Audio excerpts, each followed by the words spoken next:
I have covered so many scams on my channel for well over a decade now, and I'm not pulling your leg or exaggerating when I tell you that the one I'm about to go over I find to be the most ridiculous yet.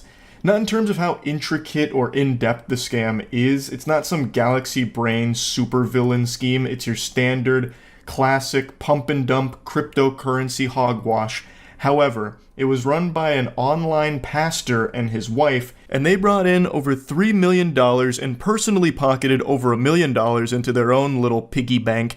And basically, they led their followers to believe that God would make them extremely wealthy if they put their money into Index Coin, which was their cryptocurrency.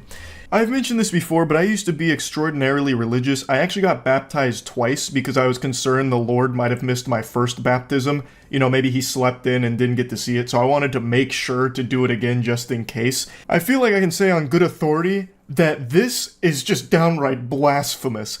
That is usually something attributed to the work of the devil, where you sell your soul to the devil in exchange for wealth. That's not something God would ever really say, like, hey, put money into crypto and I'll make sure that it 10x's to the moon. It's a good one, trust me. So the pastor and his wife are facing fraud charges for this, and he released a 9-minute response video. And I don't know how he was able to record that whole video without getting smited, because the shit he says in there is just diabolical. I'm not kidding. He says God told him to do this. He says that God was the puppet master behind all of it, instructed him to do this. Basically, he's just blaming the big man upstairs for this whole hoopla, fundamentally saying that the Lord forced him to scam Christians, like when you really boil it down. And that's only the tip of the iceberg. Mudahar just made a video going more in depth on the particulars of the scam itself, so if you want more information on exactly what happened in that regard, check out some Ordinary Gamers video on it. I'm here to focus on the absurdity of it and the response video that he released, because hooey, it is wacky. Someone by the name of Molly White gave us all a blessing of a nice, concise supercut that breaks down the 9-minute video into just the most important moments that he talks about. So that's what we're going to be watching as opposed to the whole thing. Caitlin and I are being charged in a civil charge from the Colorado Securities and Exchange Commission for basically selling millions of dollars worth of cryptocurrency that is deemed worthless by the state.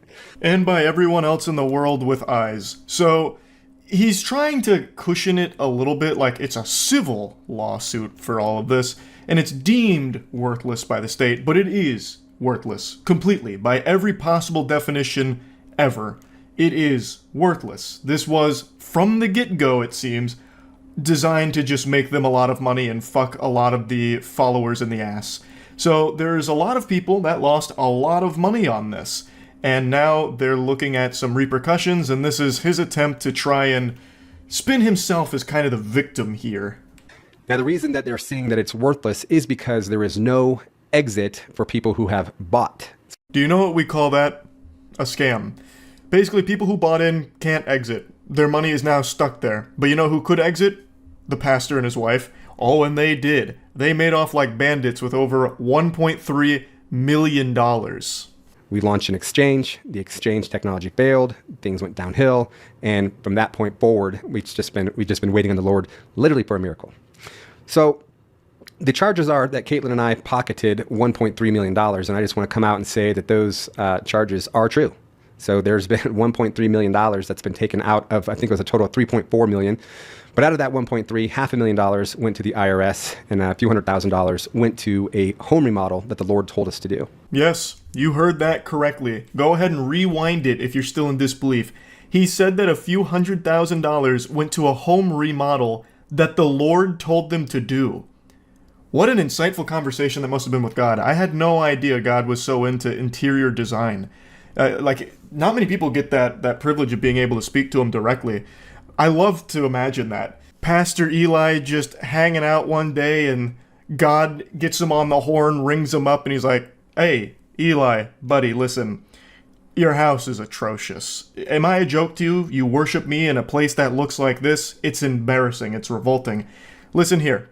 Allocate a few $100,000, upgrade this bitch ASAP, so that way you can start worshiping in style, because this is not what Christianity is about. You're living in a goddamn crack shack, and we've got to fix that ASAP, okay? All right, this is the Almighty signing out. Amen. Saddest part is, this strategy actually works. This is an extremely effective tactic used by a lot of really corrupt, evil pastors, most notably Kenneth Copeland. Kenneth Copeland has private jets, and when asked about it, he defends it by saying that God wants him to. There's also another pastor, I forgot his name, but he's a friend of Kenneth Copeland's. The two of them are like these demonic leeches that feed off of each other's wealth, and they both have private jets, and basically said that God needs them in a private jet because it brings them closer to him. And if I remember correctly, they were even quoted saying that they can't be caught in a tube with demons, so they need the privacy of the jet to be more spiritually attuned with God. That's how they justify this luxurious lifestyle they live, which of course runs counter to the actual lessons of Christianity, but for some reason they keep getting away with it. Even in this case, Pastor Eli is receiving a lot of support from the people that he has directly scammed and openly admitting to scamming. So how this whole thing started is the Lord told us in 21 to walk away from our marketing company, and he said, I'm going to do a new thing. And then he took us into this cryptocurrency. It was a different cryptocurrency other than index coin at the time. Well, that cryptocurrency turned out to be a scam.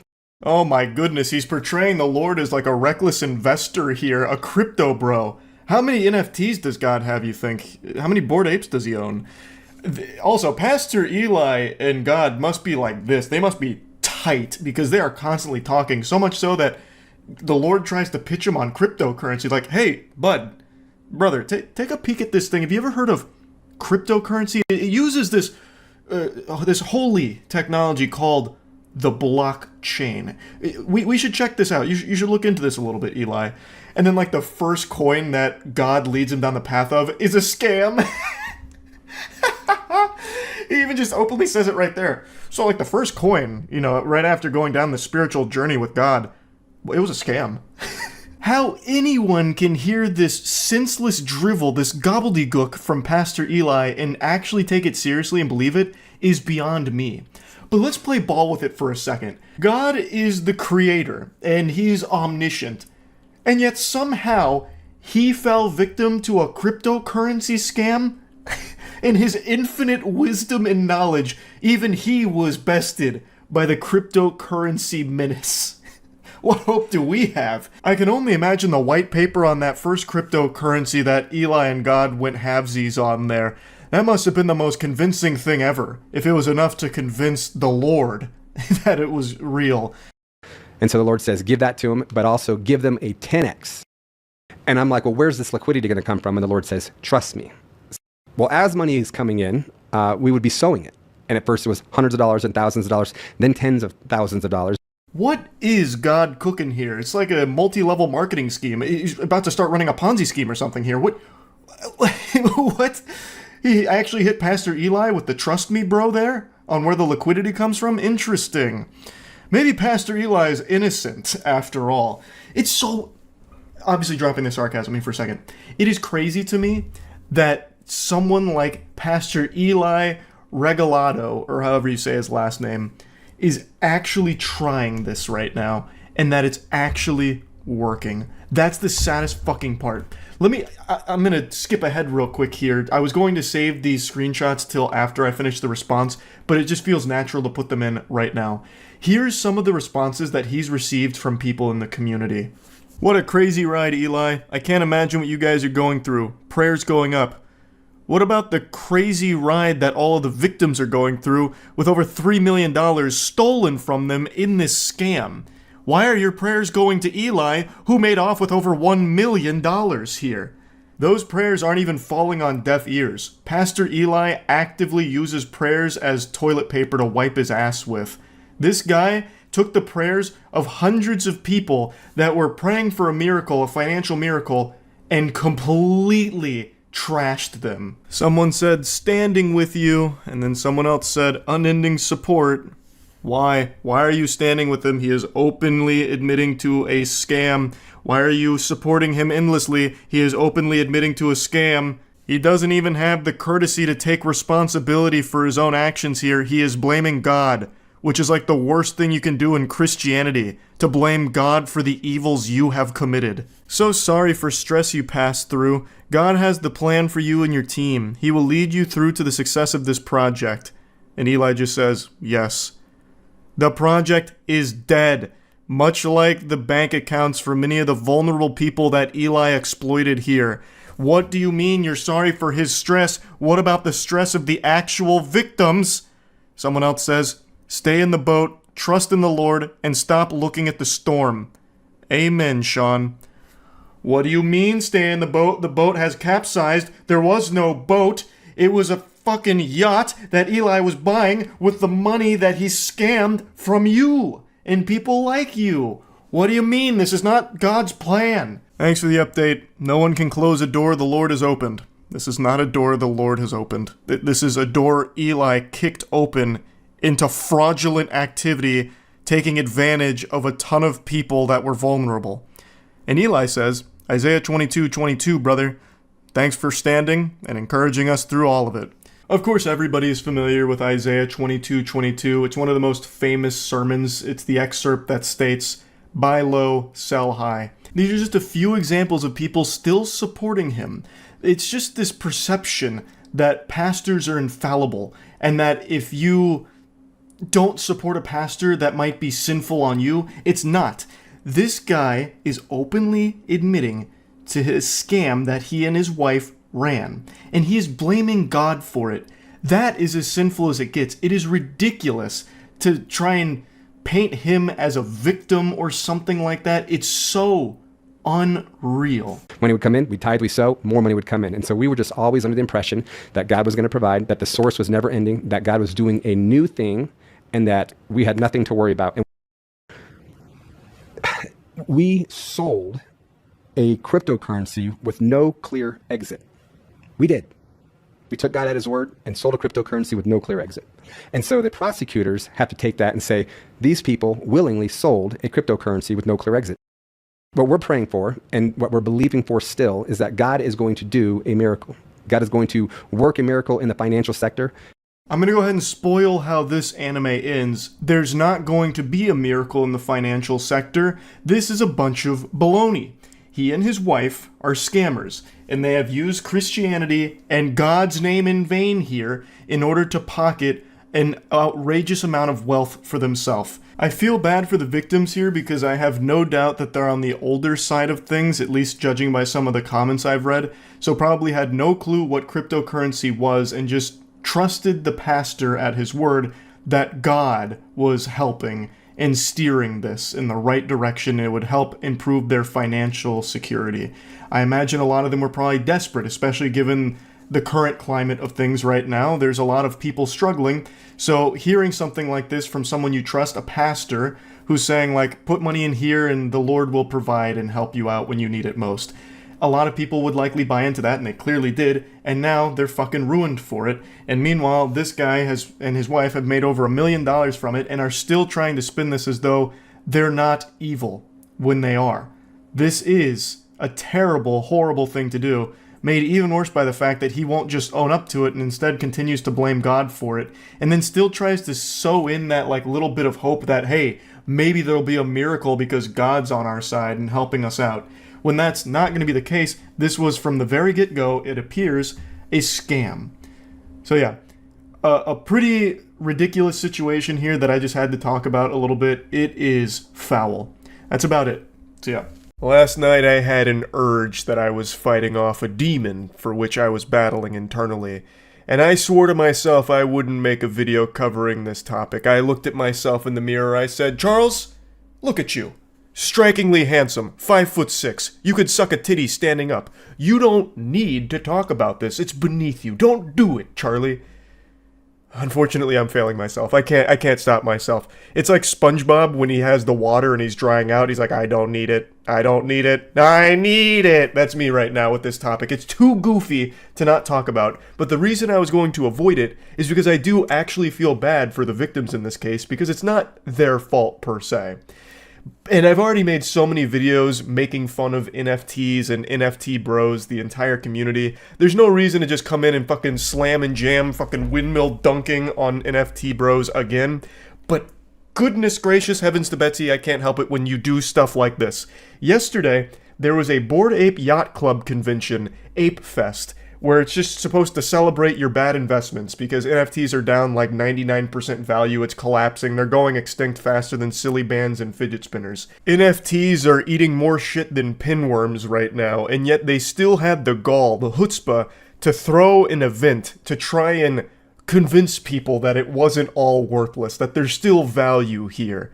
And not only were the attendees experiencing financial ruin from buying Bored Apes because they got fucking brainwashed into it, they then experienced eyesight ruin because the event coordinators didn't take any precautions with their lighting and ended up causing photokeratitis, which is basically UV burns to the patrons' eyes. So a lot of people that went there to party at the Ape Fest experienced temporary blindness, eye damage out the wazoo. Tons and tons of people were reportedly going to the ER or experiencing all kinds of discomfort in their eyes because the lighting they used were UV lights, unprotected UV lights that they were just blasting into the eyeballs of everyone who went to the fucking event. There were so many tweets like this from concerned attendees wondering if what they were experiencing was an isolated incident or if there were a lot of other people that had this problem. So there were tweets like this popping up everywhere. I woke up at 4 and I couldn't see anymore, had so much pain and my whole skin is burned, needed to go to the hospital. The doctor told me the UV of the lightning of the stage, I believe they meant lighting, though I can't hold this against them since I can't fucking see their phone anymore because Ape Fest damaged their eyes. It has the same effect as sunlight, still cannot see normally. So a lot of people were reportedly going to see doctors about this because they were experiencing blindness. Naturally, of course, this led to a lot of people on Twitter making the same joke about NFT holders being blind anyway, so this is nothing new, but this is a very alarming situation for anyone that went, because they went there and then it was hosted by a goddamn supervillain, I guess, that was just attacking everybody's eyesight, perhaps permanently damaging it in some cases, all because they went with UV lighting that they were burning everyone's eyeballs with. This became such a huge deal that Bored Ape Yacht Club themselves had to make a statement. Apes, we are aware of the eye-related issues that affected some of the attendees of Ape Fest and have been proactively reaching out to individuals since yesterday to try and find the potential root causes. Hey, look, I'll tell you what the root cause is. You did terrible job with your lighting engineers, if you even had any on staff in the first place. Knowing NFT projects, I guarantee they didn't even bother having a real lighting professional there. They just found someone nearby that was local that said he's got some lights that he can go string up there or some shit, and they're like, run it, fuck yeah, it'll save us some money. Based on our estimates, we believe that much less than 1% of those attending and working the event had these symptoms. I'm going to go ahead and call dirty barnacles on that. That's a load of fish paste. I'm going to show you some pictures from the event. There are not many people there in the first place. I feel like 100% of the attendees were the ones posting on Twitter about their eye-related issues that were caused from this. There are not many people there to begin with, and there are a lot of reports of individuals that had eye problems from it. While nearly everyone has indicated their symptoms have improved, we encourage anybody who feels them to seek medical attention just in case. And then there's a community note. During Ape Fest, attendees suffered from unprotected exposure to UV lights, leading to skin and eye injuries such as sunburn, eye pain, and temporary blindness. So here's one shot showcasing the dance floor area of the event, and it looks more empty than the dance floor at my fucking high school homecoming, and I went to a high school that only had 150 students in it. That shit looks more empty than a local dive bar hosting a Screamo-only karaoke night. So, it's not exactly the most packed event, but for the sake of fairness, that first clip was at the beginning of the evening, I believe, and towards the end of the evening is when more people started to filter in. And it gets a little more populated, sure, but it's still not exactly like this fucking sea of meat here with like thousands upon thousands of people, but it is a moderately filled event for the most part, but still nothing crazy. This is the clip that most people were clowning on. One of the most pathetic mosh pits you'll ever see. This is some Weenie Hut Jr. moshing here. I personally don't find it to be that embarrassing or cringe. They're clearly having a good time. You can see that one gentleman in the red shirt just came in wearing his sunglasses at night, which usually a lot of people would make fun of, like, that's not exactly a cool thing to do. But that guy ended up being the smartest one at the event because those sunglasses no doubt saved his eyes from the UV light warfare that Bored Ape Yacht Club waged on their community. So, big W for that gentleman, but overall, big L per usual for NFTs. A very common L, though this one is a very special one. I would have never predicted something like this happening. This is Like, this has only ever happened once before, from what I can tell. It's not exactly a common occurrence where someone just puts up UV lighting and starts fucking blinding the audience. Like, that's not exactly a mistake a lot of people make. But man, that is just so par for the course for NFTs, because NFTs and the NFT community always finds the most creative ways of hurting themselves and then convincing themselves that it's not their fault, or that it's actually not that big of a deal, or even a good thing. I may have lost $100,000 minting the Glorbus Sphincter token, but actually, the experience I gained along the way has enabled me to be a better crypto trader, which is why I just put another 100,000 into Butt token. And it's like, oh, okay, whatever, brother. Like, okay. Like, they can't even throw an event without some kind of catastrophic disaster unfolding. This whole thing was meant to try and convince people that Bored Apes aren't dead, I imagine, to prevent buyer's remorse. Like, look, there's still dozens of us holding on. It's only up right now. Buy the dip. And then all of a sudden you're leaving with permanent eye damage. And you know what's wild? I bet the people that have been harmed from this, the people that are experiencing temporary blindness or eye damage from it, have already forgiven Bored Ape Yacht Club for it. Like, they're probably already over it. They're like, you know what? It happens. Oh, whatever. I'm not mad about it. I've still got my Bored Ape, and that's all I need. I may have sold the house for it, and you know what? I'm still convinced it was a good investment. And yes, my eyesight may be fucked now, and I'm spending a lot of money on medical bills to try and fix it, but all of that is small potatoes once the NFT market bounces back and my ape is worth 10x what I put into it. To the moon! Here it comes! I've never seen a community so delusional when it comes to things like this, so I really am convinced that the people that were harmed here aren't going to be holding the Bored Ape Yacht Club organizers accountable, even though they absolutely should. This is absolutely grounds for a lawsuit. This is entirely their fault. They ran a dangerous event that harmed a lot of people. They should be held responsible. They should face real severe punishment for this. But I'm not convinced they will, because I don't think the community will go after them for it, which they absolutely should, and have every right to. But hopefully I'm wrong. I really hope I'm wrong. I hope everyone that was affected here, all the victims of this terribly ran event, do pursue legal action against the Bored Ape Yacht Club for this. It is, again, a big deal. You got injured attending this event from no fault of your own. The organizers used unsafe lighting that literally fucking burned your eyes. Like, the long-term effects of that could be huge. We don't know. You suffered a UV burn to your eyes. You should be going after the Bored Ape Yacht Club for what they've done here. I understand how much you love your NFTs, but you need to understand that your health is more important than that. Plus, this is a good opportunity for a potential payday from the Bored Ape Yacht Club team. Like, what the fuck? So hopefully they do face repercussions for running the event the way they did here with this lighting. Hopefully all the victims make a full recovery and there's no long-lasting permanent effects, because again, it's not their fault. They did nothing wrong. They went there to try and have a good time and party and forget about a bad investment they made. And then they ended up walking away with actual injuries and damage from it. So I do wish them the best. And you know what? I also hope for some reason they're able to sell their apes and make some money back on it, because man, they need a W. So overall, a crazy situation. That's about it. See ya. I know one of you watching this video right now is having a birthday, and to celebrate, I brought you a clown that we can all laugh at together and really make your special day that much better.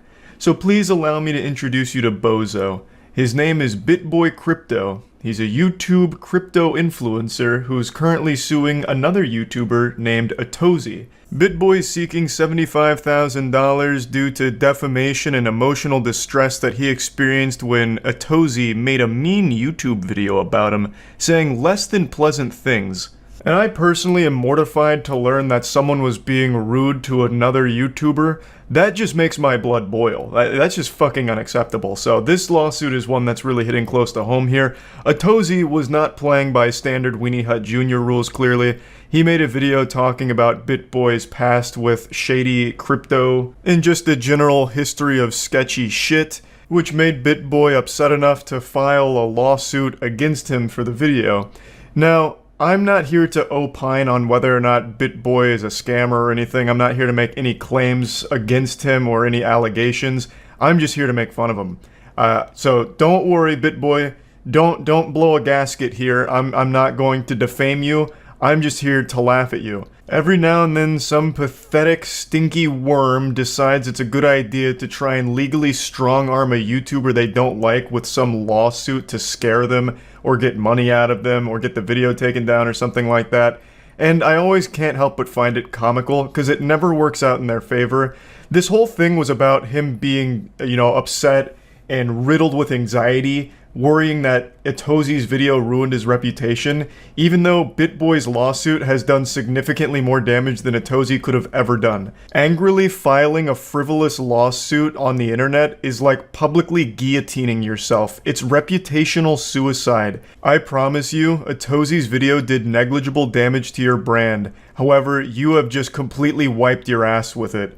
You've done the equivalent of going to the mall and shitting your pants and then trying to blame someone else for those shattered-in britches. It's your fault now. So your reputation is trashed because of this lawsuit. The lawsuit is of course public, however I'm only going to be going through this article for the excerpts. I'm not going to bore you with the actual legal speak in there. So to break down the important bits, Armstrong, BitBoy, is claiming that his livelihood was attacked by Itozi by saying he's not someone you should be looking up to for any advice whatsoever and cannot be trusted with financial advice because you don't know whether he's trying to enrich you or himself. Maybe I'm biased here because I don't think anyone should be looking up to any YouTubers as their sole source of advice or information, but to me this doesn't seem like an attack on his livelihood at all. It just seems like a word of caution to anyone that finds his channel and takes it as the end-all be-all for financial advice or anything. It's just like a boilerplate, hey, you'd never really know someone's true intention, so just take it with a grain of salt. This doesn't seem like a malicious attempt by Itozi to fucking burn down BitBoy's empire. The article then makes a great point by highlighting a contradiction between what BitBoy's lawsuit says versus what he presents online. BitBoy's business model relies on his reputation and his status as an influencer. Side note, influencer is still to date the cringiest term ever made. That shit is vomit-inducing. That is such a yucky word. I.e., a well-known online personality who influences others' decisions, such as to buy or sell cryptocurrency as investments. The complaint reads, introducing as fact that he is an industry-leading source of reliable commentary with respect to investments in cryptocurrency. Further, the lawsuit asks, can there be a more damaging assertion for someone like BitBoy Crypto who engages in the business of providing advice and commentary on cryptocurrency investments? Basically summarizing that the lawsuit portrays BitBoy Crypto as like an actual leading authority in the field of crypto investments and advice. However, it's a different song and dance when it comes to his online presence and what he himself identifies as. But on BitBoy's YouTube channel, he says his content is for general information purposes only, and cautions, please be advised that I am not a professional advisor in business areas involving finance, cryptocurrency, taxation, securities and commodities, trading, or the practice of law. Nothing written or discussed is intended to be construed or relied upon as investment, financial, legal, regulatory, accounting, tax, or similar advice, nor should it be. You can see a big disconnect here. He's living a double life, a Jekyll and Hyde situation. In the lawsuit, BitBoy's described as like a leading expert in cryptocurrency advice and investment opportunities and shit like that. Fucking Giga Chad crypto god. So to say otherwise is blasphemous. You can't use the Lord's name in vain here, so it's super damaging to claim that he's not the, preeminent expert on crypto. But then you go to his YouTube channel and he's no longer this Sigma male. Now he's all shy. Oh, well, I guess I'm just making crypto content for general information purposes only. I am not an expert, so don't take my advice as the end-all be-all for crypto investment advice or information. So which is it? Is he a turbo barbarian industry-leading authority on crypto news and investment advice, like the lawsuit claims? Or is he just another fucking crypto bro clickbait douchebag YouTuber? Even aside from the very different tone on what BitBoy's role actually is, whether he's a leading expert or not, it still is a completely baseless lawsuit because he has no leg to stand on. In the article, it even mentions that Armstrong has openly talked about some of the failures he's endorsed. Armstrong's lawsuit says the allegation is without any factual support. However, a CNBC story last week reported that Armstrong made over $100,000 a month promoting cryptocurrencies, including $30,000 alone for the failed DistX cryptocurrency. That's a practice he says he now regrets because it led to some painful losses for his own viewers, CNBC wrote. Armstrong also promoted other fly-by-night projects like Ethereum Yield, Cypherium, and MYX Network. When those projects failed, he deleted the videos from his channel. So what you're doing here is just highlighting even more so the awful shit you've done. Atozy made a general summation, like a history of the weird and sketchy, shady practices you've engaged in, which he's more than in his right to do, and you suing him to try and keep it under wraps and squeeze 75 grand out of him has shined an even brighter light on this kind of information. I would have never known that you've done these things. But since I and many others were laughing at you for this lawsuit, this information started to surface, which I imagine can't be great for business. The number one defense against defamation is the truth, and it's starting to look like that might be on Atozy's side here. Once again, I'm not here to toss around any allegations, I'm not here pointing the finger, accusing you of anything, other than just being an entertaining, silly little goofy goober for this lawsuit.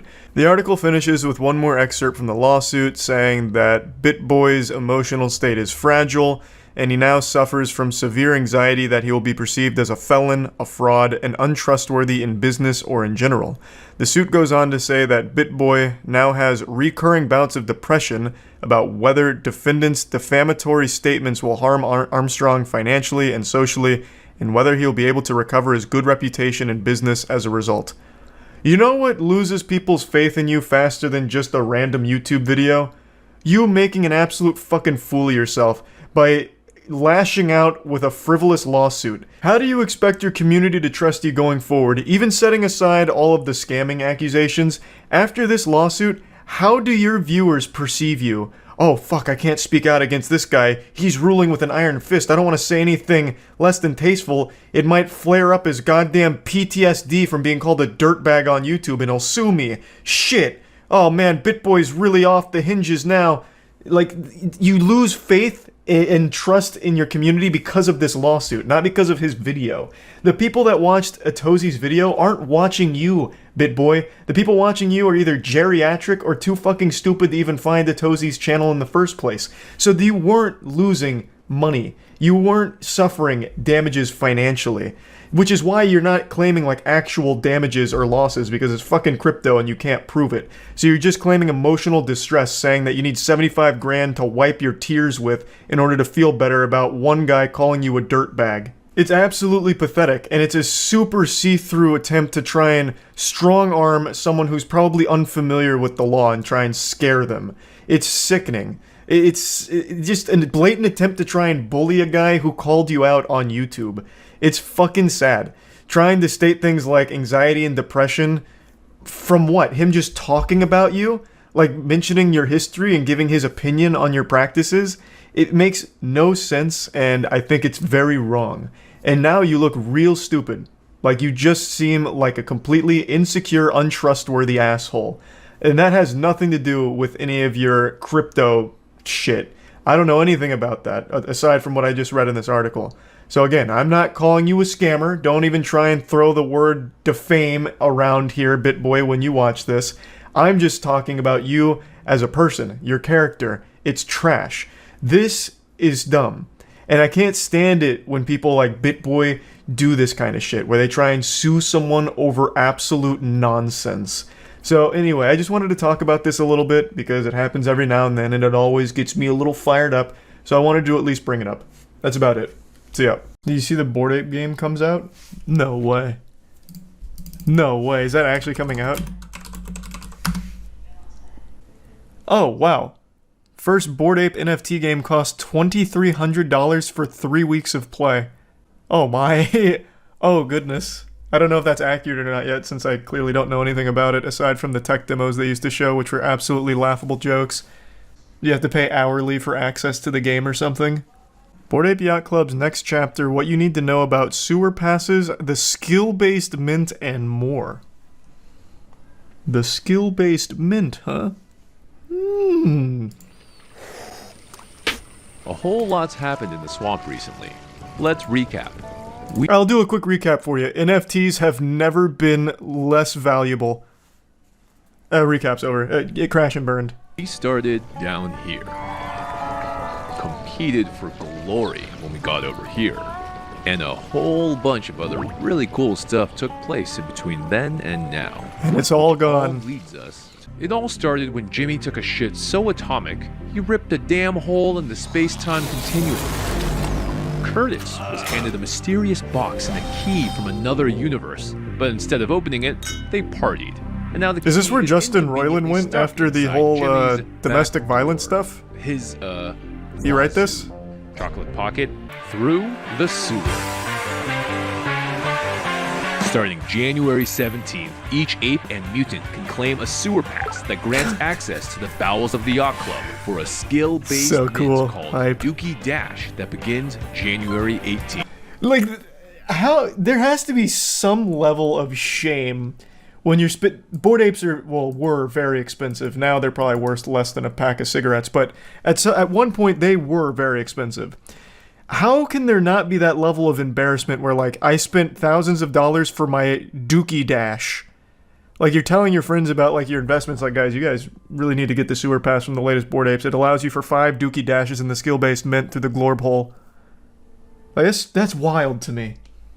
Like, you actually have to be fucking stupid and shameless to think this is a good idea. It just sounds embarrassing. Per bored ape or mutant ape you own, and there are special tiers if you have a doggo to go with. Oh, the doggo, of course, naturally. Your sewer pass may include a Big Doge. bonus. What about a Wild Chungus? apes are the only ones who can claim a sewer. On January 18th, the sewer will open. Woo! Trans-dimensional Can't wait to go in the sewer, see the Ninja Turtles. Powerful fragments from another universe. Wow. You'll want to collect these fragments, and some are worth more points than others. Watch out for obstacles and survive as long as you can to rack up more points.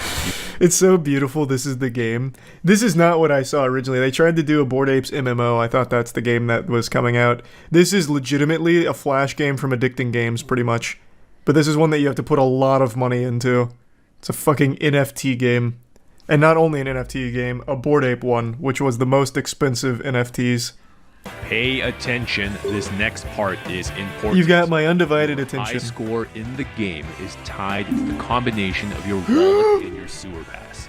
If you give away your pass or get to another wallet, the score does not go with it. Oh my god. It's now after scores are validated, your sewer passes will be eligible for the most exciting part yet. No more excitement. It's too much. Oh, The great dog prophet has been studying Gary! the box that Curtis received. And these conditions are right.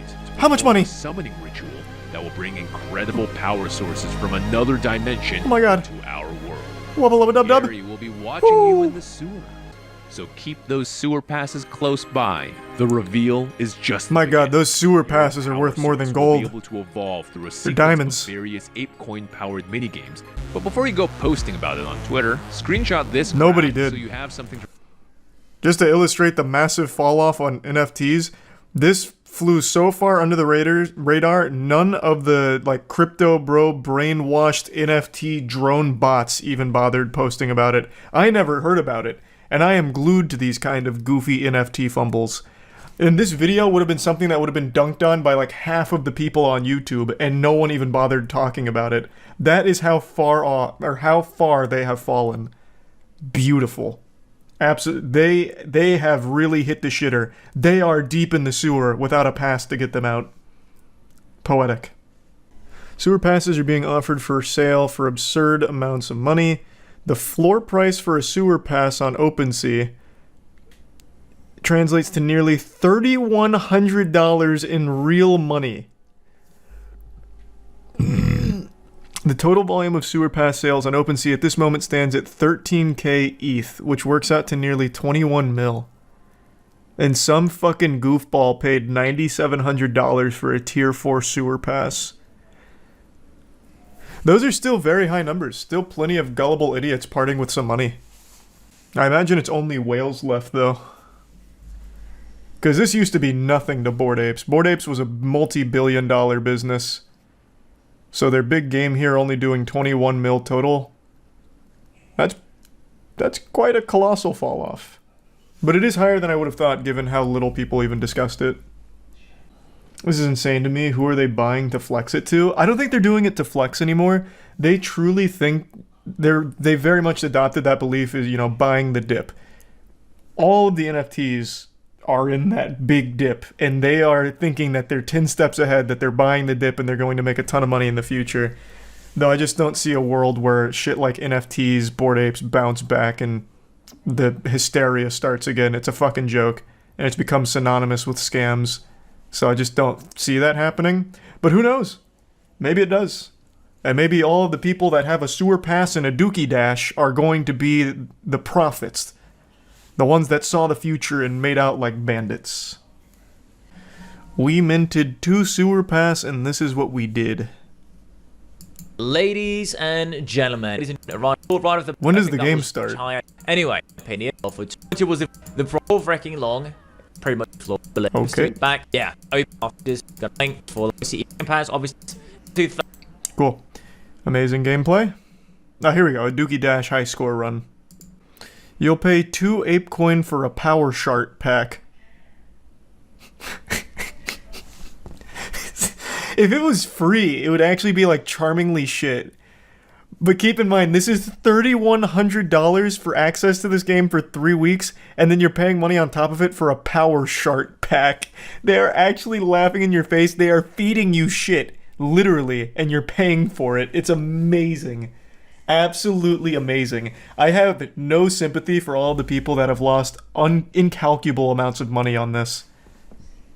What a joke. Did he get the power shart?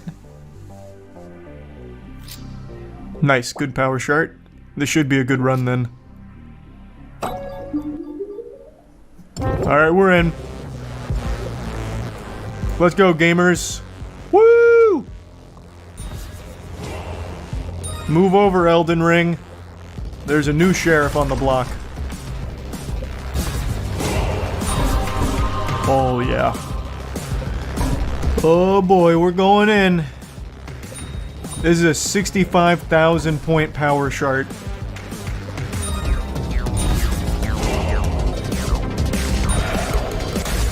Oh! And there goes $3,100. Cool. Let's go. Awesome. Looks like an old Cartoon Network website game. True, except those games slapped. Those games were good. I still remember the Dexter's Lab one where you do electric fences in order to like herd chickens. My favorite was the Ed, Edd n Eddy Cart Bash game.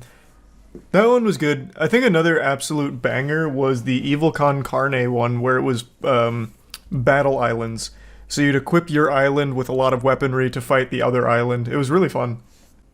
Alright, I gotta take a fat shit real quick. All of this Dookie Dash really got my bowels cooking.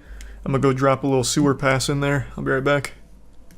I went golfing for the first time in a long time, which is why I'm dressed like I just got back from church. But trust me, my performance today proved that there is no God. He wouldn't let someone be this talentless at golf. I played awful.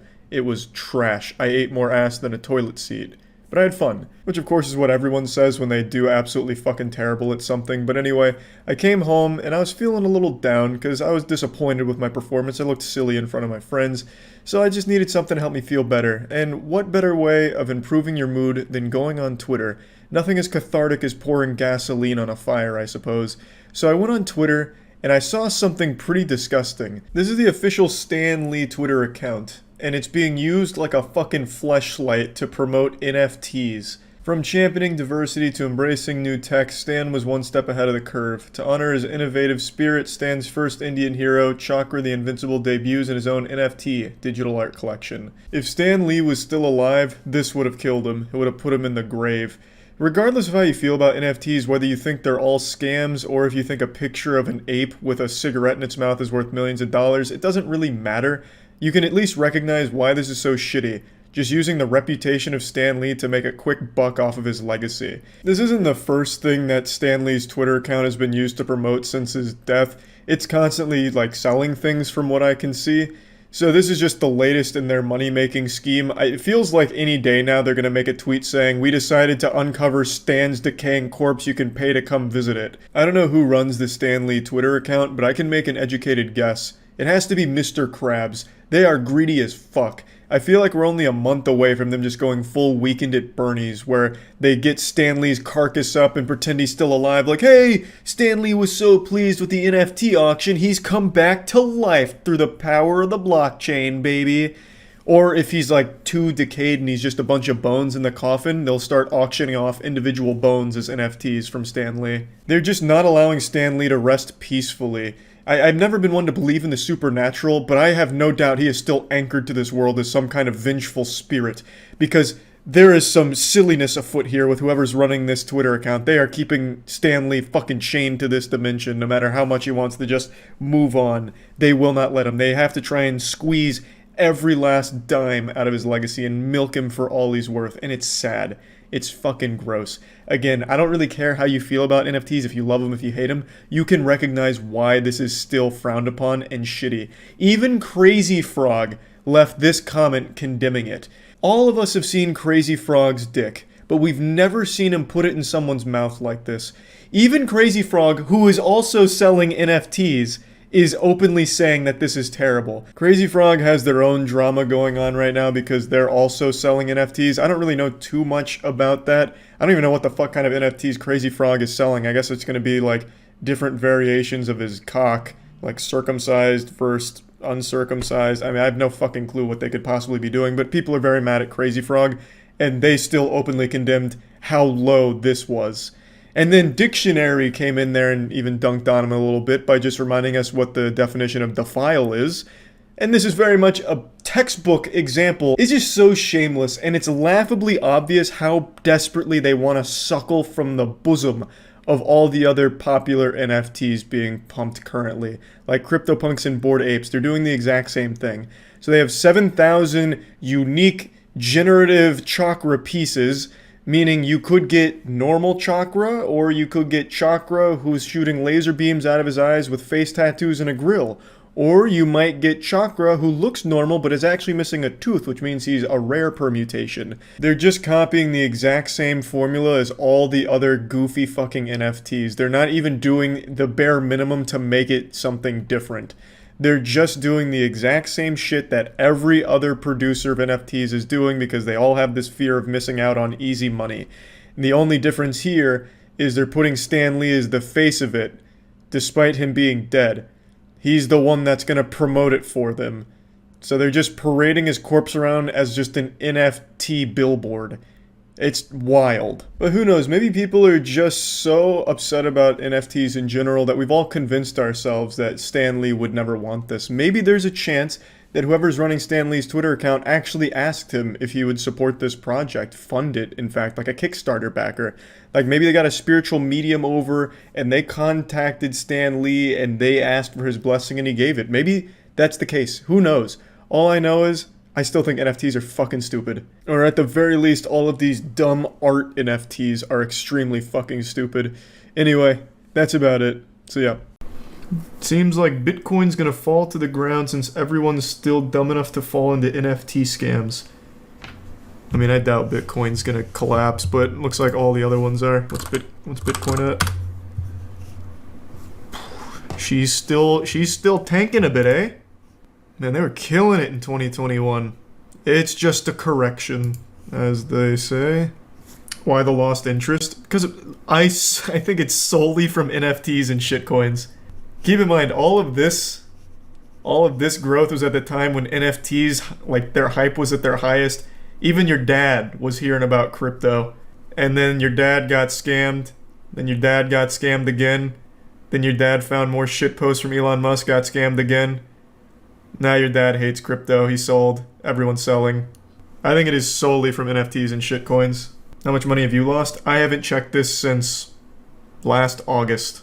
I've lost a ton. Probably all of it, I assume. And that's fine by me, man. As long as I get to stop seeing all of those, like, crypto copium hype beasts on Twitter, I'm fine with it. I'll let, if that goes to zero, whatever. Yeah, I don't think Bitcoin's ever going to, like, actually collapse. It'll probably settle somewhere in, like, the 20 to 30K ballpark or something. I'm just pulling numbers out of my ass, but I don't think it's gonna die. Bitcoin has died hundreds of times. This won't be any different. Yeah, I see that cope a lot too. This one is super different though. I don't think there's ever been as much crypto hype and as much crypto scam and shady shit as there was throughout all of 2021 when Bitcoin made its crazy run. The faith in crypto is at the lowest it's ever been. I got into Bitcoin late 2015, early 2016, so I saw all of the rises, all the falls. There was never a time that looked like 2021, ever.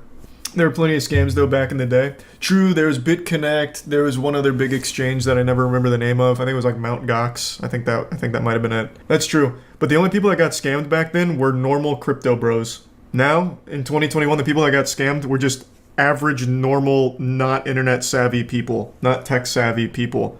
And now they will never come back. That shit will just get slapped down. And every company tried their best to hijack NFTs as quickly as possible for a quick turnaround.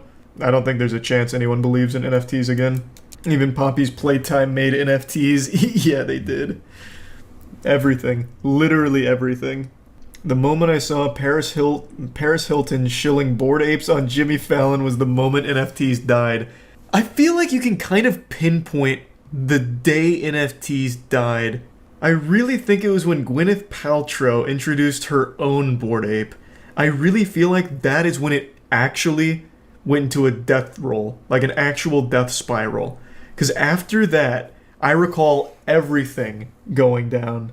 It was Saturday Night Live that killed crypto. That killed Dogecoin. I don't think it killed crypto in general.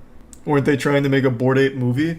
You're talking about the ape cartoon. I forgot what it was called. I think it was like Red Ape. Yeah, Red Ape Family. Well, episode 2 came out 2 months ago. Hold on a second. Hold on a second, sports fans. Oh, and you can even buy episode 3 NFT. Let's go. Please make your way to the boarding gate. God. What a beautifully awful cartoon. I love the comments they picked. One of them just said, "This is epic." I saw another universe too, royally fucked, by the way. Creatures called trolls, who were trapped in a thing called YouTube. Poor things. No, they were assholes. Virgins making reaction videos in their mother's basements, all talking about how shitty we are. Real men. No, babe. Those This is the most NFT bro shit of all time. The insecurity immediately oozing out of the script. Holy shit. Not even a minute in and they're whining. Just instantly fucking whining. Thanks to resub Twisty and the bits of Bungie. So episode 2 is just the creators all in their feelings, like, oh, you guys you're trolls. You're in your mom's basement. That's so sad. Fuck. I see why no one talked about episode 2 in the crypto community. Jesus Christ, that makes them look like such pussies. They make fun of Saberspark in episode 2. So is this just like their YouTuber call-out episode? Red Ape's so strong. We don't care that you guys are mean. What you experienced was a rip in the multiverse caused by the power of the golden NFT you stole. What the fuck are you doing in our bed? I get lonely at night, and I like to cuddle. Good God. You're grooming as shit. Hey, that's my kid, fat fuck. The name's Fat Fucking Ape. Who do you think you... Oh my god, this is fucking awful. Episode 1 was bad, this is worse. At least episode 1 had, like, animation to it, kind of, I guess. I don't know, it's really hard to fish for, like, even a single compliment for it, but it wasn't this bad. Yucky. Yikes. Who is this for? I don't know, I guess just more insecure crypto bros. I really couldn't tell you.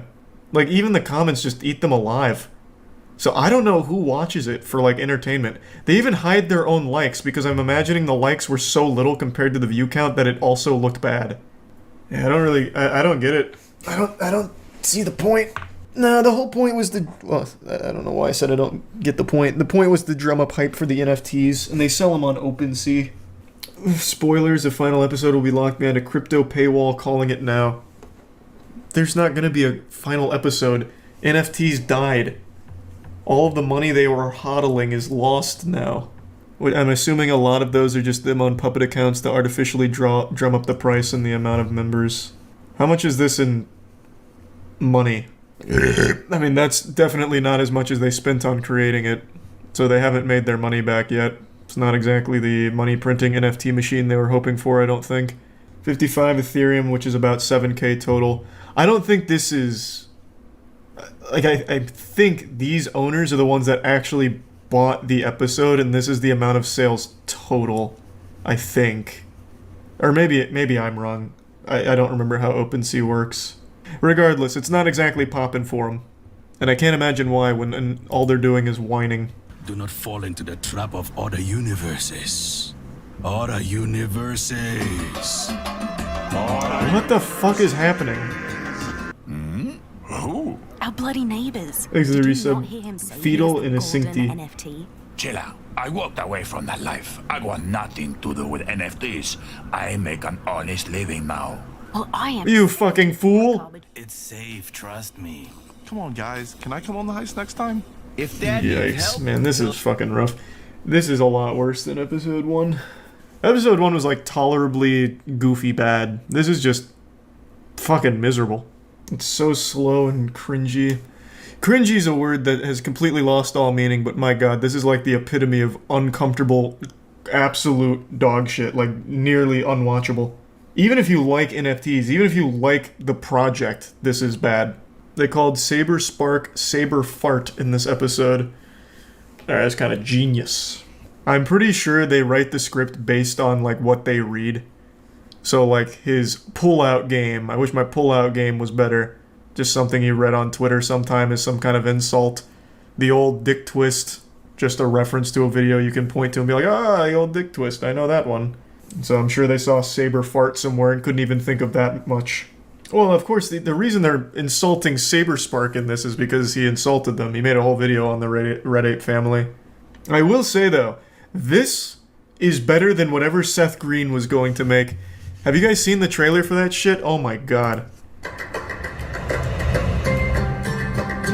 Oh. God. Yeah, little backstory, Seth Green wanted to make an NFT show, but then he ended up falling for a phishing scam and losing his NFTs, his sacred bored apes. So then he publicly started begging the guy who bought the stolen apes to give them back, and I think that he was able to repurchase them from the guy. It's so embarrassing. I kind of want that rose. Don't take the rose, sweet. I'm taking my break. What? Yeah, it's fucking awful. It's so bad. It's so bad. So I will say, the one compliment, well, I can give 2 compliments to Red Ape family. 1, it's better than whatever the fuck Seth Green was cooking up here. And 2, at least it has it ending. Like, at least the episode ends in 14 minutes. This was gonna be fucking miserable. Wait, so he made a video with his NFT, lost it, and then didn't have the rights to use that image in the video anymore? Yep. So he was making an NFT show with his NFTs. Then his NFTs got stolen because he fell for a phishing link. And by the way, the phishing scam is the most batshit lunacy I've ever heard. He clicked on the phishing link and thought he was minting Dex Cats or something, Gax Cats, another NFT. He thought he was minting them, but was actually just getting robbed. And then publicly groveled at the feet of the guy who bought the stolen NFTs to let him buy them back, which he did. But I also don't think he would have had any trouble just making the show anyway without owning the NFTs. Because they're fucking NFTs. There are no rights. What a fool. Yep. Well, actually, what's he doing on Twitter right now? Last time we checked, he was only whining. What's going on Twitter today, Seth? Hey, more NFTs. He hasn't learned his lesson, my man. Yeah. You seen the Crazy Frog Twitter getting wacky? Yeah, there's Crazy Frog NFTs. And I saw them, like, mad at themselves for making NFTs or something. Like, the Crazy Frog Twitter had, like, a disagreement on NFTs. Like, amongst themselves. Not too long ago.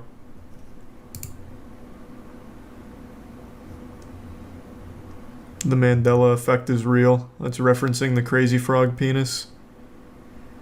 Who up crazying they frog right now. Nice. That's pretty good. I'm going crazy mode. Run. That's pretty good. This seems like a good account. Crazy Frog's feeling himself a little bit. It's fine. I'd give this Twitter account like a B. Only because of the who up crazying they frog right now. I don't know what it is about those posts from like actual brands, but that shit is the goofiest thing to me. You British bastards will feel the wrath of Hector, the rage monkey! Good lord. Man, the action's pretty intense though. Are you okay? Disgusting. I thought that gadget is flawed. I pay you two knuckleheads to do one job. Now look at you. Let's bounce. We have new orders.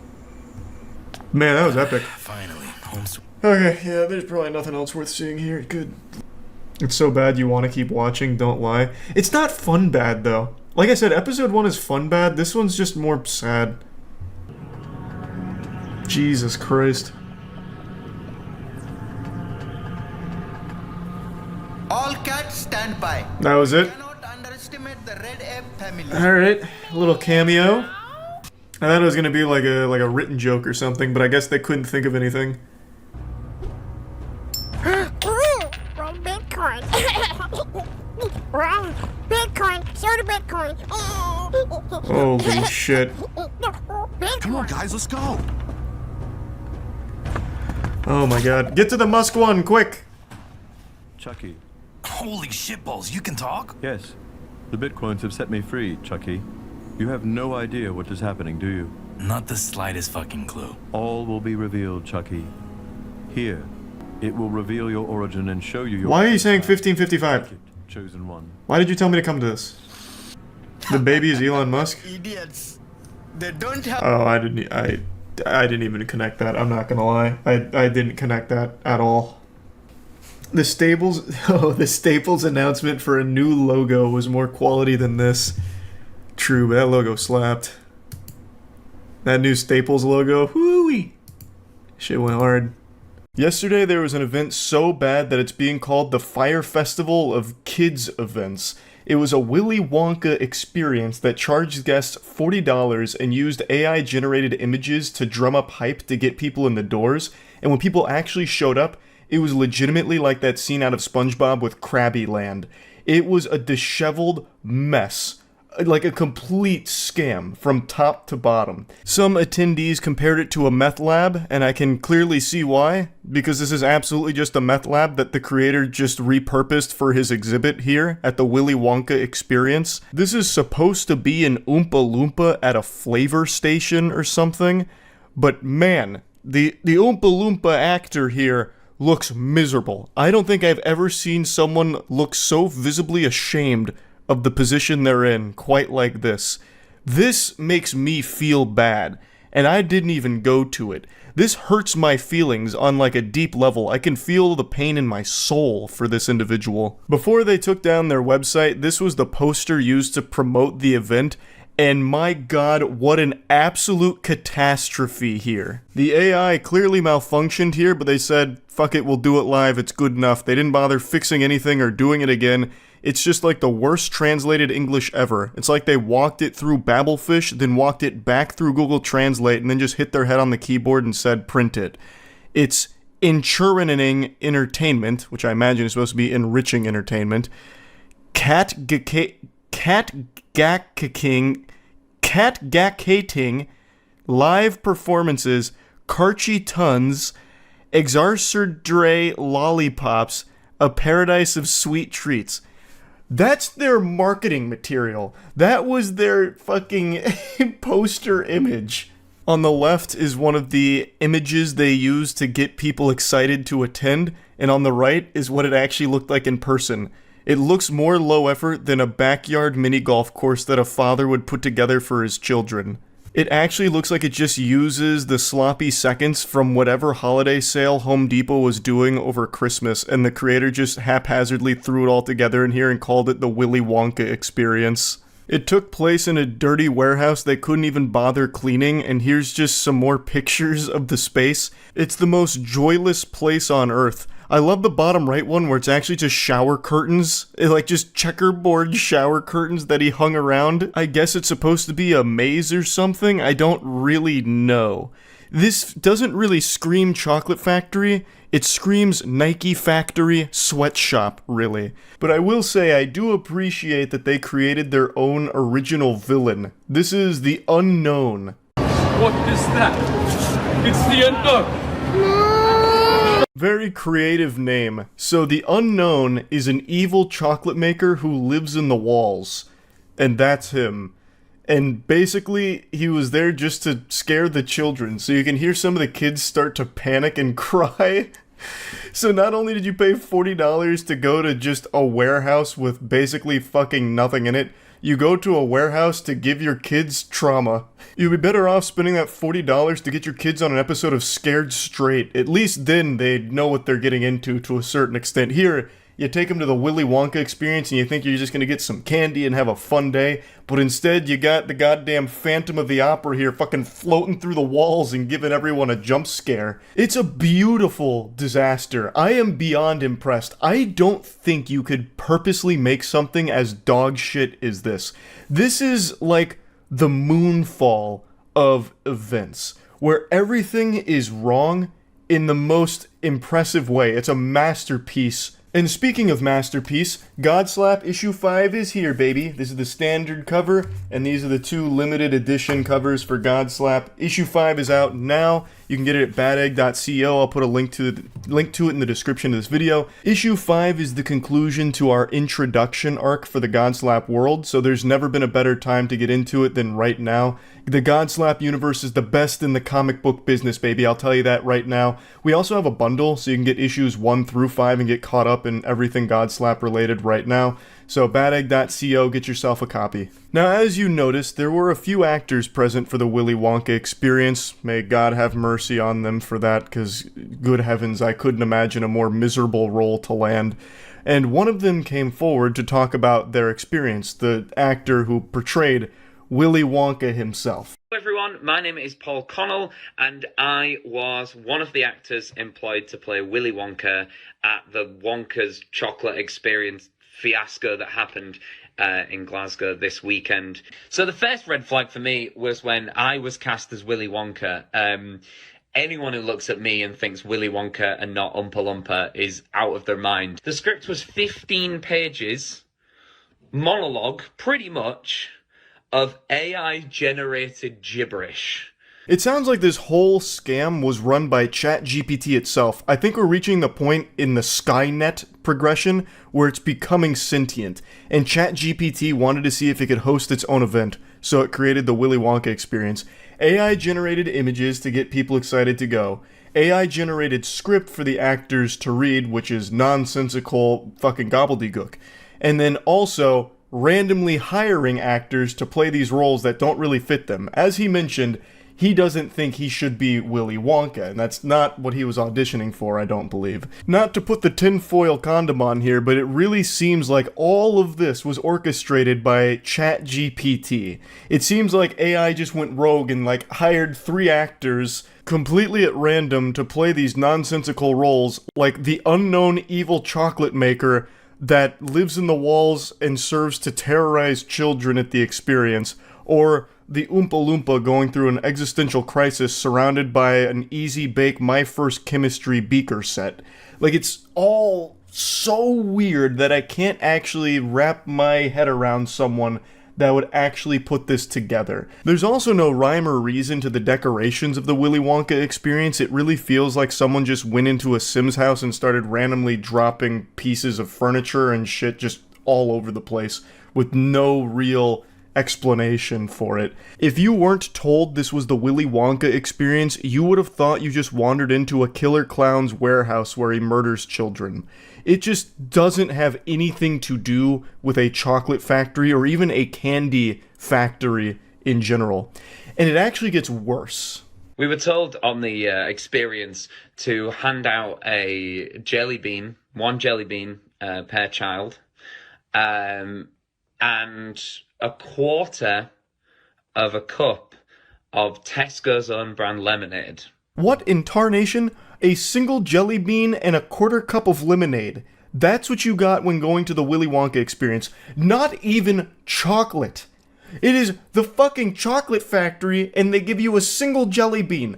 why I oughta? If I was one of the parents there, I'd be charging up like a Donkey Kong punch on them. Like, are you kidding me? 40 clams. I paid 40 clams to come in here, and you give my kid a jelly bean and a tiddlywink of lemonade? You are off your gourd. That is absolutely insane. I've paid to come to this warehouse. The least you could do is give me a Hershey's bar or something. A single jelly bean. Who came up with that?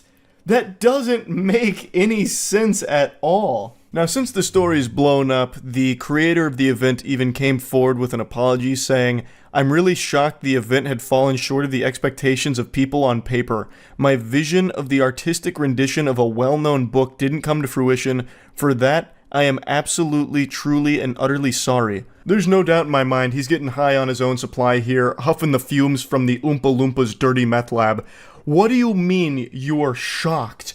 How could you possibly be shocked, you AI-generated fantasy images of a fucking chocolate factory experience that doesn't exist and would never exist? You put together basically the world's laziest, like, lawn decorations for a Christmas party and called it the Willy Wonka experience. Every single human being would be disappointed going to that, even if it was free. But you had the gall to charge $40 for it. You actually get more value and a better experience out of trick-or-treating on Halloween and going through a cool house sidewalk and getting candy from their bucket than you would paying $40 going to this experience. Because at least in Halloween trick-or-treating, you get a full candy bar. Here you get a jelly bean and a shot of lemonade. This is baffling. I would love to hear more from the creator here, just to pick their brain. Police were summoned to the scene as outraged ticket buyers lobbied for refunds. I imagine all of the guests felt scammed by the misleading marketing material and then going to this downright diabolical, creepy location. Organizer Billy Cole, the director of House of Illuminati, that's the name of his group, that's what he's calling this, the House of Illuminati. It couldn't get more nefarious sounding than that. So the House of Illuminati is the one that put together the Willy Wonka experience. Billy Cole told STV News, "I'm really shocked that the event had fallen short of expectations of the people on paper." He closed down the display on Saturday after offering refunds to the 850 ticket buyers. 850 people bought tickets to this. That's not, small potatoes. That's quite a lot of attendees. My goodness. So I just had to talk about this a little bit because what an entertainingly awful, pathetic event that turned out to be.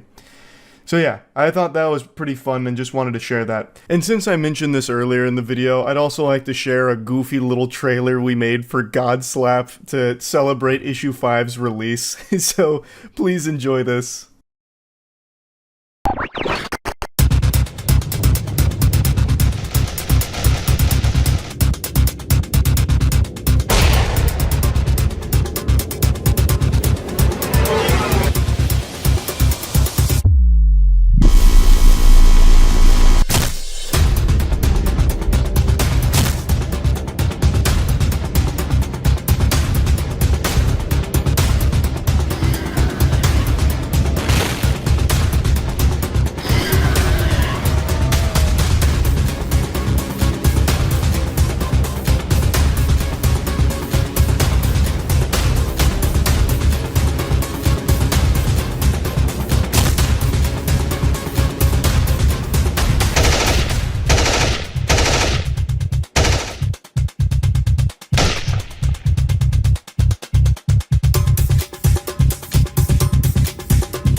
It's about the Willy Wonka experience, which seems to be the gift that just keeps on giving. The lore to the Willy Wonka experience disaster is deeper than Scientology at this point.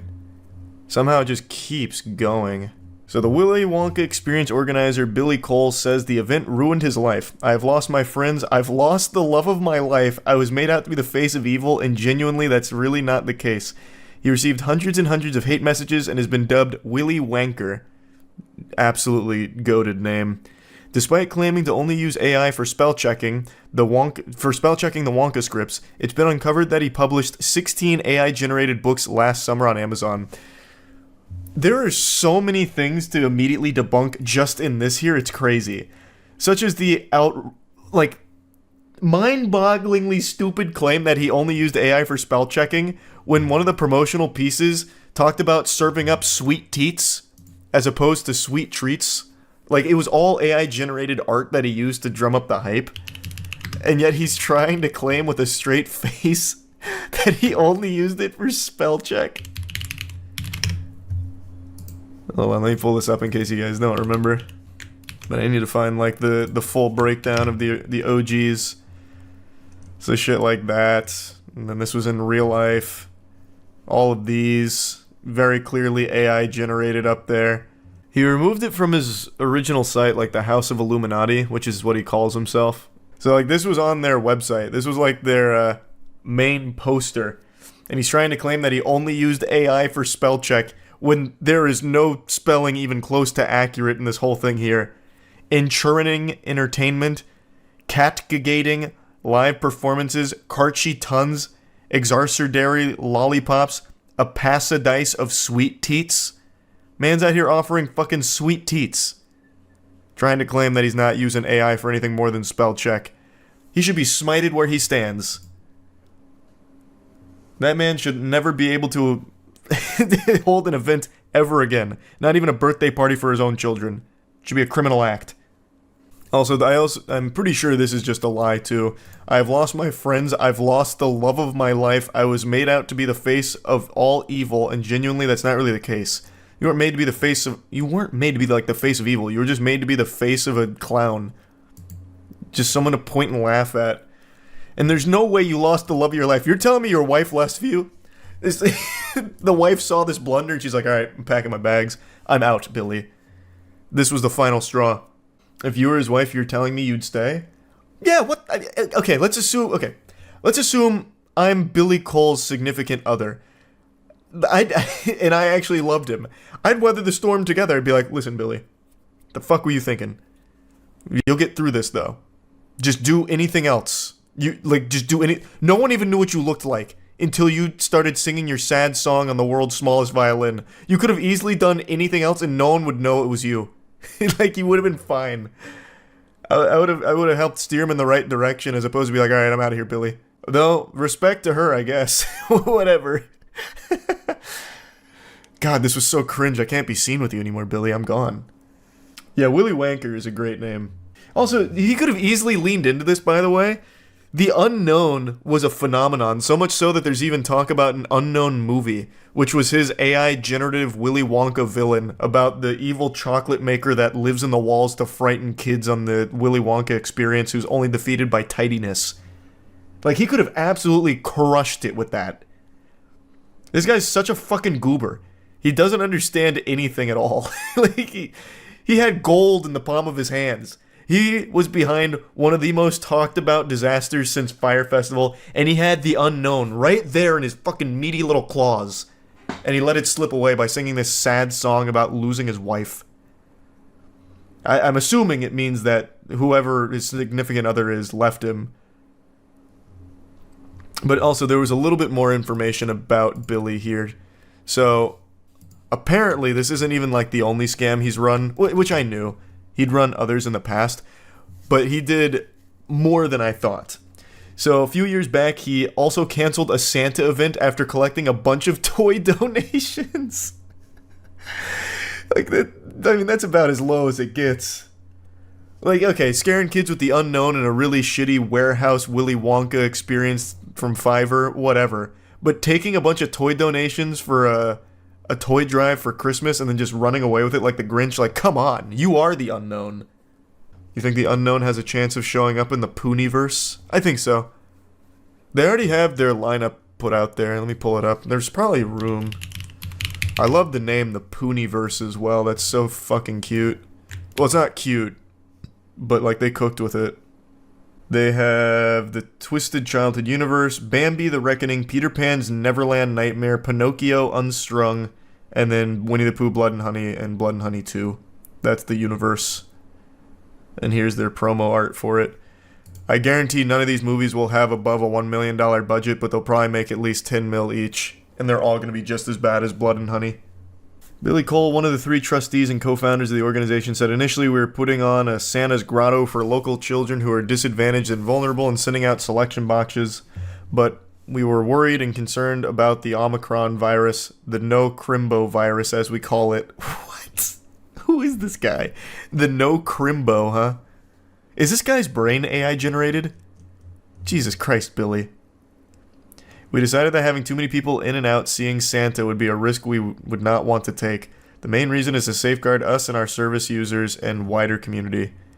But despite assuring that they would continue to distribute food parcels, fuel vouchers, and selection boxes, the team has felt forced to defend themselves against negative comments questioning their actions, talking about what happened to all the donations of toys if Santa's only giving out selection boxes. And Billy said, some people on social media have questioned us and our integrity as an organization, asking about presents if we're going to keep them for ourselves. In my office, I can't move for donations of toys.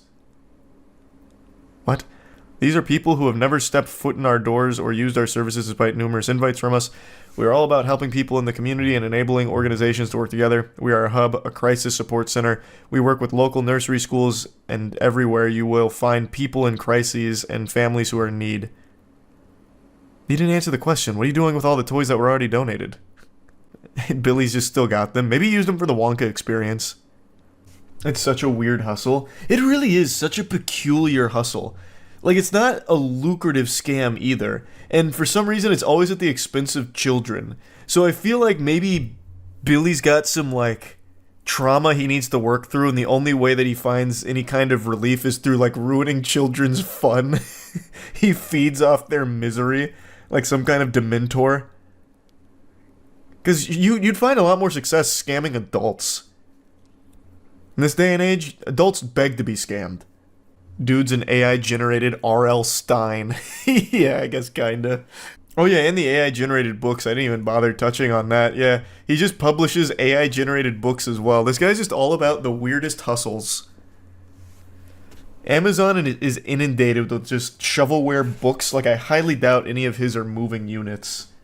I highly doubt it. But, I mean, he's also making them for free. So I guess if he even sells one, it's a net positive.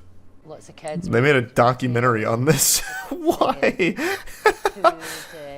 The 30-plus minute documentary on that is insane. Yeah, imagine throwing an event so cringe that someone makes a 45-minute documentary on just how fucking bafflingly cringe this scam was. That's impressive. It is actually impressive. Just Google Billy Cole Amazon. Oh, he actually used his real name for it? I thought he would have used like a pen name. Like J.K. Bowling or something. Click on his name and it'll show you all his books. I did. And it only shows me Biohazard Protocol and Crimson. Oh, nope, you're right. There was a different tab I needed to click on. Okay. He has 17 titles, all of which are apparently AI generated according to the article. The Memory Trap, Unraveling the Secrets of Memory Technology, Crimson Eclipse, Biohazard Protocol, Threads of Enigma. All of these are AI generated covers too, by the way, I'm pretty sure. The Hidden Bible, The Enigma's Resurgence, Threads of Destiny. So I think what happened here is when he chat GPT'd like a thriller book. Here, actually, let me just take some pictures of this.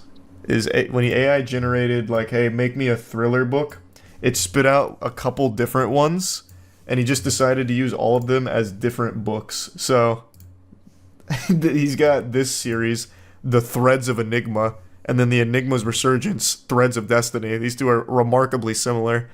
The Hidden Bible, and then The Shadow Directive, Shadows. That shit is so shadowy that even in parentheses there's shadows to let you know. That is dark. I want to read the Shadow Directive plot summary real quick. The Shadow Directive is a gripping and thrilling novel that delves into the dark world of manipulation and the power of truth. The story revolves around Sarah, an investigative journalist who stumbles upon the mysterious assassination of a whistleblower. It's like Boeing. This event leads her to uncover the existence of a secret government program known as the Shadow Directive, a malevolent force designed to manipulate public opinion and control influential figures.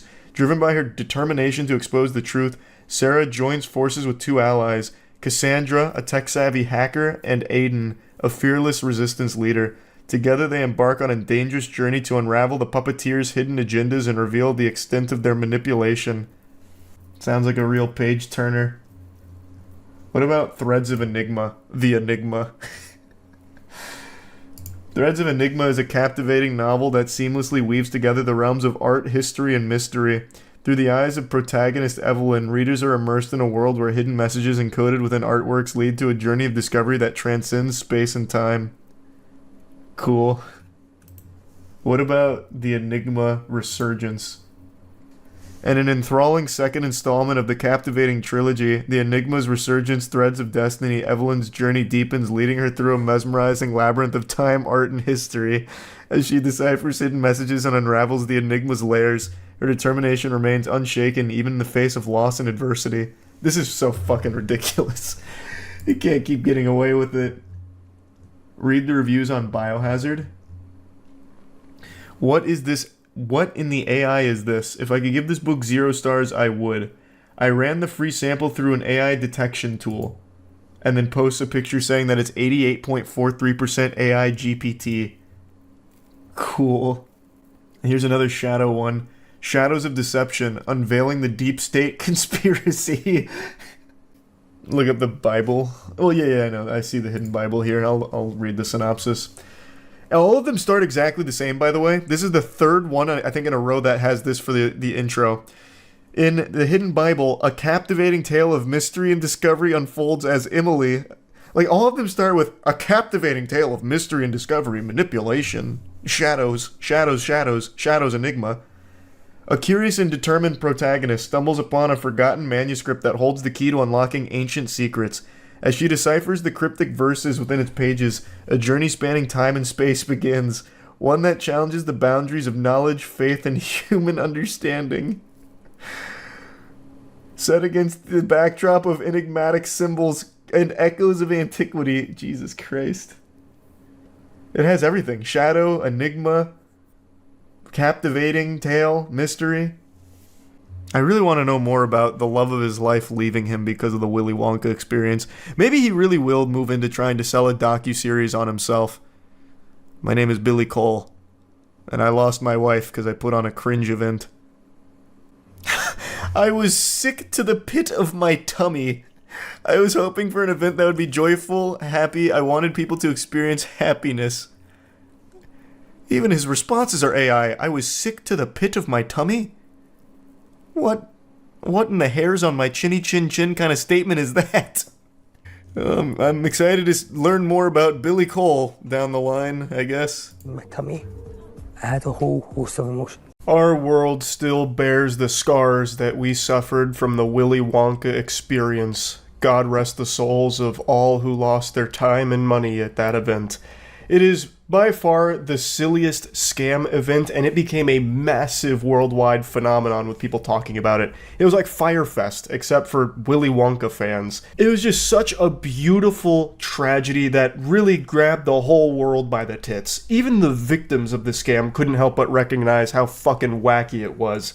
And since then, there's been a couple of other big scam events that have come out, but not to the level we're about to see here. I'd argue this is almost to the same silliness level as the Willy Wonka experience.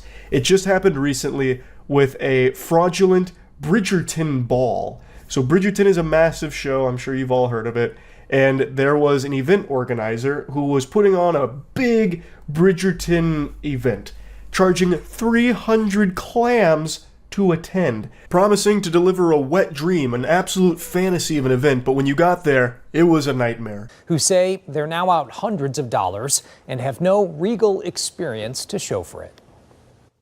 Standing in the rain, dressed to the nines. Honestly, I just want my money back. Superfans say they didn't get what they thought they were paying for at the Detroit Bridgerton Ball. They paid 300 doubloons only to get stuck standing outside the venue in the rain in their most expensive, most elaborate outfits, just getting poured on. And if you did get inside, well, it wasn't exactly special. It was pretty barren and empty. It makes the surprise party my parents tried to throw for me in middle school look like the Met Gala. A Twitter user named Rachel gave us the scoop from the inside here about the Bridgerton Ball and what exactly it consisted of. So $300 price tag, and basically it was a lot of people sitting around on their phones because there was nothing to do.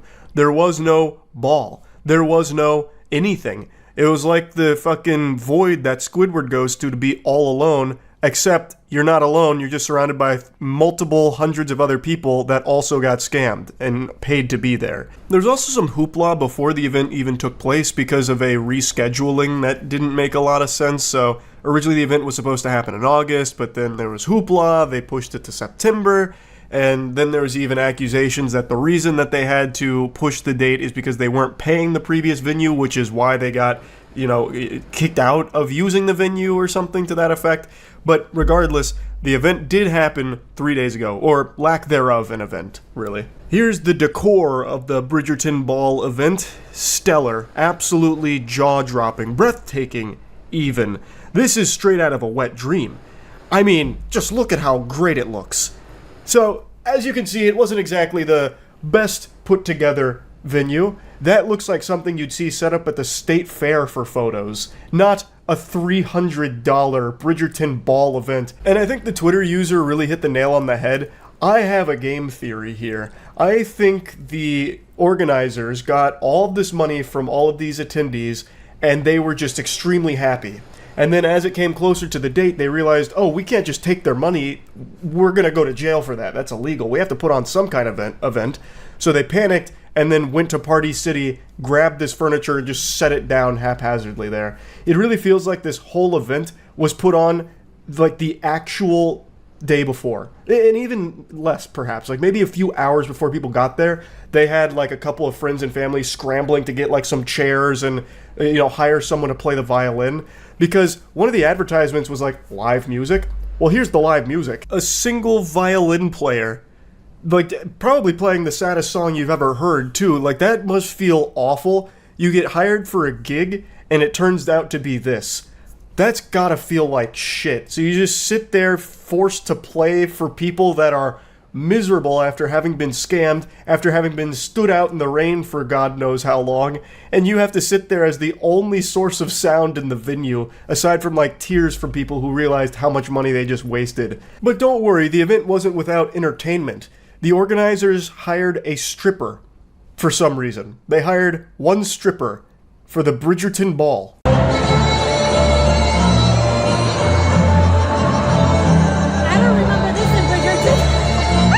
Now, I'm not the most knowledgeable on Bridgerton, but that seems a little out of place. It feels like what happened is they just scrolled through Facebook Marketplace for anyone advertising any talent, like, commission them. Hey, I play the violin. I'll come do like a party or something if you need. Book it. Hey, I'm an exotic dancer. Book it. You probably could have advertised anything, and if you were on the marketplace at the time before this event happened, they probably would have grabbed your services. Like, hey, I'm a professional soup slurper. Oh, you're coming to the Bridgerton Ball. Hey, I juggle and spread my butt cheeks. To the Bridgerton Ball with you. Like, it looks like they just desperately, at the last minute, just hired some people to come in here just to, like, hang out to make it look like the event was happening. Like, it looks like they were trying to do the bare minimum where they could make a legal argument that they did fulfill their event obligation. But yeah, they promised a cash prize, which that didn't happen. They promised a diamond of the season thing, which didn't happen, and a lot of other like nonsense that didn't happen. And overall, most people want a refund, which is very reasonable. They got scammed. They 100% got schmeckeldorfed. They also got potentially food poisoned as well. Apparently they ran out of food after an hour, and some of the food they were serving was raw. So there's a good chance that not only did you get scammed, your gut got fucking slammed. The way that it was described is that this was going to be a Bridgerton evening. We were going to have classical music, good dinner, and there was going to be a play, and they were going to pick Diamond of the Season. They were going to give away all of these prizes, and we went in, and it's completely empty in there. Hey, come on now. It wasn't completely empty in there. Didn't you see the pole dancing and the violin player? I bet they were probably just about to bring out Monopoly as well. And had no problem just taking people's money. The company behind the event, Uncle and Me LLC, has since disabled comments on their social media. They haven't put out any official statement, the event organizer I'm referring to.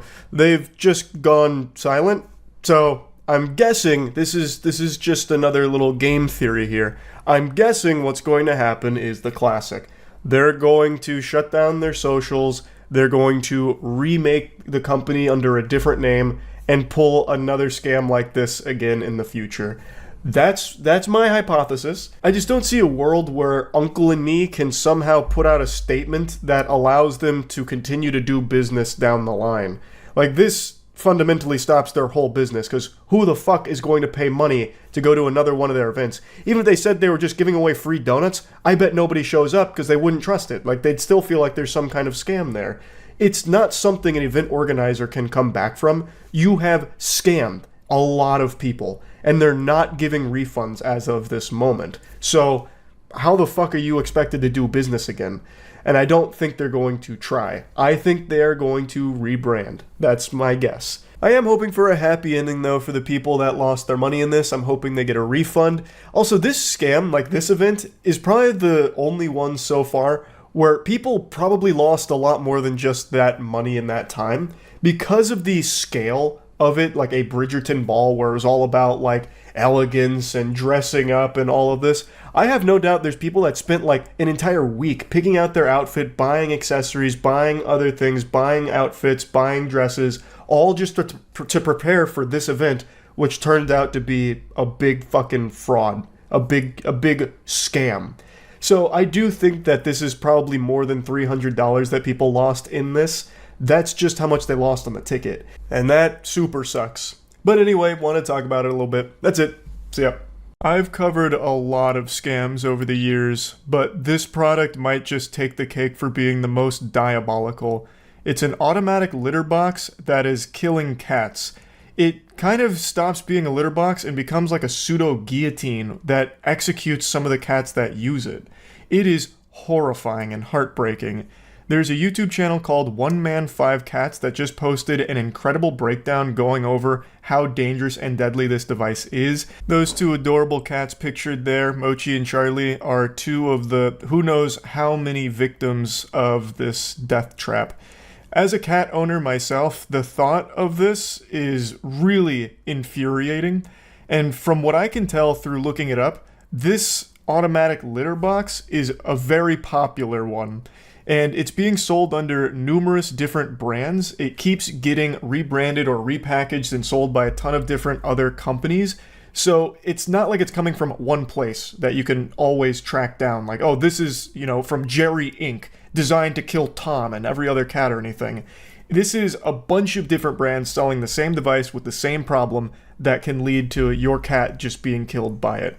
Which shared a video on TikTok from a lady called Carly J, who described how her automatic litter box killed her cat, a beautiful 1-year-old Siamese girl called Moshi. Yesterday morning, we woke up, me and my 2-year-old daughter, and I went to find my cat, and she was hanging from her litter box. It had closed on her neck and her body was hanging out, and there was red stuff all over, like everywhere. I'm guessing you can't say blood on TikTok, but the scene she's describing is consistent with reports from other cat owners that also lost their beloved pets to this machine as well. I just can't even imagine that. Even just hearing about it makes me angry. If I found that my cat Io had been killed by one of these, that would have me fully go John Wick. Like, I know I kind of look like a diet great value John Wick right now just by default, but that would have me fully go like unhinged with it. She didn't say what machine it was, but she did clarify in the follow-up video that it wasn't an actual litter robot, but something she'd bought off of Amazon. She didn't name it in this video either, but she did in the comments. Her videos started to go viral, but then just a few days after they were uploaded, they were gone. So I started to investigate. I needed to know if this was real and if potentially deadly machines were being sold. It's not unusual for videos to be taken down either by the user or by a company looking to salvage their image if it paints them in a bad light. So 1 Man 5 Cats was paying attention, noticed the videos got taken down, and launched his own investigation to see if the claims were real. Or maybe it was all one big hoax by some rival litter box company trying to besmirch the good name of Am's Toys. I'd already found the one that she named on Amazon a few days earlier, sold under the brand Am's Toy. Astonishingly, they even called it Litter Robot by Am's Toy, using Whisker's Litter Robot font. This is absolutely not a litter robot, and it shows just how dodgy this company is. This whole thing is fishy from top to bottom. This company itself is extraordinarily sketchy. So they're trying to pretend to be a more successful, more reputable company that sells the litter robot to confuse consumers. It's actual infringement. Like, this is fraud. At least in my opinion. I'm not an expert, but they are calling it the litter robot, which is already something that exists by a different company, and it's a completely different device. The litter robot by Am's Toy is as much of a robot as me doing this. It doesn't really function the way it should, because it shouldn't be fucking killing cats, you know what I mean? It's not the litter robot, it's the shitter robot. And Am's Toy knows that. They are doing a classic knockoff. Like, this is something that you see in every industry. When something gets popular, you're going to see 1,000 different companies and brands take the exact same thing, even call it the exact same thing, even though it's not the real product, because it's hoping to confuse buyers into getting theirs instead of the real one. Usually they'll make it more appealing by making it cheaper, which is exactly what Am's Toy's litter robot did. It is a cheap automatic litter robot option that people who are familiar with these kind of devices have probably heard the name litter robot before, so they felt that it was trustworthy. In the review section, there was a photo of one covered in blood, stating that it had killed their cat. It wasn't under her name, but it had to be her machine. But after the TikTok videos were removed, that review no longer had the photo on it, and was now positive. Then a few days later, the entire listing for the Am's Toy was gone. Another timeless classic from these evil companies. They put this product out there. When it becomes apparent to most consumers that it's a scam, or in this case, more than a scam, it is actually killing the intended user, they just vanish. They just disappear into a puff of smoke. Also, the review being changed, I haven't actually seen it to that level before. Like, it's very common for these scam companies to have paid reviews, like shills come in and review, or in certain cases bots. When the review site doesn't have a lot of protections in place, you'll see a lot of bot reviews. But this one's really weird. Not only did they try and bury that review about the cat that was murdered by their product, they changed it to "good machine with cute ears." That's like the fakest sounding review ever. And in a case like this, that's like someone leaving a review for the Brazen Bull, like, "was boiled alive, but man did it look cool on the outside. 4 stars. These people are fucked up. It's not like they don't know what's going on here. They are clearly aware that their product is killing cats. And yet, what they're doing to fix that is hiding that and then just rebranding. Like, they just say, alright, we'll just try again in a week.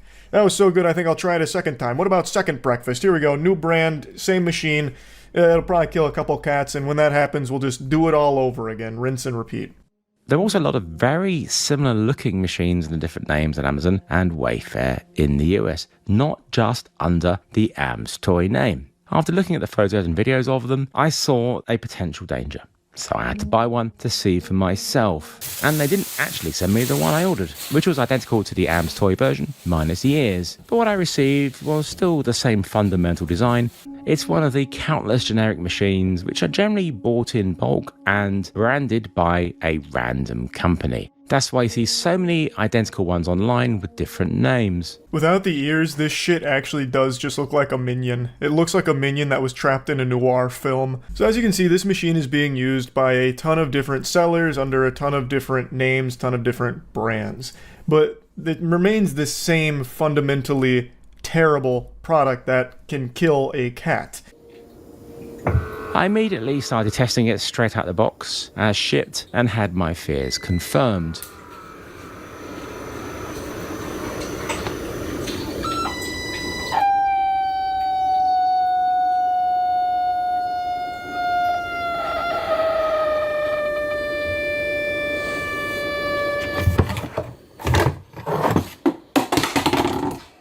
I don't even know how I'm supposed to freak. Yikes, that is horrible. Seeing the Garfield plushie get annihilated there like it was about to be turned into fucking lasagna paints a pretty clear picture of how these cats are being killed by it. So it is a single piece of plastic and only one opening that's mounted to the base, and it rotates upwards when it's doing its cleaning cycle. So if a cat peeks in, which is very normal behavior for cats apparently, like my cat does it, Io, anytime she uses the litter box, she like looks down there to make sure that it's not alive, because if it is, she'd go down there and swat the shit out of it 1,000 times, give it like the JoJo's Bizarre Adventure, ora ora ora, well, just slapping the poop around. So it's not unusual, and it should be expected that a cat might look into the litter box once it finishes, and that shouldn't be a death sentence for the cat. But this rotates on the y-axis, so as it cycles, the opening closes. Because that piece of plastic opening is attached to the base and not split in two, if a cat gets caught in it, then there's no escape.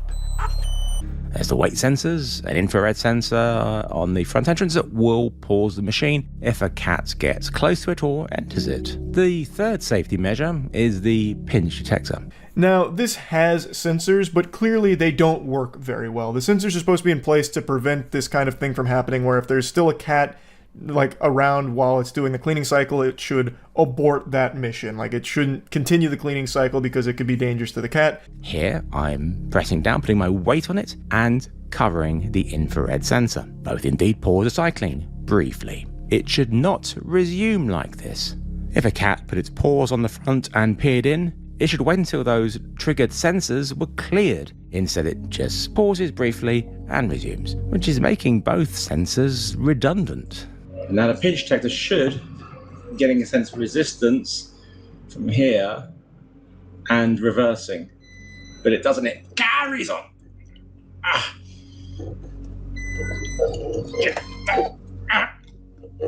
God, that really hurts. Dude almost just sacrificed his hand to the Am's Toy Bloodlord here. So clearly, these sensors are not effective. Now, they did roll out an update on the app to fix the sensors, which did actually fix them, but I still argue that that's just not good enough. It is a terrible product, even with functioning sensors. It is still a dog shit design that is inherently dangerous for cats. There is no reason why it should be rotating upwards and have a fucking fixed base that it's rotating against, because technology breaks. No matter how much you fix something or roll out changes, there's always going to be malfunctions. And in the case of this putrid motherfucker, it's going to cost the cat its life. Other automatic litter boxes that I've seen don't rotate upwards often. Most of them rotate onto their side. But the ones that do also don't rotate against a fixed base, they rotate against something that can pop off. So even if a cat somehow does find itself stuck on one of the other machines that's going upwards, because they're in two pieces, the top pops off and the cat is alive and it gets to live to see another day. Here, that is not the case. The inside rim of the plastic opening is actually quite sharp too, so that combined with the force and the 3 safety measures all failing to do their job made this machine incredibly dangerous. Once I had finished these initial tests, I connected it to the Tuya Smart app to see if there were any firmware updates, and yeah, there was one. So I installed it, and amazingly, the sensors started to work properly, including the pinch detector. One Man 5 Cat mentions that there was no indication that there needed to be a firmware update. There was nothing in the manual that even talked about safety, really. So the vast majority of buyers of this product would have no idea that they need to download and update the firmware to have the sensors function properly. When you purchase something, you're expecting it to be in a working order. That's not going to just be some kind of fucking saw trap for your cat. From my experience in my Facebook group, I know that many people don't bother with apps, which means if they have one of these, then they won't have the safer firmware. Are the sellers on Amazon, Wayfair, and AliExpress contacting people who've bought them to tell them that they must update the firmware? Well, if this was a single machine sold by a well-known brand, I'm sure they would. But with all these different random companies, it's doubtful. I just really hope that they are. I am extremely confident that they're not. I would eat my fucking left shoe if it turns out any of these sellers bothered reaching any of the buyers to tell them to upgrade the firmware, to update it Otherwise, their cat might die in it. I feel like most of the companies would be really weary of sending an email like that to the buyers because it might put them into legal hot water or something. They probably wouldn't even alert the buyers to those safety concerns in the first place, and they just sit there crossing their fingers hoping that their cat doesn't die because then it might be bad for their brand and they'll have to restart again under a different name, like they're doing countless times. Then there's just how good are the sensors? How reliable are they? Sensors fail, especially cheap sensors. And looking at the build quality of this, I highly doubt the sensors are high quality. So if the sensors stop working, then you still have this incredibly dangerous design of the opening closing off with no way to escape. It's something One Man 5 Cats also mentions here, and then also talks about how bad the build quality is and how it's just, even aside from being a death trap, a really awful automatic litter box. Now, he actually did get in contact with the initial poster of that TikTok video who lost her cat to one of these, and it's really interesting what we learn from her. AmsToy had given a financial settlement to delete the videos and the Amazon review. As part of the settlement, AmsToy would remove the machine from sale. Her husband was unable to delete the Amazon review, so he changed it to a positive one. So that solves the mystery of the deleted TikTok videos and the changed Amazon review. So they were financially compensated by this company that had led to the death of their cat to take down the videos and also get rid of the Amazon review. What a scummy organization. And apparently they had stopped the sale of that product. Bah humbug, I know they're not. They're just selling it under a different name now. No doubt in my mind. One Man 5 Cats goes on to say that he doesn't blame her for taking the settlement. He mentions he doesn't know how much it was, but she mentioned it wasn't a lot. The main reason she did it was to get the product to stop being sold on Amazon, but she just didn't know how widespread of an issue this is. This isn't just one company selling it. It's not just AmsToy. This is that product being sold by a ton of different other sellers, and I'm sure whoever's behind AmsToy is still selling it themselves, but under a different name. So ultimately, it didn't stop getting sold as a result of this, unfortunately. Carly also told me about a lady called Trish who messaged her to say that her cat had also been killed by the AmsToy machine, and she put me in touch with her. Trish's kitten Charlie was 3 months old and over the minimum weight that the manual states a cat should be before turning on autocycling.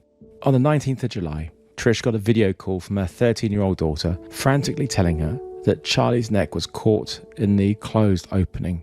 I'll go ahead and stop the story here. It is heartbreaking. Like, it is awful. It's these goddamn vultures that are so hungry to just push out these scams, these really cheaply made products to try and make a quick buck off deceiving consumers into purchasing them by emulating popular brands, and people are just none the wiser. It's on Amazon, and most people have like some level of faith in an Amazon product at least not going to kill someone, right? And these fucking vermin know that. So they put it on Amazon, they know it's dangerous and deadly, and do not care.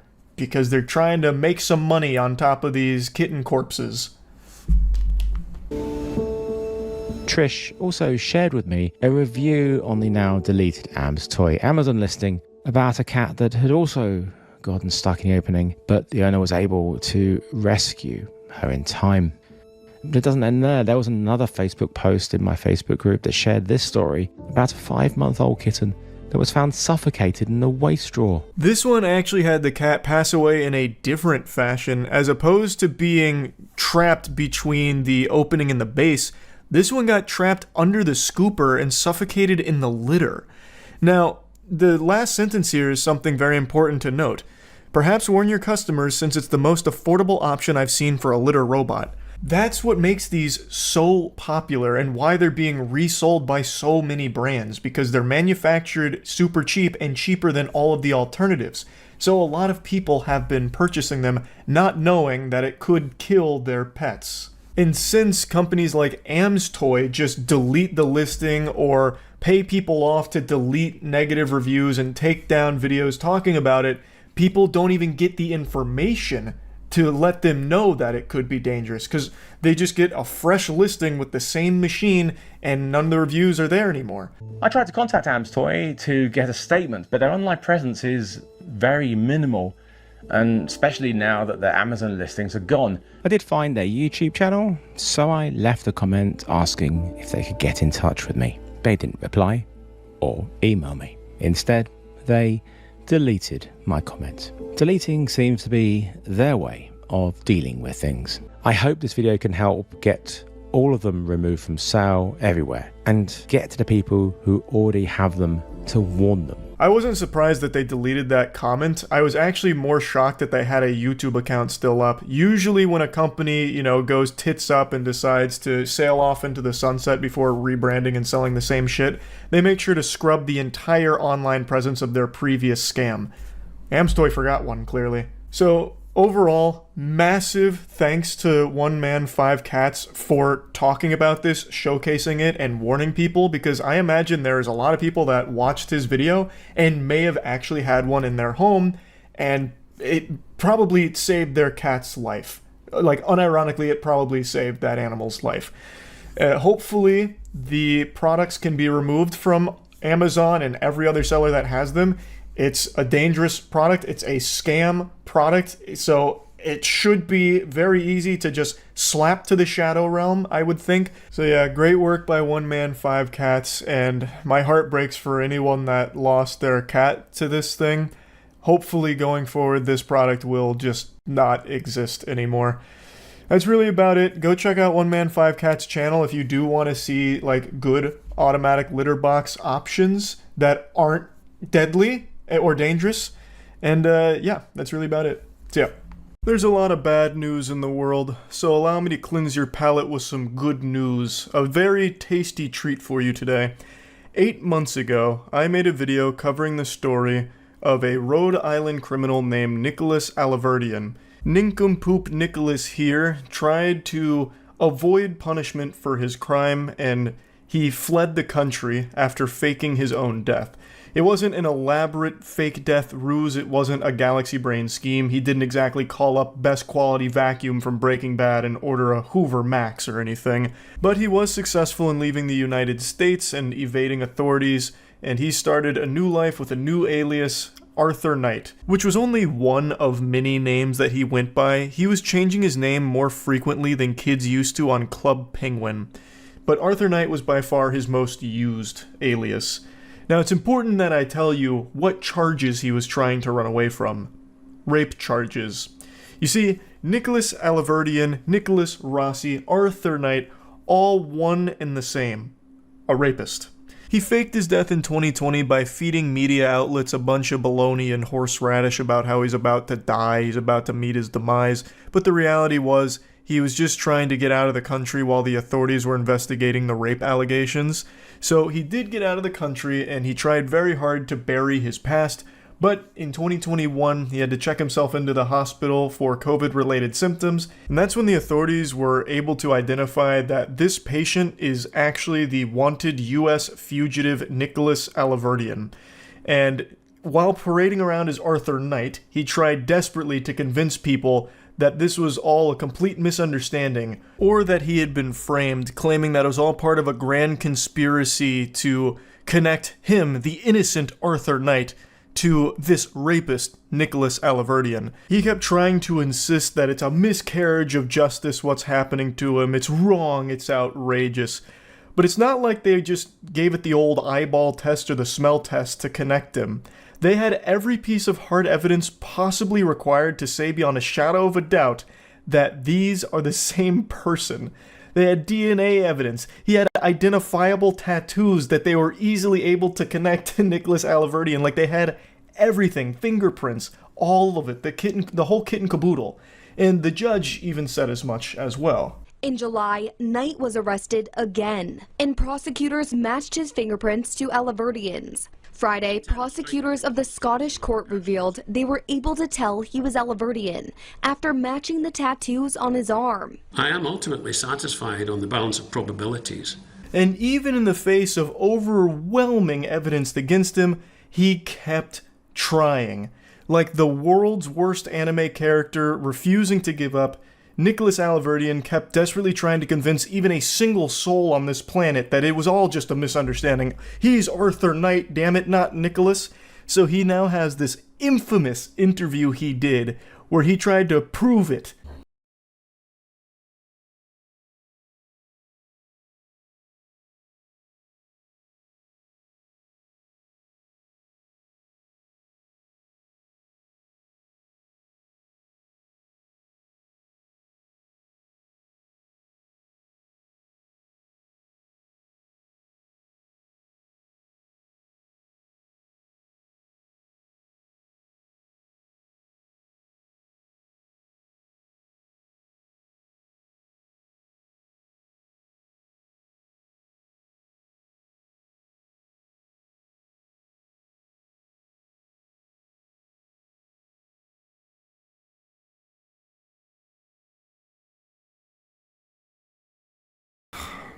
That really was a low blow to say that it's all just putting on a show and an act. It's more than that.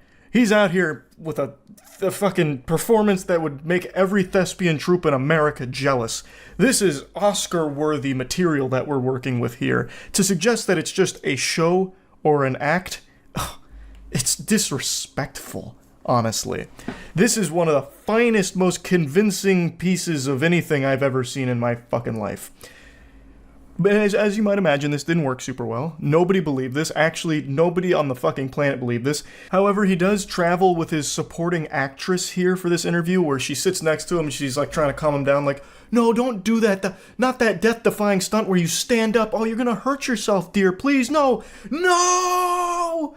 Like panicking when he stands up and starts, wacky inflatable tube manning his arms around, like he's getting hit with an earthquake or something. So he does have her traveling with him, I guess, to try and make it seem more credible, I guess. Clearly, it doesn't work. So anyway, what is the good news here? Well, the good news is Nicholas Alaverdian is being extradited to the U.S. He is finally going to face the punishment that he has eluded for so long now. U.S. fugitive accused of faking his death to avoid rape charges, extradited from Scotland. In case you don't know who this is, let me pull up his infamous interview where he tried to prove that he is not the rapist. So that little song and dance he tried to put on for the thespian troupe, it's coming from a very bad man. It's not exactly like, some minor offense or anything that he's trying to weasel his way out of with that. The man known in the U.S. as Nicholas Rossi, whose legal name is Nicholas Alaverdian, is charged with sexually assaulting a former girlfriend in Utah in 2008. He also faces multiple complaints against him in Rhode Island for alleged domestic violence. Rossi, 36, was Utah-bound on Friday and will stand trial in Utah County for felony rape charges. The man said he was framed by authorities who took his fingerprints while he was in a coma so they could connect him to Rossi. He repeatedly appeared in court in a wheelchair using an oxygen mask and speaking in less than convincing British accent.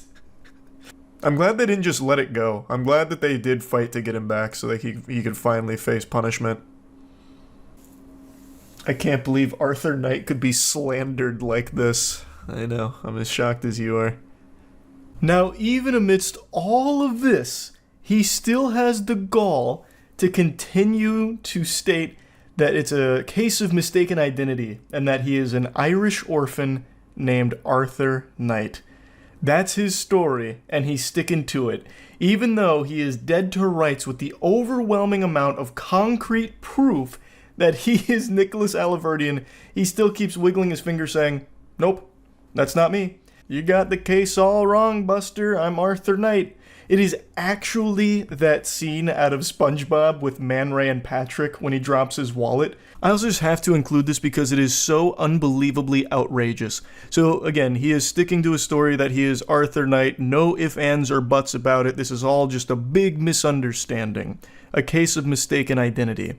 And as I've stated, they have concrete proof that he is indeed Nicholas Alaverdian, one of them being his arm tattoos and fingerprints. So, Alaverdian, when confronted with this, talking about his distinctive arm tattoos and fingerprints that left no doubt about his real identity, he claimed that he testified that somebody inked those tattoos on his body while he was in a coma, hospitalized in Glasgow with COVID-19, and that a hospital staffer had taken his fingerprints and sent them to Utah. And as the article states, his testimony left the courtroom observers with mouths agape.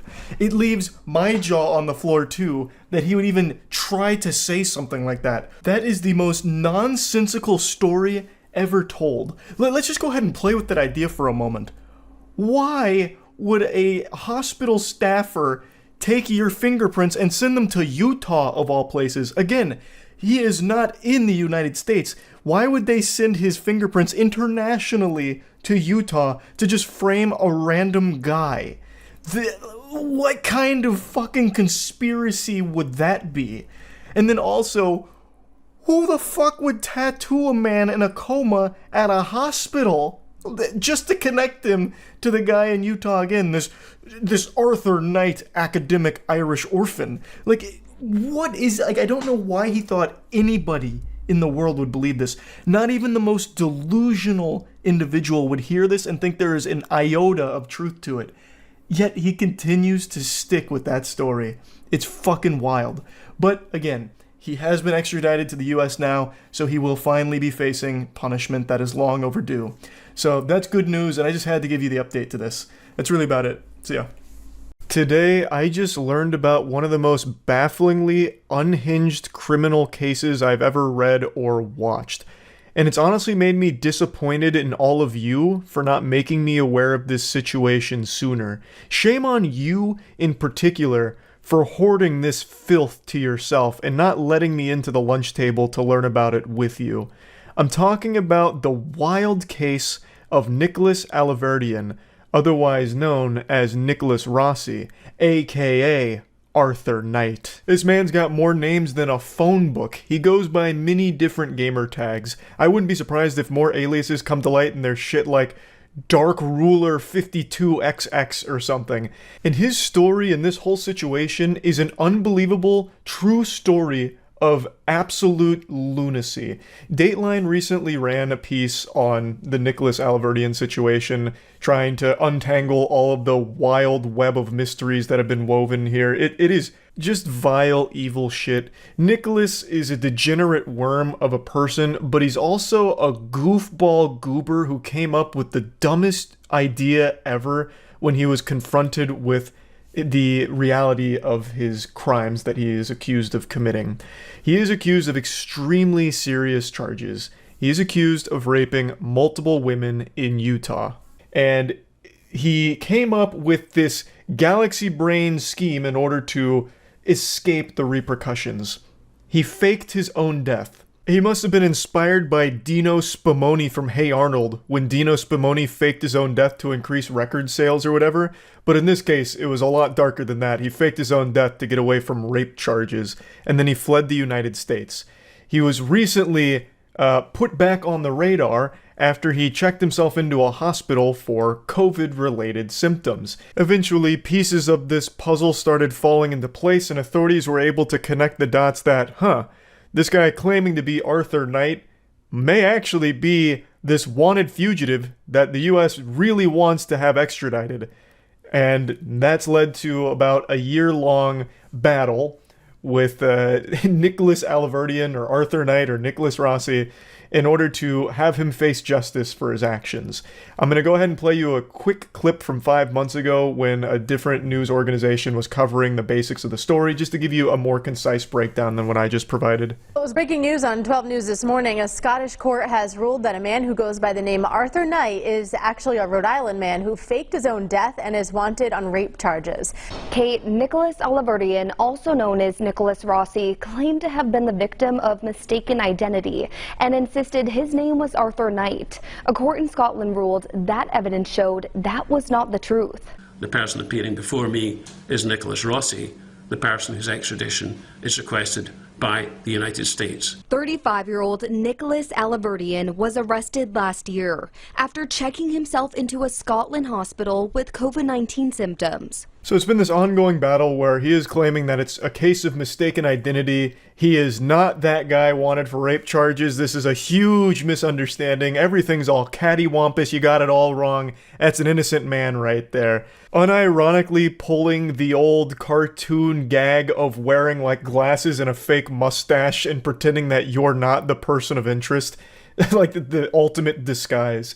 In July, Knight was arrested again, and prosecutors matched his fingerprints to Alaverdian's. Friday, prosecutors of the Scottish court revealed they were able to tell he was Alaverdian after matching the tattoos on his arm. I am ultimately satisfied on the balance of probabilities.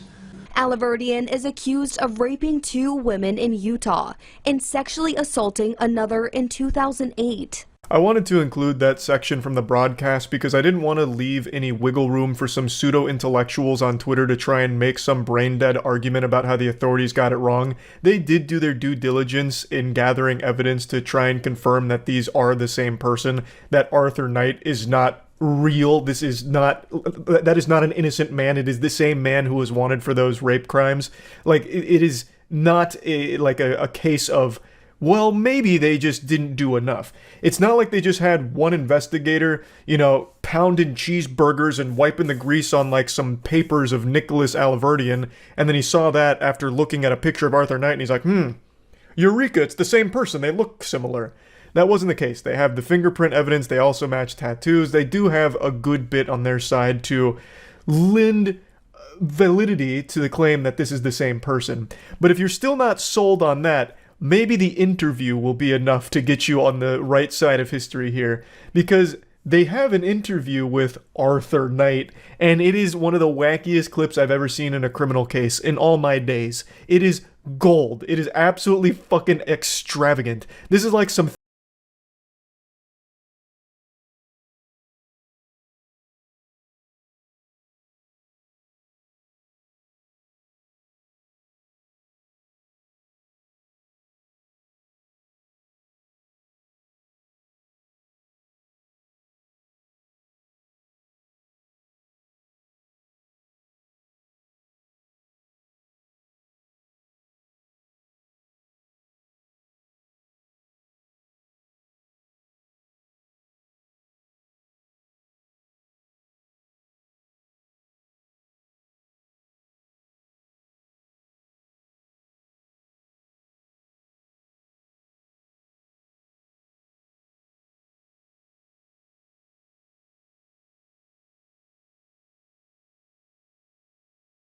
If this man isn't up for an Oscar this year, then the entire industry is dead and corrupt.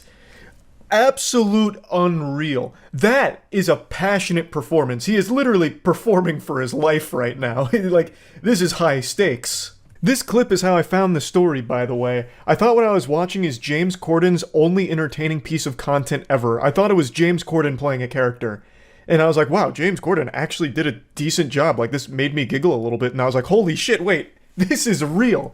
Like, that whole segment where he's like, oh, you think it's fake that I can't breathe and can't walk? Well, then what do you say to this? As he, like, miraculously rises. He's like, well, watch this. Whoa! This whole thing really feels like a sketch from Whitest Kids You Know. The whole interview is unintentional brilliance. Also, hats off to his supporting actress here. She also does an amazing job. So, like, when he's going to stand up, she's like, oh god, no, don't do it, you're gonna die! You're just gonna kill him! Like, he's about to explode from standing up. She's like, no! As he, like, slowly begins his ascent out of the chair to prove a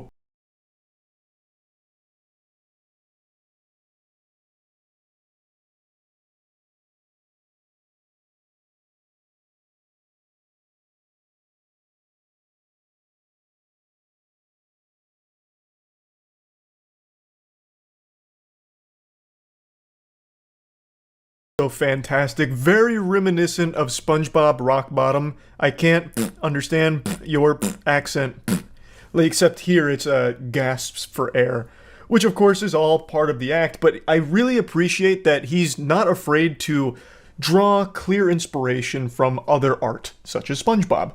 So I appreciate that. Also, the wambulance pulls up and he starts trying to get some tears out. He's not doing a good job of selling the crying. So if I was to critique his performance here, I would say he needs to work on getting tears out because his eyes are very dry. He doesn't actually get any moisture in there. He doesn't get any of his tear ducts firing. So that falls a little flat with the fake tears, but imagine if he was able to pull that off. This would have been a true combo of acting expertise, and it would have been one of the finest performances we've ever seen.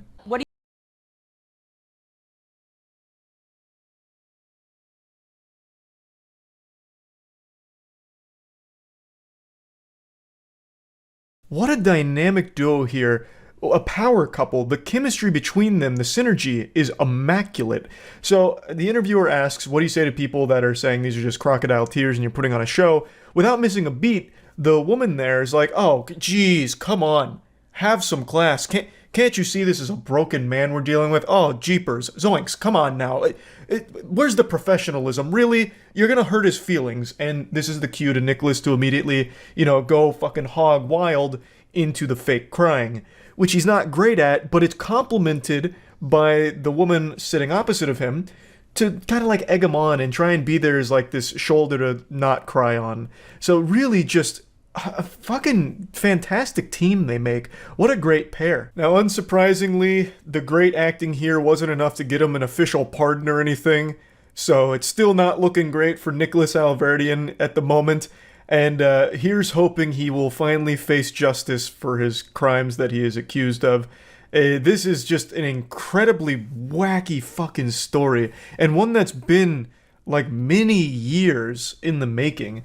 Like, I'm shocked I've never heard anything about it, because this really feels like a pretty high-profile case, but maybe I've just been oblivious to it, or it just never really got the mainstream attention, which is just surprising, because it is really weird. The whole thing is very weird. So yeah, I just wanted to talk about this a little bit after finding the clip and kind of going down the rabbit hole. That's really about it. So yeah. My captors finally released me, so now I'm safely back home, and I have been deep in the rabbit hole of whatnot scams. I only just recently learned about this platform, and it is apparently huge. So it's fundamentally a live stream auction that any goober on the planet, any Joe Schmo can just pop up live with absolutely no vetting at all from what I can tell. So it is filled to the brim, out the wazoo with scammers. I can count on one hand the amount of successful transactions I've even heard of on this platform. It seems like you go there just to lose your money. There are more scams on Whatnot than there were for fucking crypto meme coin rug pulls. It is bizarre. I have watched so many videos of them just point blank scamming the audience live in front of their faces, then they end the stream, close their account, and then just make a new account after they get their money. It is baffling. I want to show you just one that I thought was unbelievably silly though, and it's a Pokemon TCG scam. You got Prismatic. Yeah, pick any which one you want. One person, come on. Thank you, Big Country Fried. What do you want? I'm guessing the Prismatic. So you can see his chat there during the auction. They're making some bids. Someone wins, and he's about to do a little rip and ship here on Prismatic Evolutions for Pokemon. Very hype set. People would literally sell their fucking grandmother into prostitution to get their hands on those fucking packs. Scalpers have gone ballistic for Prismatic Evolutions, and the Pokemon card community is absolutely rotten to its core with all these scalpers exploiting the fuck out of it like it's some kind of degenerate fleshlight. It's just a disaster. I have been spitting and shitting on these scalpers for months now. It is out of control. And this guy might actually be the stupidest one. You can literally hear in his voice that he's a moron. He actually has cartoonish idiot voice. Like, this is what Ed from Ed, Edd n Eddy would sound like if he actually existed in our world. Bet anybody want to outbid him? Come on, 5 seconds. Thanks, Big Country Fried, man.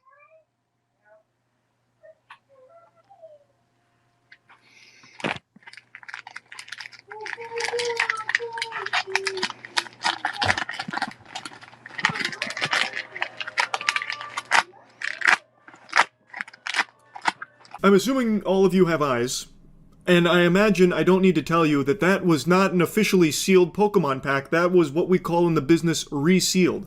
But I don't even think that nomenclature fits this, because he didn't even do the bare minimum. It wasn't sealed. He didn't even like tape it. He didn't even try and pretend.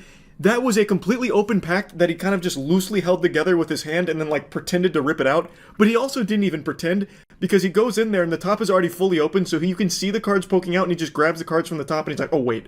So then he tries to like pretend that he's like ripping the back off, but there's literally nothing holding it together except for his fucking hand. He didn't even bother to do the bare minimum of putting like a little glue there or some tape. It is blatantly just not an actual pack. And that's before you even see the cards. I am not using this loosely. I am not exaggerating. This is actually the laziest scam I've ever seen. Full stop. There's no effort at all into this one. His heart's not in it. It sounds like he's overdosing right now on ketamine anyway. Like he's got fucking peanut butter in his mouth, so it really sounds like he's not all there, like he's not lucid right now. He's in a fugue state, and he is pulling off live in front of an audience the worst Pokemon scam we have ever seen. And this was only like, I think it was almost a month ago now, almost a full month ago. Nah, I hate ripping these bitches. I don't know the number for these, cause I'm fucking awkwardly hunched over. I don't have a stand for my phone. Rufflet, Pidgey, Polistan, Leafy, Fuko, Forthorn, Fighting Owlet. Oh, I see something shiny. You got a reverse right here. And then Togekiss. If you were reading the chat at all, you'll notice that people were quick to pick up that those cards aren't even part of the Prismatic Evolution set. They are from a completely different set. He didn't even bother to put bulk cards from the actual Prismatic Evolutions into this. It's just random cards he found from a totally different set here. And he's also illiterate. He can't even read the fucking cards. You want bulk or you want the hits?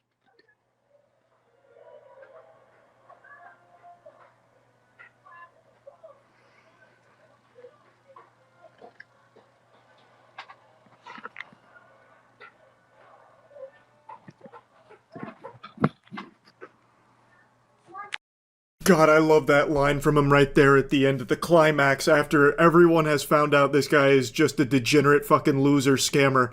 He had the gall to say, do you want the bulk or the hits? And the guy who purchased the pack, you can see him type in chat, he said, I want a refund. This guy must have, I don't know, somehow pieced those words together in his brain and figured out that that's a bad thing, because I'm sure he couldn't read it based on how he was trying to pronounce those Pokemon names. So then he knew something was awry. They were on to his nefarious scheme, his genius plan. So then he ended the stream. The show has ended. But really, the show has only just begun. This was giving me so many giggles. Now, he obviously closed his account, or maybe Whatnot banned him, I'm not entirely sure. But his account was closed. He made another account. It was called, like, Jake something. I already forgot, but I think that one's also been closed now. But I'm sure that's not the last we've seen of this guy. I'm sure he's going to keep making new accounts. You cut one head off the Hydra, two more take its place here. He's going to continue to try, but I don't think he'll ever actually be successful at it because his voice is so recognizably stupid that I feel like you will never mistake him. Unless he starts using a voice changer or like an AI Mr. Krabs filter on his voice or something, you will always know that it's this guy. His voice is just so distinct. He is a magnificent clown. Now, at first I thought there was a chance this was like satire on purpose. It's not. This was an actual scam that a real, living, breathing human being actually tried to pull off. And I guess to a certain extent, it was successful. He did get that guy's money for this. And I am still just sitting here stunned watching that. And it's not uncommon on Whatnot. That's the thing.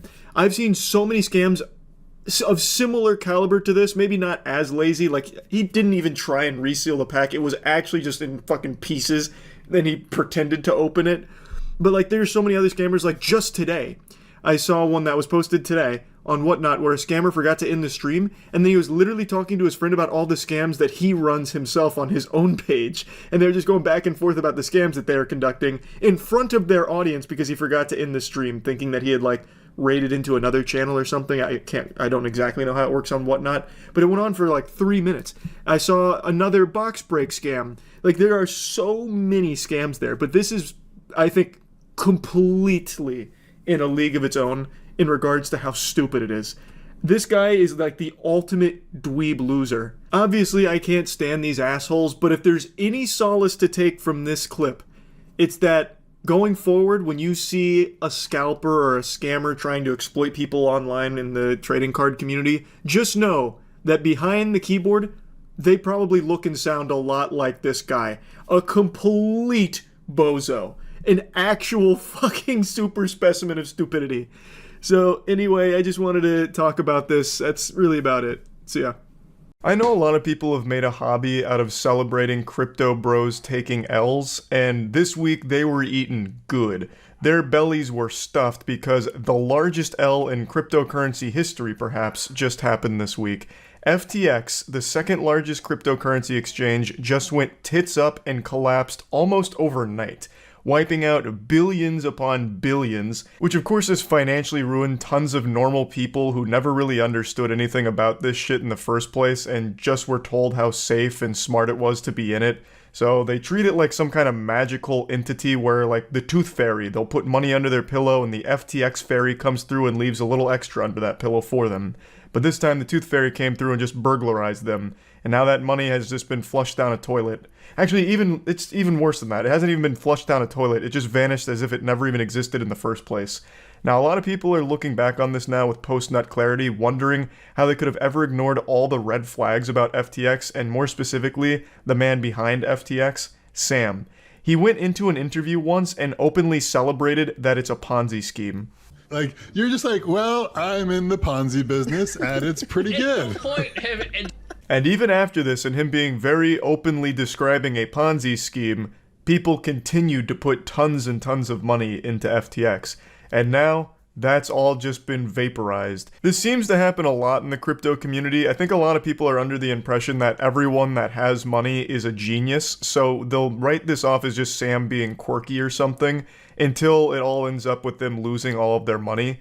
You know, I just feel like it may be a level of brainwashing, maybe a level of copium where they've already put money into this, so they just have to like fight tooth and nail for it and ignore blatant red flags, and just keep convincing themselves that this is eventually going to make them money, because they believe in the dream. And then most of the time it doesn't. This is like the 5th collapse of a massive crypto-based project in the last like 6 months. Oh, while we're already here, I kind of want to see Atrioc pick up the FTX saga post-collapse.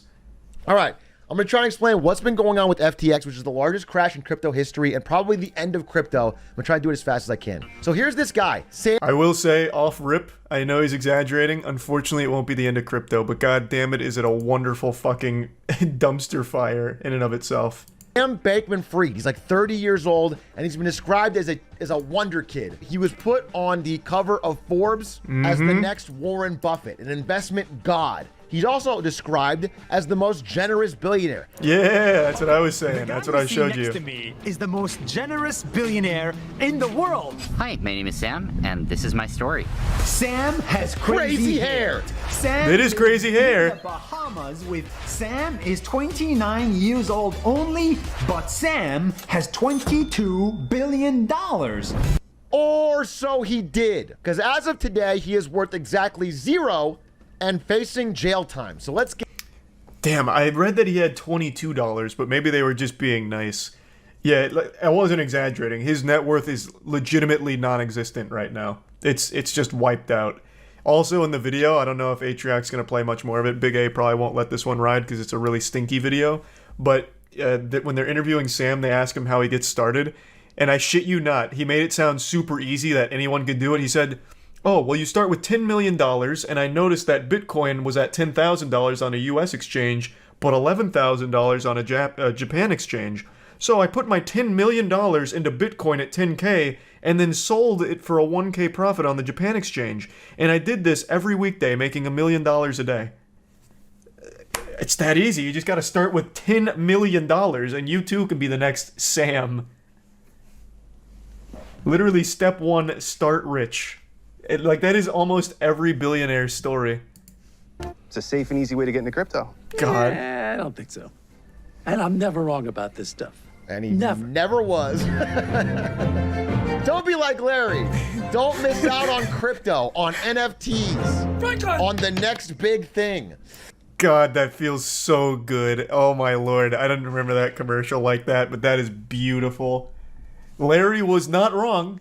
That is correct. Man called it. Maybe we all need to be a little bit more like Larry. safe. They know that crypto is becoming this big thing, but they don't really understand it. They're afraid of being called out of touch. That's one other thing that I've talked about a lot, but I can never understate the importance of it. I think the way these exchanges, as well as just like general NFTs and crypto, the way they present themselves and market themselves is so evil. They are very clearly targeting either older people or people with legitimate FOMO, fear of missing out. They're always saying it's safe. You're going to make money. Like, there's really no risk involved. It's easy to start up. It's quick. Like, you are stupid if you're not putting your money in crypto because it's so guaranteed. And it's fucking wild how effective that is. Now, of course, I did the same thing. Yeah, 100%. Like, when this shit was hitting hard, and it really wasn't crypto, it was GameStop stock because I had such a bad, such a bad time. Like, I was so upset that I missed out on GameStop stock because I got told about it really early. I was like, nah, it's fucking stupid. So then GameStop happened, and then immediately the crypto boom happened after I'd already been in crypto for like 3 years prior, but just never got serious about it. And I had such bad FOMO, I was like, fuck it, I'm going all in on like every crypto, and lost everything in crypto, in every department of crypto. Well, I guess I haven't lost it because I still have all of it, but it's all worthless now. It's completely worthless. Half of them are rug pulls anyway. But like the marketing targets people with my mental illness, where it's like, oh, you mean like, like it's guaranteed? Like a cheat code? Oh, like it's safe too? Oh shit, okay, then I'm in. And just saying that it seems like a scam. So they start investing big money, but they want a safe option. And FTX, an exchange, almost like a bank, feels like a safe option. Here is an example. This is on Sequoia Capital, one of the most nice Enron hat too. That's a nice touch. In Silicon Valley. This is on their website. You can buy Bitcoin. You can send money in whatever currency to any friend anywhere in the world. You can buy a banana. Huge. Suddenly, the chat window on Sequoia's side of the Zoom lights up with partners freaking out. I love this founder, said one partner. I'm a 10 out of 10. Yes! Exclaimed a third. What is that? That's dumb enough. But then we find out. I am a 10 out of 10. Is that flirting? Like, I don't even understand what that means. Like, a 10 out of 10 on the excitement scale? What the fuck is that even in reference to? You can buy a banana. I'm a 10 out of 10! Holy shit! From all the money coming in to pay you. And the only way this really will go bad is if they ran out of money. Major market downturn and everything. Okay? Yeah. That's how a regular bank works. Yeah, the way this goes bad is if the exact way FTX went bad. Hey, I want to withdraw my money. You can't. We can't cover that. You can't. We don't have the funds to cover your withdrawal. You know, there's definitely some risk here, but in general, it's okay, especially because in a real bank, all of your money is guaranteed up to $250,000. It's called the FDIC insurance. It doesn't matter if the bank goes out of business. The government will make you whole. Crypto has nothing like that. Understand that, like, there's a variety of things that can be in this basket here. So imagine if instead of buying a house, you're buying Yu-Gi-Oh cards or things that generally are stable and appreciate in value. What if they bought a holographic Charizard? Whoa, bro, Big A and I are in the same fucking headspace here. Oh my god, we're mind melding. What the fuck? This is not pre-watched. Literally not pre-watched. My god. Let's you say you give him $300,000. No, I swear to god, it's not pre-watched. He uploaded this during my stream. All right. No, I swear, I promise. I'm not a fraud. I'm no SBF. I've been streaming for an hour 30. He uploaded this 49 minutes ago. The math vindicates me. It proves I'm innocent.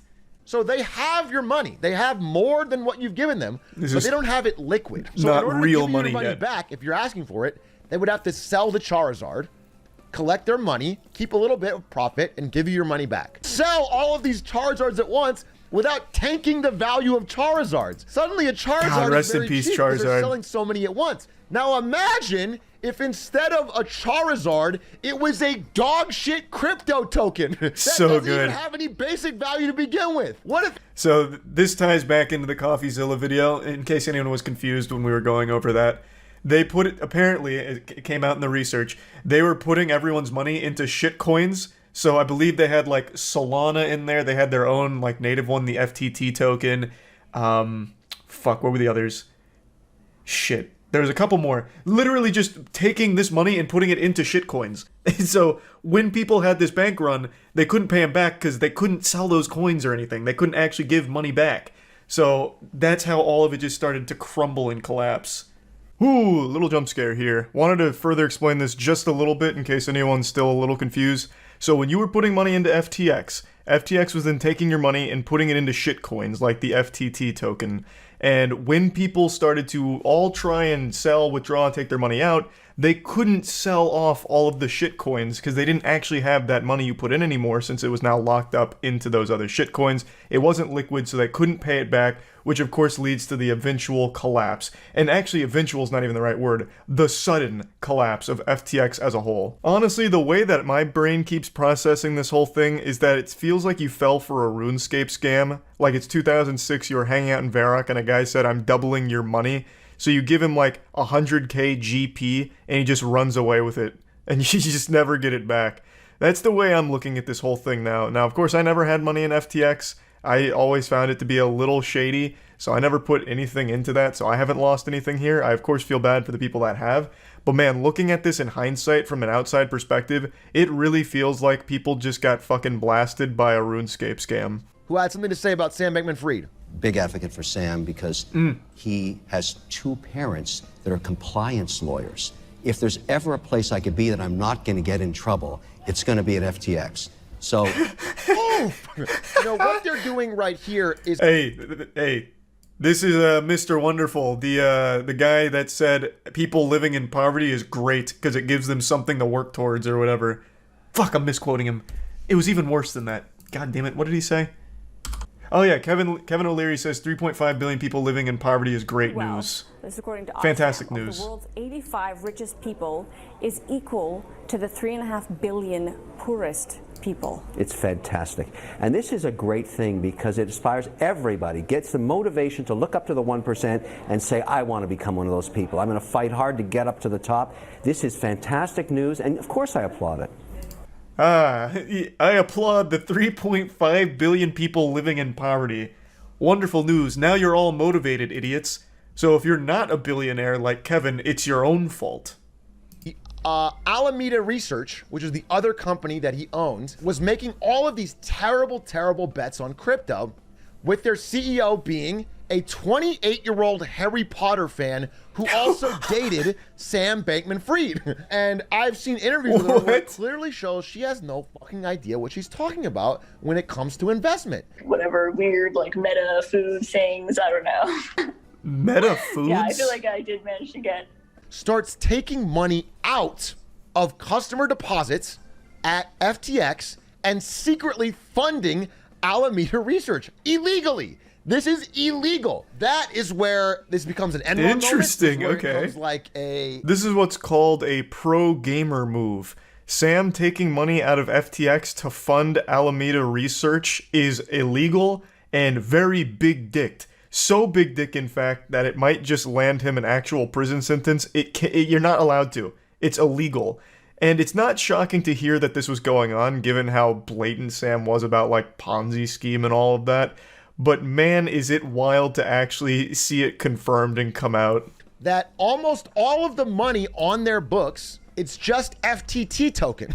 They had a bunch of FTT token that they said was worth. That's great, though. You gotta love FTT, and so people though. realize, wait a minute, if better we than ask money. for our money back, you can't sell these to get enough value to make all our money back. Like, our money no longer exists in this vault. It's just a bunch of this fucking token. Which is this guy. CZ. Basically says, I own a good amount of FTT token, and I'm going to dump it all. And that's going to make the price of this crash because it already is a shaky investment. It's not really worth what you say it is. To further expand on that a little bit, CZ went on Twitter slinging meat and said, So after this leak happened, he said, I have a ton of that, and I'm going to dump it. And then he even made sure to say, it's not because FTX competes with Binance, our company, the #1 exchange. I'm doing it just because I want to be in the free market, and this is a little off-putting.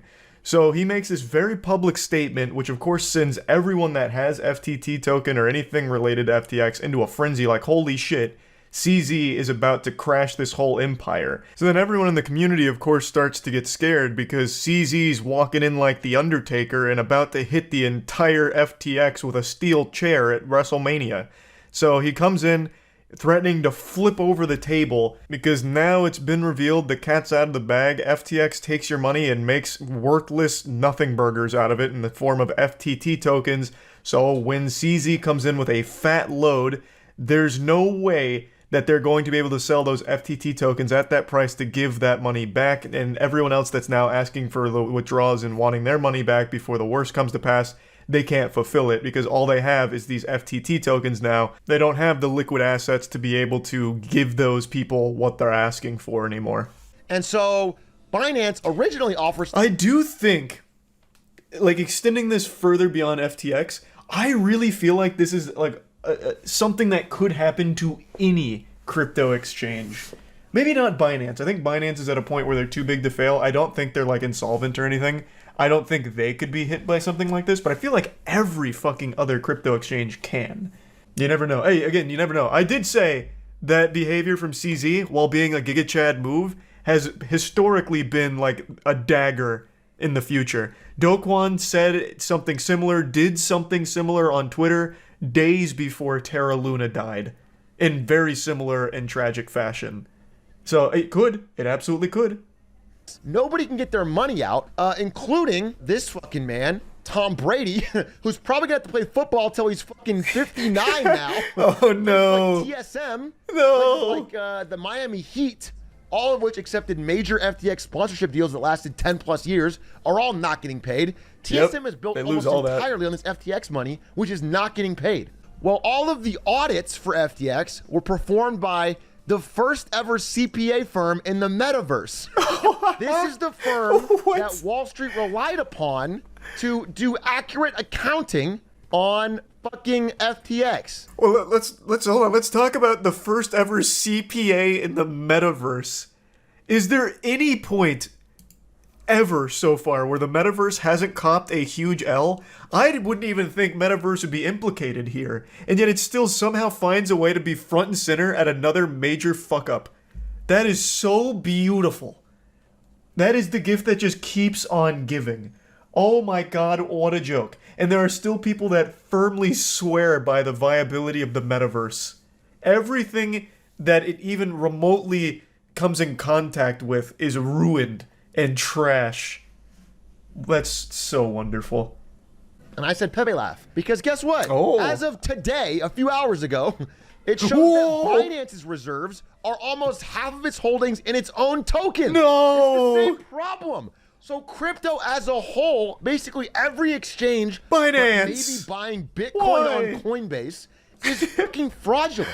Rough. It's all fraudulent all the way down. It's all a massive Ponzi scheme. FTX official and FTX. Oh yeah, this is the hack I was talking about. With over $600 million leaving the exchange late Friday. It's convenient, hacked. I'm sure this is probably a last-minute looting by people that had access in the Bahamas to whatever was left of this fucking absolute Ponzi scheme.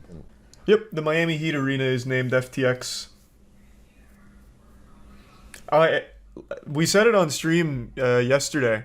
They're going to need a new title sponsor for the arena.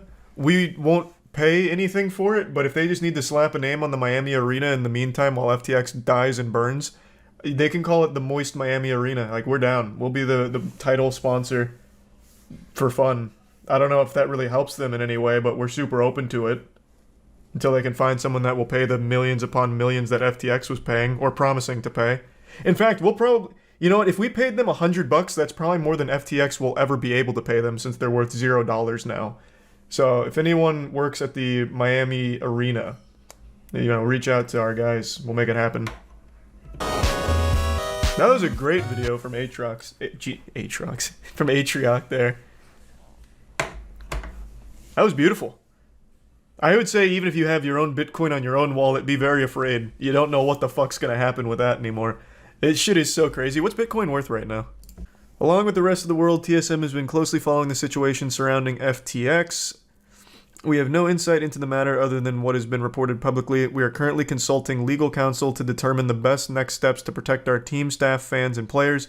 To be clear, TSM is built on a solid foundation. We are stable and profitable, and we continue to forecast profitability for this year, next year, and beyond. We look forward to a great year in 2023. They made it... Okay, so last year they claimed they finally had profit. Okay. And it was a $210 million deal, not $260. I'll just take their word for it. I have no reason to doubt it. Today I wanted to tell a story I recently told on stream about the time I got scammed for all of the money I had at the time. I must have been 18, maybe 19. I was definitely still a virgin when this happened. Not that that's pertinent to the story, but just a little bit of lore there, a little side note. And my friend Andrew had come to visit me so we could party at my university. But unfortunately, when he came up, there were no parties, and if there were, we certainly weren't invited. The lacrosse bros did not want the gamer nerds coming in. So I've got my buddy Andrew over, and he's just eating fucking Reese's cups as we're doing nothing except playing like Tekken Tag Tournament 2. And then eventually we decided to find something else to do, and we found a carnival that had rolled into town. It was like one of those pop-up shop carnivals where they transport everything in on like a dilapidated school bus. So they scooted in and they set up shop nearby and were like, well, fuck it, we're not doing anything else. Let's go to this carnival. And I swear to God, when we got there, it looked like something out of Courage the Cowardly Dog. This place looked haunted. And we were basically like the only customers there. There was like a few children, or at least the spirits of children that were there like hanging out, and they were riding the only ride at this carnival, which was one of those spinning rides that it was like this giant horrifying metal contraption that just looked like a medieval torture device. It looked like a fucking transformer that had gotten hit with a stick of dynamite. It looked so rusted and gross. I have no doubt that was just a tetanus disaster waiting to happen. I don't even know if those kids are even alive anymore if they rode that fucking thing. But that's about all they had. They had that one ride and then a ton of shady carnival games. Not like the fun, goofy ones that you can actually win, you know, like the basketball one or shooting water into a target. They had only the rigged ones that you can't win under any circumstances. So this was less of a carnival that came in and more of just like a rolling scam that travels. But of course, I'm 18, 19 years old at the time. I'm a virgin, so all I'm really thinking about is titties and how I'm not seeing them. So, you know, I kind of disregard that, and I'm going around with Andrew, and we're playing a few of the games. Of course, we're not winning anything, not even like those tiny stuffed animals. We're getting nothing. The closest thing we're getting to a prize is stepping on a used condom in the parking lot. Like, there's just really nothing that we're accomplishing. We're just wasting money and wasting time. To reiterate the location, it was literally in a parking lot in between two condemned buildings. That was the location. This fucking barren wasteland looked like something out of the Fallout universe. It would have been less gross to just wander through catacombs, because at least then we wouldn't have been losing money doing it. But I came to this with like $200 in my wallet or something like that, and we were playing through these games, not winning, and I'd gone down like 50 or 60 bucks, I don't remember exactly what, but it was a lot. Like, we were spending a lot of time just indulging in this filthy sin. Now, before I get to like the actual meat here of when I lost all my money and how this all happened, I want to drive home a point. I'm not exactly like a super gullible person, I don't think. I like to imagine like I'm a grizzly, chiseled man with hair on my sack, because as an avid RuneScape player, I know how to recognize a scam. I started playing RuneScape in 2005, and I got used like a fleshlight on that game. I was falling for a lot of scams. I once gave my fucking password away to a guy who said that he didn't think my password was cool. So to prove him wrong, I just gave him my password in order to impress him. And then I lost my account to him. Like, I was scammed a lot.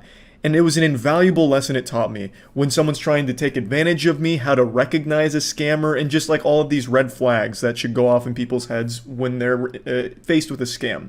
I think every child should be scammed at some point. Teach them a valuable lesson. They don't need to lose their house or anything, or like get wrapped up with a crypto gambling scam or whatever, but maybe just like a small scale scam for candy. Teach them a little something. I always believed that the lessons I learned in RuneScape through getting scammed would be very helpful, and so far they have been, but on that day, nothing could have prepared me for the scam that I was going to encounter at that godforsaken carnival.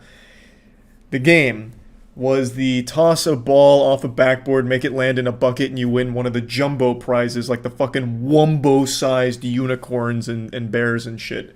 So for those that don't know, the game is a wooden backboard, it's a big circle, and it's at an angle, it's slanted this way. Underneath it is a basket that's poking out just enough for a ball to bounce off the backboard and fall in the basket. And you only have to do it one time and you win the biggest prize. So this carnival's not very big, obviously. Andrew and I had passed this a few times and it wasn't like there was some heavenly glow on it like, this is the game for me, or this is the one I want to play. But as we passed it for like the third or fourth time, the dude finally calls over. He's like, you guys are just wandering around. Come over here. Let's just like talk and hang out. And, you know, we weren't doing anything, so we'll come flirt with this guy, whatever. And he's just so charismatic. We're just talking, shooting the shit. I think he brought up sports. And at the time, I was like a sports fan, so we talked a little bit. And then he just started talking about his game. He's like, if you guys want to play, you can just like play this game. It's $5 for 3 throws. You know, might as well. And we'll just keep talking. I was like, that's a good deal. $5, 3 throws. And it looks really easy. And he's like, well, I don't want you to think that this is like rigged or anything. I want to show you that this can be done because, you know, he must have seen us losing. So he demonstrated that it could be done. So he walks up. He's like a little off to the side of where I'm standing, where I have to stand to shoot. And he bounces it off the backboard, first try, right in the bucket. He's like, yeah, I can do this all day. Picks up the ball, does it again, picks up the ball, does it again. He does it like 3 times in a row. And it's like, okay, this game looks really easy. So then he hands me the balls. It's an absolute disaster. I'm sticking my dick in my own ass. I can't get a single ball even close to the bucket, no matter how lightly I throw it or where I'm hitting the backboard. For some reason, it's like it's being shot out of a cannon once it hits that backboard. And it's not making any sense to me because I'm doing like the exact same thing he is. I'm putting a little spin on it. It's just not getting the job done. Nothing's working. And then he hits me with this proposition. For $10, I'll give you 10 throws and I'll give you your money back from this round and the previous round and still give you the big prize. I was like, what in tarnation? This is the nicest guy on earth. What a great deal. 10 throws, $10, and I get all of my money back plus the big prize? What am I waiting for? I'm fucking losing money not playing right now. How am I going to say no to this? That right there is a huge red flag. I didn't know this until well after the fact, but this is a well-known carnival scam. When they start saying you could win your money back, they're doing that because they know you can't. The game is rigged. He shows me again, he's like, hey, let me just make sure you know that you can do this. Just do it just like this. So then he just makes it 5 more times right in front of me. Like, he just shows that it is very easily achievable. Hands me the balls. I go through all 10 balls. Nothing even close. Like, sometimes you can get it to bounce off the backboard and hit the basket inside, but the ball's so light that it bounces right out, like, every single time. So now I'm $15 in the shitter and I'm feeling really bad. Andrew's trying to be like the guardian angel on my shoulder, like, Charlie, let's just go ahead and leave. You're not going to make this. It's clearly too difficult and there's some trick to it you don't know. And I took that as a challenge. I'm like, excuse me, motherfucker, what did you say to me? You say I can't do this? Sign me up for another round. Let's ride. And it's the same deal. He doubled the price again. So $20 for 10 balls, but I can win my money back. So for $20, I can win my $15 back. And then I'm back where I started and everything's good and I get the big prize. So, again, I go through all 10 balls, nothing. Nothing at all. Now, this is a lot of money. Again, this was $200. That's everything I had in my wallet. That's everything I had at the time for spendable cash. So, this is a lot of money that I am juggling around here. We didn't go to the carnival with the intent to spend a lot, but just getting wrapped up in boredom and just, like, the will to not keep being a loser at the carnival just kept me spending. So, after the $20, I'm like, Jesus Christ, what is going on? You know, it's definitely a me problem.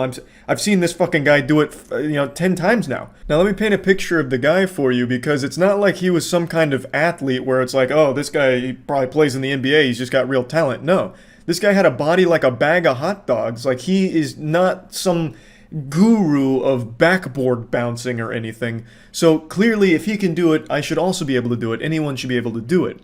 So he demonstrates it's possible again. He's like, bro, look, I really hate to see you lose this much money. I'm not going to double the price this time. Look, just give me another $20. I'll give you 10 more throws and you can win all your money back and I'll still give you the prize. I'm like, thank you for being such a nice guy.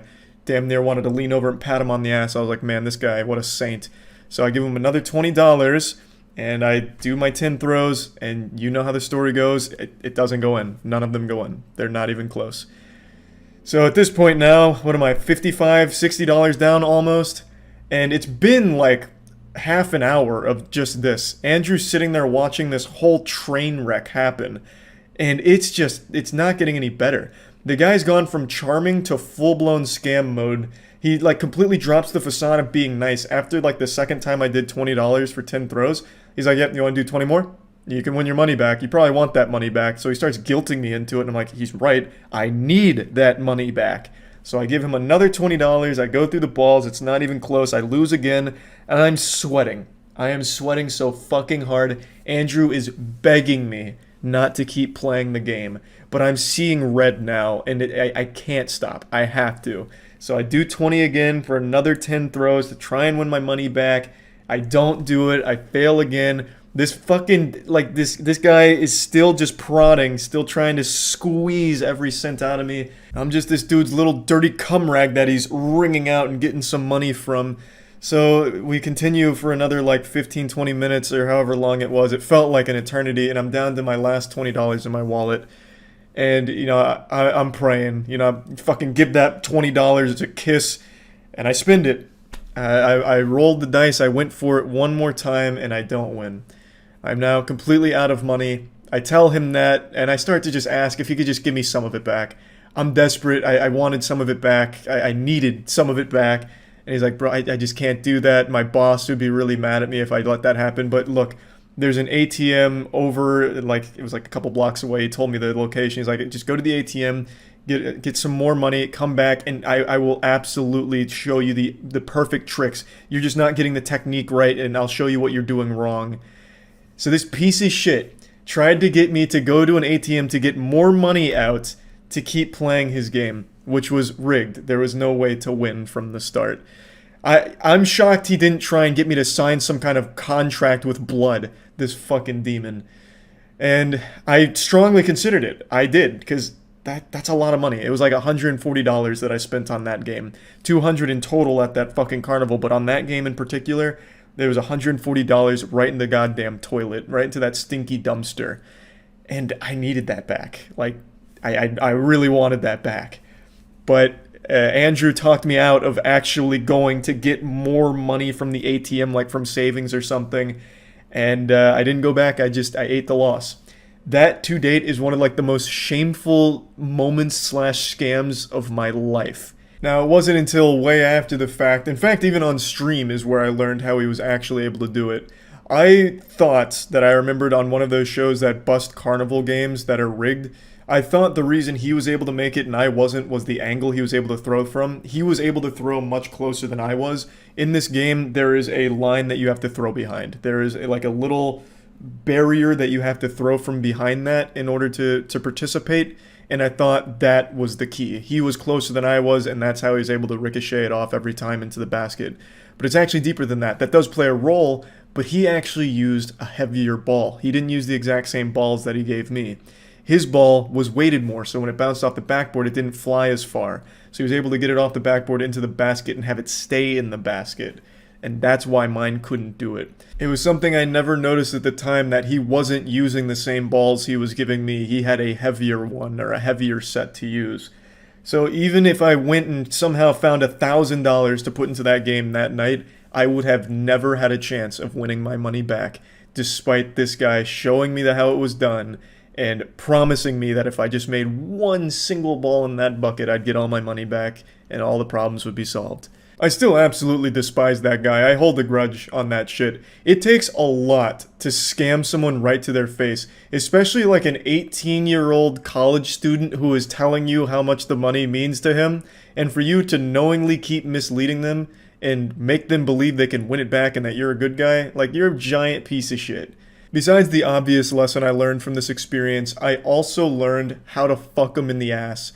The games that aren't rigged, I mastered. I decided I want to win all their big prizes because fuck them. I'm able to win their biggest prizes on my first try, and I just give those prizes away to people at the carnival so I never feel scammed again. It's definitely petty, but it's a little bit of revenge for what the carnival took from me on that night. So I posted this video a few years ago, and it's showing me winning like the basketball game and the beer bottle game for the giant prizes. Both of these games are also rigged in favor of the carnival, but I was able to master the way of doing them. So the basketball game, the rim is an oval instead of a circle, so you have to have an absolutely perfect high arcing shot in order for it to make it. And for the beer bottle game, you have to lean at the right time and the right like distance lean, and you can stand it up every time.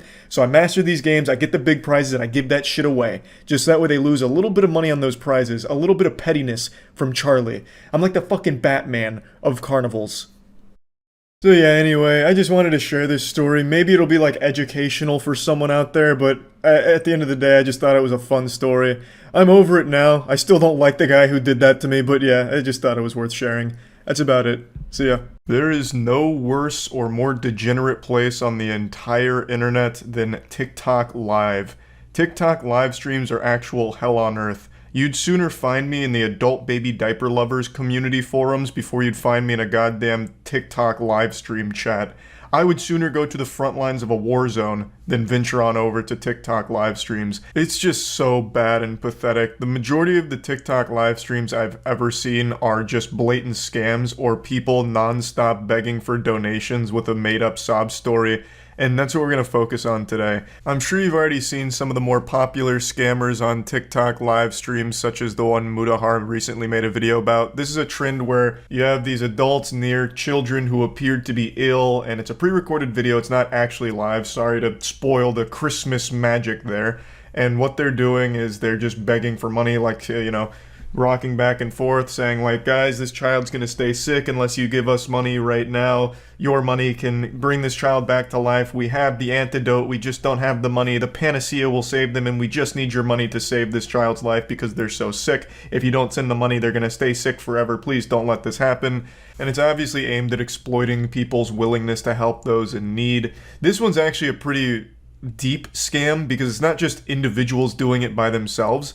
It's actually like an entire business that is having people do this for them. Like it's like almost an entire empire they're building off of this scam. At least that's what it appears to be. And there's one other thing I'd like to mention, and this one's not very important. It's just a little pet peeve of mine that really grinds my asshole.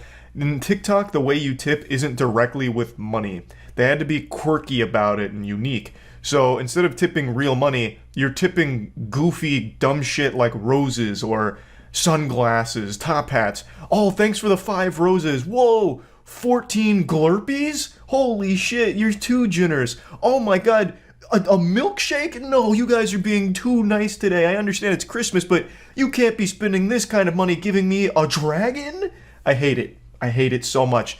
Don't be such a fucking weirdo. Just make it like one-to-one, like, oh, here's $5 or whatever. I hate that they have to like convert it into stupid little Microsoft clip art shit as like, here's what you got tipped, it's a rose. It's dumb, I hate that. Not important, but just something I wanted to point out. So this is a very common scam, but it's not the only one. There are just so many scams similar to this, and there's a video that's been posted by a YouTuber named Wasabi who goes over one of the biggest culprits of scamming like this, and probably the most popular one, who frequently does these kind of live streams and still hasn't been banned, and actually has a following of over 500,000 people. But for live streaming instead. If you end up on the TikTok live stream section, you've already fucked up. Like, I'm just gonna assume you're there for something nefarious. Like, why the fuck would you ever watch a TikTok live stream? Go anywhere else for live content. Not TikTok. Like, holy shit. It's fucking terrible. That is the worst streams ever. Bar none. Becomes a lot more appealing to people wanting to give live streaming a shot, or potentially by scammers who see it as a great opportunity to take advantage of other people. So judging by the thumbnail, this is the scammer he's about to call out, and I can already tell you he's doing the exact same scam that I briefly mentioned. I'm going to take a shot here, just based off of the other scams I know on TikTok live streams. He plays pre-recorded videos begging for money, doing something, telling a sob story, one of the two. And he just loops that shit endlessly to try and farm money out of it. And we are not getting a galaxy. You see, I just needed to be positive because we aren't getting a galaxy. I was so confident. You are making me rage today. You are making me rage today because we aren't getting a galaxy. Which means I don't have to knock it over, which means I'm not going to rage, and which means I'm not emo. Because galaxy means I'm emo and I have to knock it down. Someone translate, is a galaxy some kind of like in-app currency that's a big one? What does that translate to real currency? How many doubloons? Why am I, how am I getting so many different answers to that question? I'm just gonna look it up myself. How in the fuck, it is a standard rate on the gift, I have to imagine. How the fuck did I get a range of $5 to $1,000 from so many different people? Jesus, why do I ask? Why do I bother asking? Costs $13.50. God damn it. Holy shit, it is $13.50. Okay, so then this is just everyone's doing this scam then. Displaying pre-recorded videos as a stream. Is this fake? No, your mom fake. It's not fake. cherry on top, some people don't even have real streams. They're just pre-recorded. They're fake. So the process for that's a going very live is common pretty one. straightforward. On TikTok's website, it says you must be 8 that don't know any better, so they're easy to fool and potentially get money from. So that's also very common. On TikTok Live, I know they take Twitch streams sometimes and just broadcast it there as well on their page to farm off of the TikTok stream, or off the Twitch streamer. So they'll take like a VOD. They'll take like, let's say, XQC playing GTA RP. They'll take his entire stream, download it onto their phone or tablet or whatever, and then they'll just play it as a live stream on TikTok and just let people come in and just farm. That's pretty common on TikTok. I've seen that before. Do I watch TikTok? The only time I go on TikTok is when there's like an interesting drama story. Otherwise, I don't fucking touch it. I am not really too big of a fan. I'm sure there's good content on there somewhere, but I'm not going to be the one digging through to find it. It's more than $13. There's no way it's like 100. What, you talking about the Galaxy? What do you mean? I looked it up. TikTok Galaxy cost. Why did you donate to tell me that when you can just look it up yourself? Roughly the equivalent to $13 to $15 or $13.50 overall. This is outdated? This is December 11th of 2022. It was a week ago. What the fuck do you mean it's outdated? Yeah, I mean, I guess maybe inflation's a whole new kind of beast over on TikTok. I'm just going to say this is probably correct for now. The easiest way to tell if a stream is fake is to look at the user's profile. For a majority of them, their profiles are either blank with a fake profile picture, and the bio either has no text, or some of them say, "Don't give me Galaxy," which is their way of saying, "Give me money." Are you serious right now? I haven't blinked for the last 17 days. You can literally join my live right now and Jesus check for Christ. yourself. I don't blink. This is unwatchable, When holy I join fuck. your live, that is cap, bro. I haven't blinked in the last 7 days. You can literally join my. Is it a scam or do people have bad taste? No, it's a scam. He just plays pre-recorded videos. So when you donate to him, and he's like, "Give me a Galaxy or I'm gonna fucking cry and pee-pee. Give me a Galaxy or it's gonna be real wet trousers in here. No Galaxy?" And then the chat, for some reason, does donate a Galaxy. But since it's a pre-recorded video, he doesn't react to it or anything. He just loops that video endlessly forever. He has all the Galaxies he needs. Yeah. He's got too many Galaxies now. He's got his bag. He said enough is enough. I'll leave a couple solar systems for the rest of you plebs. So Wasabi went over the minimum payout threshold, which is really generous. It's $10. As long as you make $10, you can get paid out for that. So getting one Galaxy pretty much immediately covers that. And I imagine he's actually been successful in farming that, considering he has 520,000 followers. And a lot of them just really don't seem to get it. I understand they're kids that still don't have object permanence, where if you put like an orange behind your back, they think it vanishes from existence. So these kids still believe that they're watching real content from the guy, even though it's pre-recorded videos. So I have no doubt that he's been able to get a lot of money out of doing this over and over and over again. He's also been doing this for a long time now. There's videos on YouTube right now that have called him out multiple times over the course of the last like 6 months at least, from like a Cheeto as well as a couple other commentary channels. So he's just been at this grind, the Sigma male grind, all year. Just absolutely scamming children, taking candy from babies. Followers and likes on his actual profile, but if you were to actually catch one of his lives, then you would see that as a pre-recorded video. Another way to tell that it's pre-recorded is look at another YouTuber who has already covered this exact same guy before. A video that they showed for him over 6 months ago is a video that I just showed that I recorded myself when he was live a few days ago. So yeah, the entire thing is fake. And then of course, just like all these profiles that want to try and get money out of you or scam you, they have a link, you click on it, and then they provide 3 different drop downs saying earn this, make this, when all of it is not real. But the eater of worlds was unsatisfied with just Galaxies. His gluttony knows no bounds. So even apart from just the live stream scams, he now also includes more scams in his bio. He's double, even triple dipping into the art of scamming. So you click on his bio link and it brings you to the age-old scam, a classic, an iconic one even, where it's gift card giveaways, win an iPhone, win 50,000 skateboards, win a date with Jenna Ortega, like just all of these stupid things where like, oh, click here, get $750 and an iPhone and shit like that. All of it fake. All of it a scam. So this guy's entire identity online is based around just absolutely slapping kids and their parents' wallets around. But of course, he's not the only one doing it. It is extremely common on the platform right now. So again, I don't know why you'd ever go to a TikTok live stream unless you're really just trying to lose money for the sake of losing it. But at that point, just flush it down the toilet. Why bother giving it to a piece of shit like this guy? So, yeah, I just wanted to talk about some of the scams going around on there, and that's about it. See ya.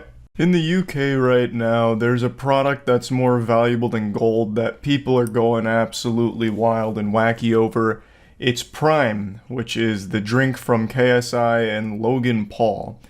It's being treated like a holy elixir that's understocked and absolutely making people ravenous to get their hands on it. The Prime panic is sweeping the UK, and there will be no survivors. It's like the blood of Christ has been bottled and people can't help but just go fight for it. And it's not because of the taste that's led to this situation, it's because it's become something of a status symbol. Having it makes you cool if you're very young.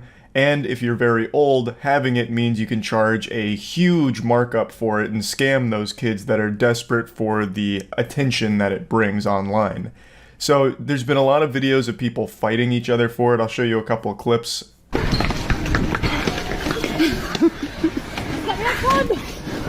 Oh my god!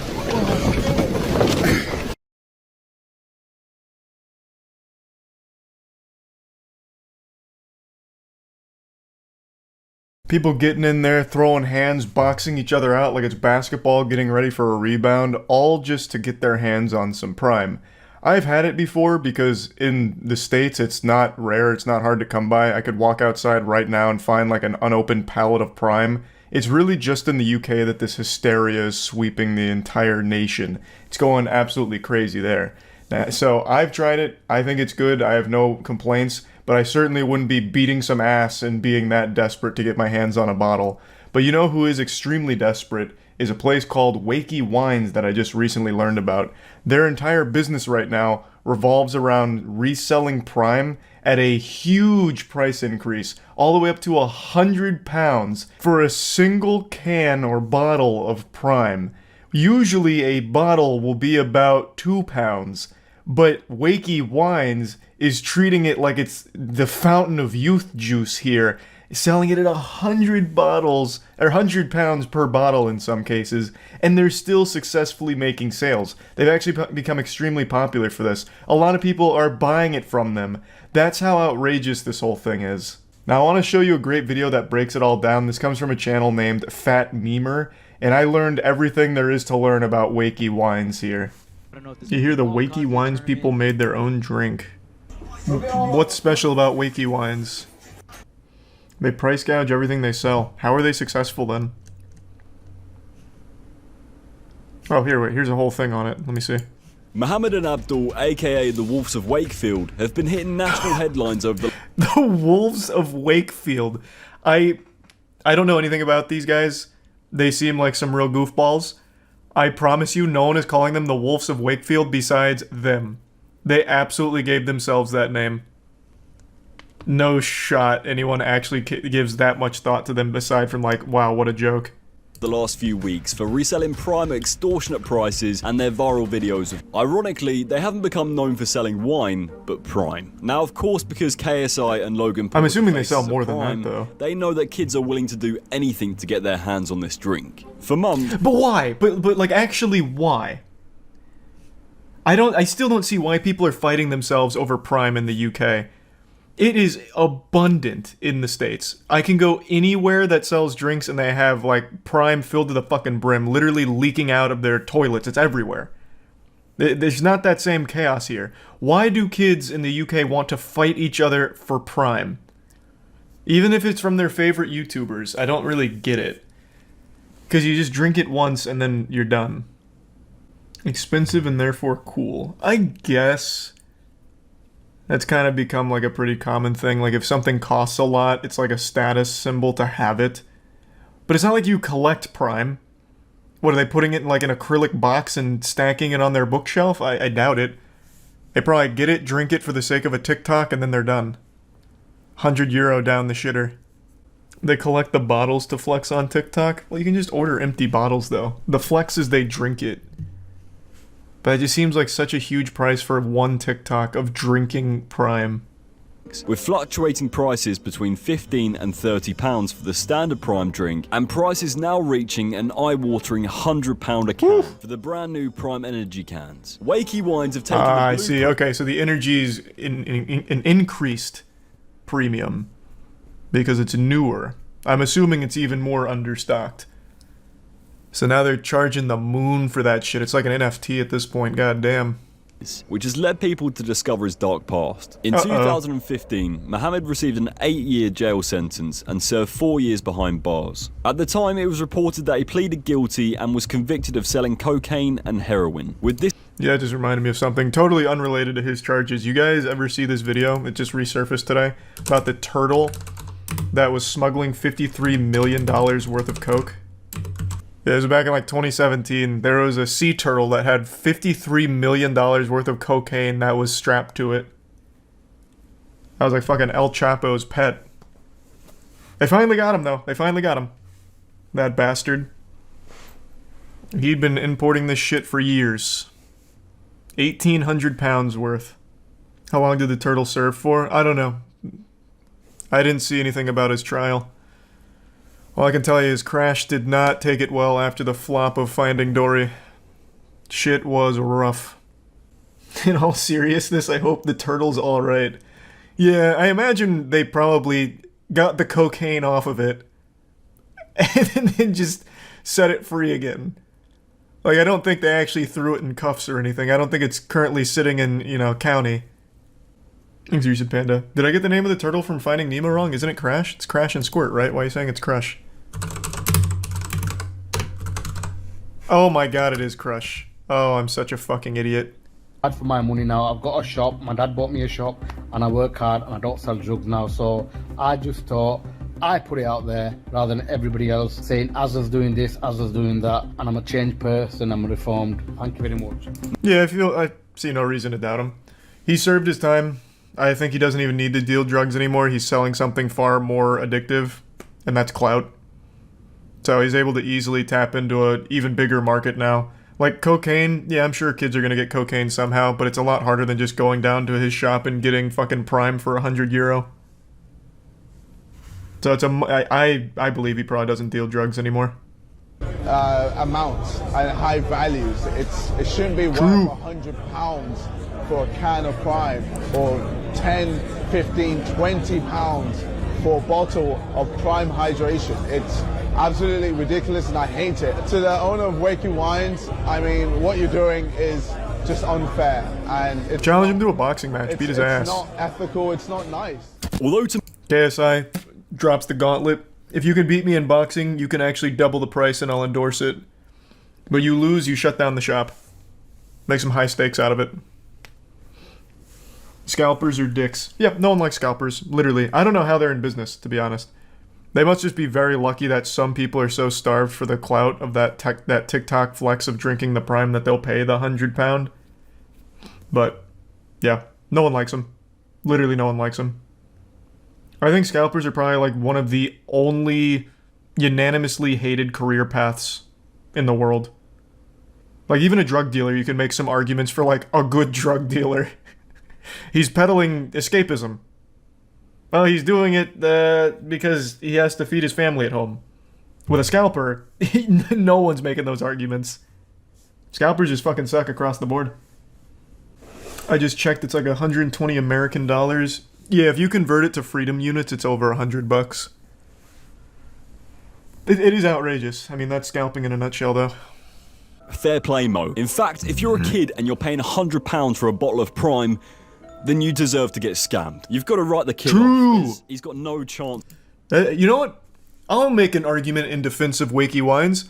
He's teaching kids an important lesson about getting scammed early. And hopefully, it'll be something that stays with them for the rest of their life. Like, wow, what a fucking idiot I was paying £100 for this bottle of Prime. Never doing that again.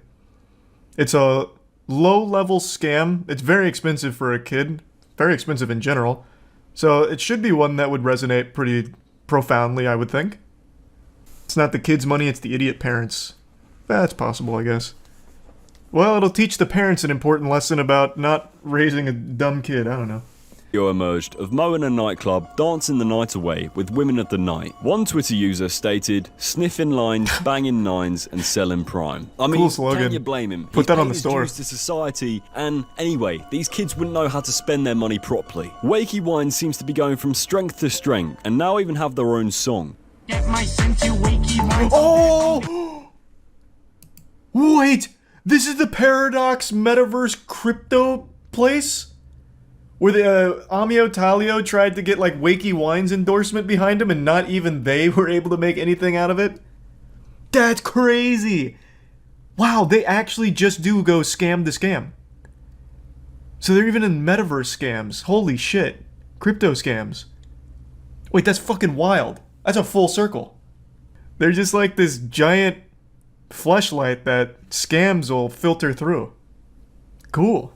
Thank you so much for watching this video. Make sure to follow me on all of my socials. This is a great At breakdown of it. Fatmema. I didn't know Like, shit about them. subscribe, and comment below what you want to see next. Huge. Good work. That's interesting. What a nice little cameo from previous season supervillains with Paradox Metaverse crypto. How's that coin doing, by the way? Let's take a peek. Oh, jeepers. How did it all go so wrong? Oh, I can't believe it. That's the day chart? Oh, yeah, that's fair. That's fair. We should look at how it's doing over the last week. Oh, no. What? How's this possible? Whoa! What was this little pump here? Amio Talio buying on bot accounts. Good work. That was a nice little pump and dump for a day. Literally a day. And then back to rugging it. Did you see kids opening Prime at Christmas? They reacted the same way as a kid getting his first Xbox. That's so cute. I'm not sure how many of you know about this, but there's a huge scam going on YouTube right now where people are getting tricked into deleting their own accounts. And they're not like small accounts or anything. I'm talking accounts with millions of subscribers. And it seems like they're targeting the smartest people on the platform. Like if you heard tomorrow Charlie was tricked into deleting his account and showing pictures of his cock on the internet, you'd be like, yep. That sounds about par for the course. That sounds like something Charlie would be tricked into doing.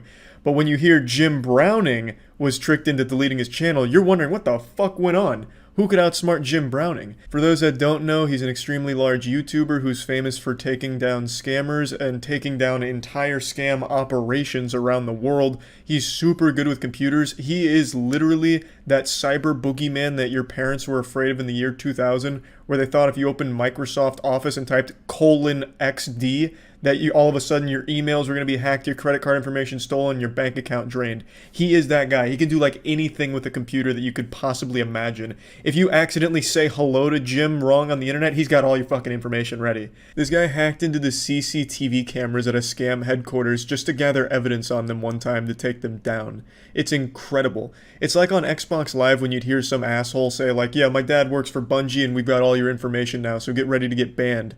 Except Jim Browning is actually able to do that. He is that. Like, this guy is a real-life L from Death Note. Super smart guy, super great guy, and he recently was the main victim to a YouTube scam that convinced him to delete his own channel. Today, he posted a video going through exactly how the scam works. It's a great video. I highly encourage you to check it out.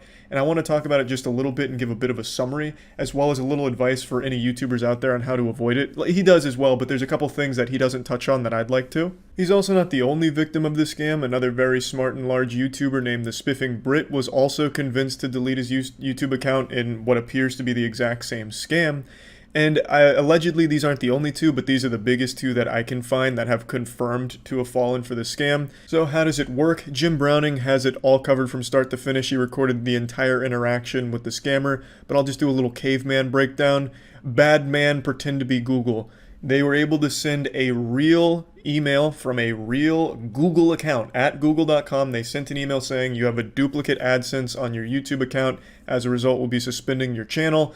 If you want to talk about it and try and rectify this, you can join our YouTube support chat. And then there's a link, and the link actually takes you to a real YouTube support chat.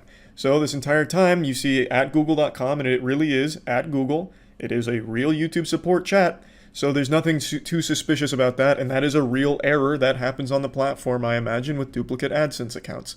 So all of those check the boxes of, might be legit. So upon joining the YouTube support, they walk you through how to fix the problem, though there is something Jim Browning points out. When you're in the YouTube support page, there is a discrepancy with the email that you're talking to. It's at creatorpartners.com, which isn't right. That is the wrong email, but by this point, you're already convinced that this is really YouTube support. So, as he mentioned, he wasn't paying enough attention to it and didn't think anything of it. And I imagine it's the same for the spiffing Brit. So after talking with them, they walk you through the steps on how to fix it, which is moving your channel, the one with 3.3 million subscribers in Jim Browning's case, to a blank channel that they have you create, saying, we're going to take this channel and move it here, and this is going to fix the AdSense problem.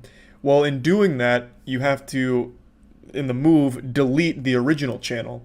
So you end up deleting that channel, and now you're left with just a blank channel.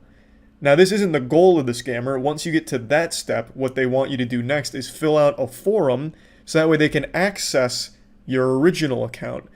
And this is where Jim Browning's, all of his sirens were going off, and we entered DEFCON alert, where he realized it really was a scam. In that forum, they ask you for some really odd information that no company would ever ask for, which is stuff like your password. So that is the biggest tip. No one and nothing that is official will ever ask for your password to anything. So upon seeing that, he closed the case. He knew it was a scam, but then tried to get more information out of him. The scammer started bragging after he was caught, saying that he's worth $2.5 million off of this scam, and that he has 12 accounts, some with 6 million, some with 3 million. None of that Jim was able to confirm, but it is worth at least mentioning. And then today, the Spiffing Brit posted this picture about how his channel was deleted and he was tricked into deleting it himself by a scam.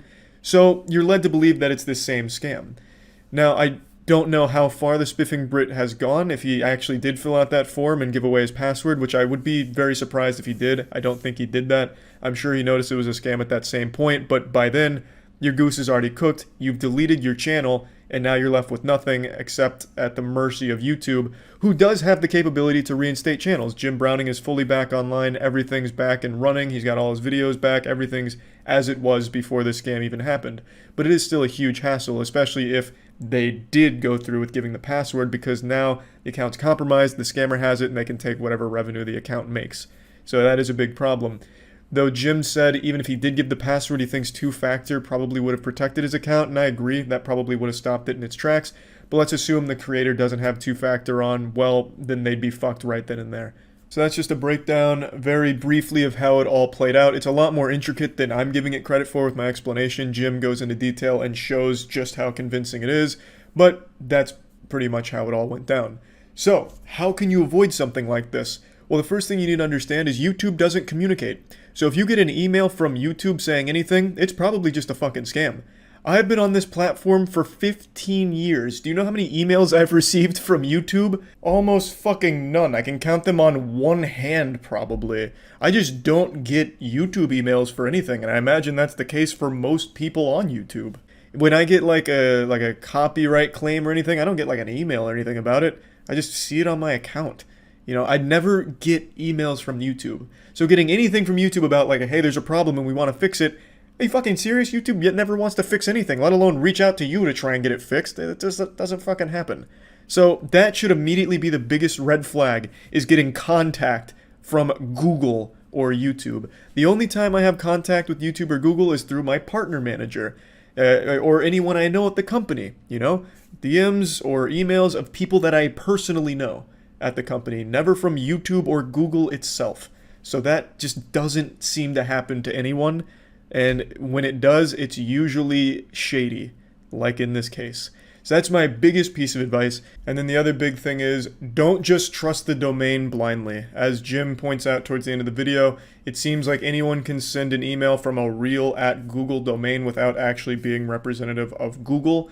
So just because a domain looks legit or even is a legit domain, don't let that just be a pass for everything they say. Don't just write it off because the domain was real. Because, again, in Jim's case, it really was from Google, but it was a scammer that was able to use the Google domain. And it seems like anyone can do that. So that's just the other thing to be aware of. That's really about it. It's a pretty wild scam and definitely the most intricate that I think I've ever seen on my history on this platform. I've never seen one actually be able to target extremely smart people successfully. Usually you'd see it happen to channels that are like prank channels or something, not actual fucking 500 IQ scam exposers and extremely smart YouTubers that expose exploits in the world like Spiffing Brit. Like, the fact that it got those two means it could get fucking anybody.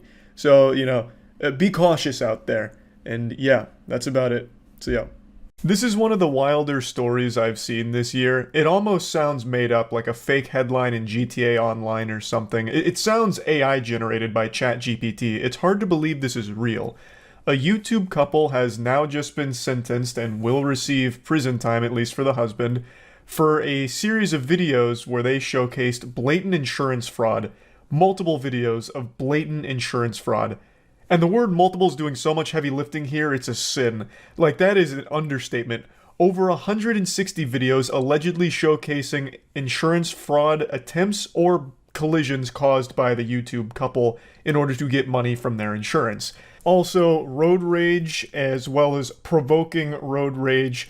Just like this absolute massive pile of horrible shit they were doing in their vehicle in order to get money from insurance. Everyone hates scammers, but the roller coaster doesn't stop there. It doesn't matter if you've already puked your guts out, here comes the encore. They're also facing, well, and have been sentenced for child abuse because they were intentionally causing these accidents with their kid in the car, for some of them. And they would have got away with it too if it wasn't for those meddling internet points. This is the most on-brand shit for the modern landscape of brain rot, clout goblin mentality. The father couldn't keep his hand out of the cookie jar of internet clout, so he started posting these dash cams of the collisions and insurance fraud attempts on his YouTube channel, and then shamelessly went to TikTok to accuse some of the other drivers that he got into the collisions with that he himself caused of being insurance scammers. What you see here, this is Jeremy Perales. He's about to set me up for an insurance scam. He's about to set up an accident.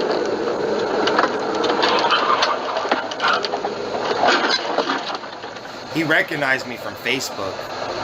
Unhinged lunatic behavior right here, and then proudly posted on his own TikTok page.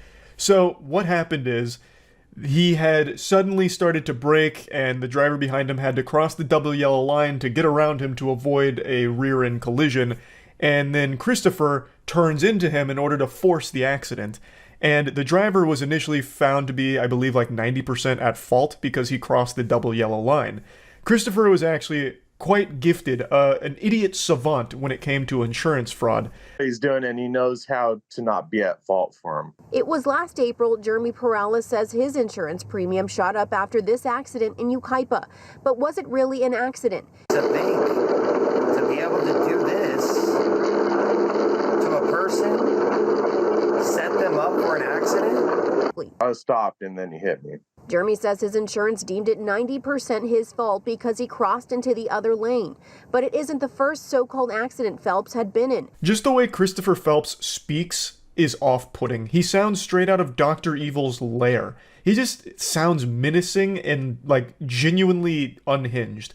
And then he's talking about how, like, it's unspeakable how this man could try and set up an accident all because he recognized me from Facebook.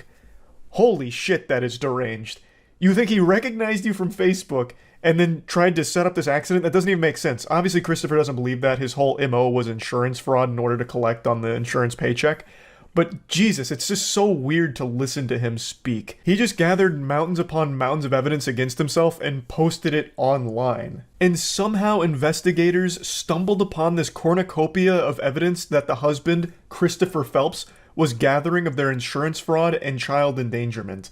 Like, Christopher ended up being his own worst enemy. He was like, the Zodiac killer, leaving all these clues, all these breadcrumbs for investigators to somehow find. And I have no idea how they found his channels, because he was getting like 50 or 60 views per video. I don't know how the fuck they ended up there. You would have been more likely to end up in Narnia than on his channel. But Jesus Christ, they must have had L from Death Note on the case because they found all of it, and they really cannonballed into the rabbit hole. Investigators found at least 23 collisions, allegedly documented by Phelps, which were linked to at least 17 insurance claims. Christopher is receiving 3 years in the slammer, and his wife is getting only a little bit of time in jail and then 3 years of supervised probation. Now, I'd like to show you a couple more videos here from the archive of Christopher Phelps and his insurance fraud journey. I have to mute the first part of the video here because this goober was playing DMCA copyright music. I'll just explain what he's saying. He's saying that the driver that he's pointing to is mad because Christopher passed him. Christopher's got some steam coming out of his ears for this video because he was actually found at fault by the officers on the scene for abruptly stopping, which causes this rear-end collision. But Christopher's arguing that the guy flipped him off, which the guy does admit to, and that because he was mad, when he stopped for a utility vehicle, the guy intentionally rear-ended him. And just to show you that utility truck, here's the guy that hit me right there. That is the utility truck that was turning left onto my street.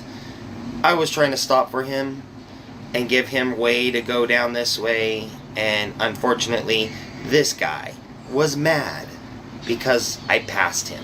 What a bunch of mumbo-jumbo, a load of hooey here. He's claiming that, oh, this is his fault, he was so mad, real mad goofball, and he rear-ended innocent old me who was just stopping for this utility vehicle over here. When the video immediately betrays that, what are you talking about? You stopped abruptly, you brake-checked this man way back where those 2 trucks were parked, and then your evidence that you were actually stopping for a utility vehicle turning left is like significantly further along than where you actually stopped. Unless you were giving this man like 700 feet worth of turning radius room, that doesn't make any sense at all. That's not what happened. That's a blatant fucking lie. And here's 2 rapid-fire insurance fraud attempts from old Christopher and his wife. I don't know if their kid's in the car for these, but probably is, considering they did that quite a few times. And we're gonna do this. Find out if they're gonna conspire with the sheriff, or if they're gonna cooperate. We'll see. This is the last TikTok video that Christopher posted, him as a warrior about to go to battle for his case, fighting for justice, and signs off with, we're gonna find out if they're gonna conspire with the sheriff or cooperate. That is so fucking weird. Such a weirdo, and such a bad fucking person. Him and his wife. To not only be insurance fraud scammers, but to put your life, the life of the drivers on the road, and the life of your child all on the line for a couple doubloons from insurance is ridiculous. That is so fucked up and disgusting. A scam that endangers your life, the other drivers' lives, and the life of your kid that you're putting in these situations. I think 3 years was way too light of a sentence for this guy, and his wife got off way too fucking easy here. I don't understand how they got such light sentencing for this shit. They even did get assault with the deadly weapon charges because they were using their car as a fucking weapon. They were just hitting other drivers on the road to try and squeeze some coins out of insurance claims. They were more than willing to not only endanger themselves, but everyone else, including their kid. Every day was bring your child to work day, basically, so they'd fucking strap their kid into the back seat and just blast into another vehicle to try and file another insurance claim. And if they unsuccessfully caused an accident, they'd then try and make a road rage incident out of it.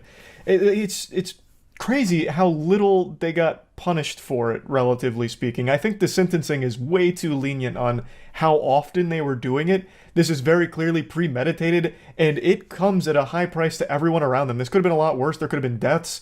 And even in its current state, many of the other drivers, they had insurance premiums be hiked up as a result of this because some of them were found at fault for the shit that Christopher Phelps and his wife were doing. The whole thing is just so fucking horrible, and I'm really pretty upset that they get off so easily from it.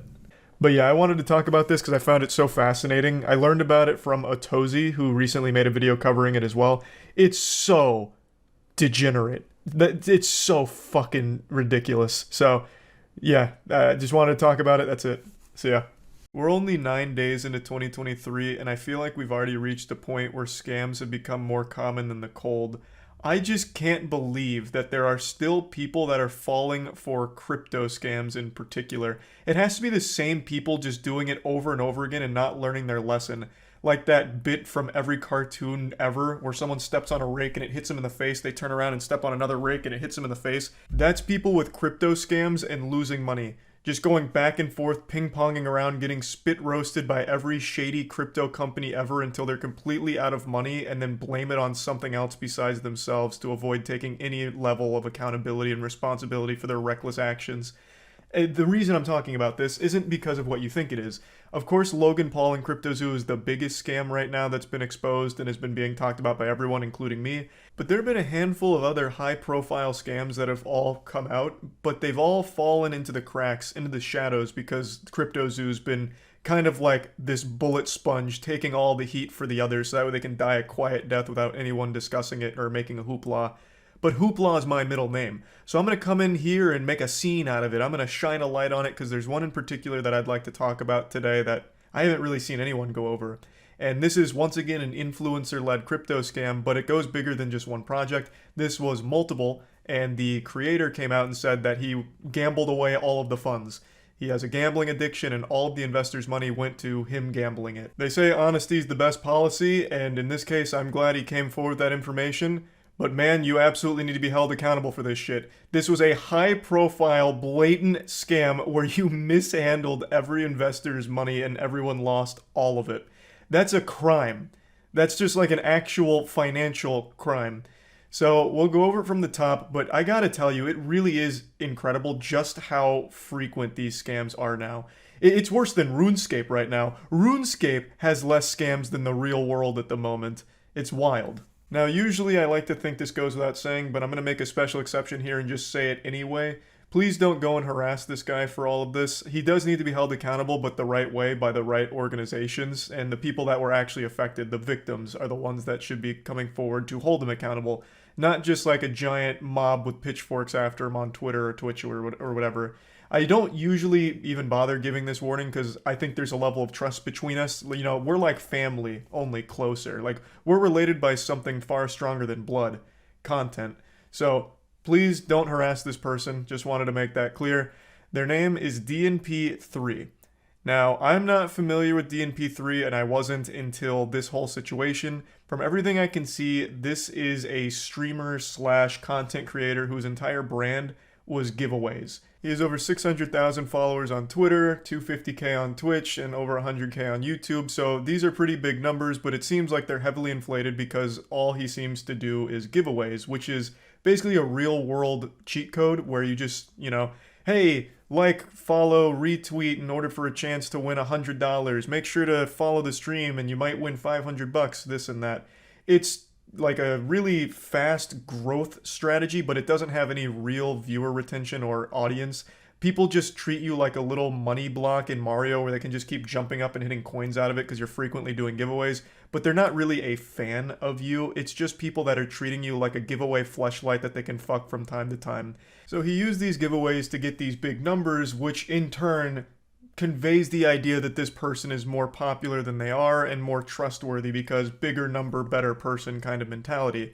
So they use this to then platform these crypto coins, NFTs, these projects, and a lot of people bought into it, trusting that surely this guy's so well off he wouldn't be scamming us, which is a tale as old as time.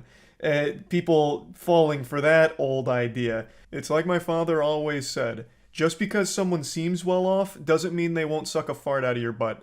You can't be getting bewitched by this perceived popularity and think that they're automatically a trustworthy person. Now that I've kind of set the stage on who NDP3 is, let's see his statement on what he's done.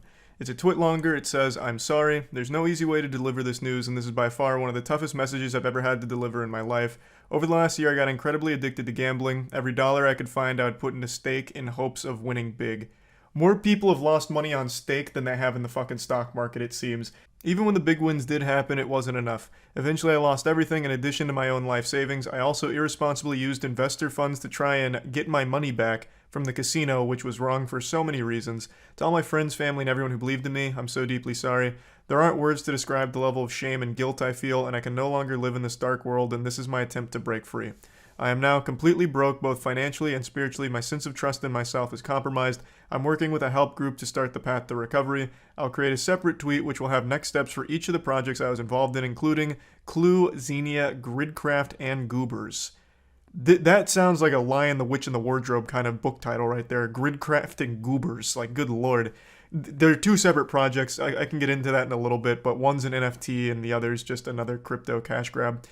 I'm sorry that I betrayed your trust. I'm sorry that I did not live up to my values of integrity. I'm sorry that I let you all down. I'm sorry.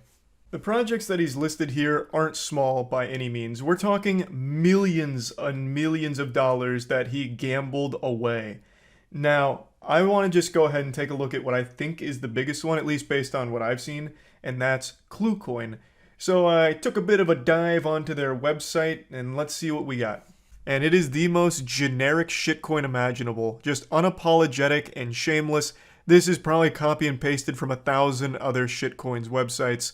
Together we can change the world. Yeah, I'm sure by purchasing these imaginary schmoobles, it'll all of a sudden change the world. It's just once again a cash grab, and there's DNP3 right there as the founder and CEO. Now, if you want to look at the graph, it's tragic, and it's as you'd expect. An absolutely colossal failure. Everyone's money lost. And DNP3 gambled all of it, most of it, I suppose. To me, even if he didn't gamble these funds, you were going to lose them anyway. It's a goddamn shitcoin. The inevitable fate of putting money into a shitcoin is that all of it vanishes as if it never existed in the first place. So I feel like no matter what, if you put money into any of these projects, it was going to go poof right down the shitter at some point anyway. It just so happened that the person behind it is even shadier than I would have ever expected, and he's just openly taking the mask off and letting you all know that he took your money and gambled it, and he's saying it right to your face. We can also trace back where the addiction started, it seems. Go back to the genesis. Oh man, I used to watch all your streams and I really didn't notice your addiction. I thought it was just fun for you. Really sad to read these words. I hope you can find some clarity, dude. Stay in peace with yourself and your family. DNP3 responds saying, started with a sponsored stream and unleashed an addiction I never knew I had. That's very interesting. So it seems the patient zero to this disease happened to be a crypto casino itself that sponsored one of his streams and threw him deep into the rabbit hole of gambling addiction.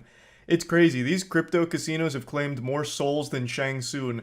They really get their fangs in you, it seems. Because this is not the first story, far from it, from these new crypto casinos that are sprouting up everywhere. Gambling addiction is really popping off these days. It seems like as there's more access to this kind of shit, more people are getting hooked on it. Addiction in any of its forms is bad, but gambling addiction is a super serious and scary one.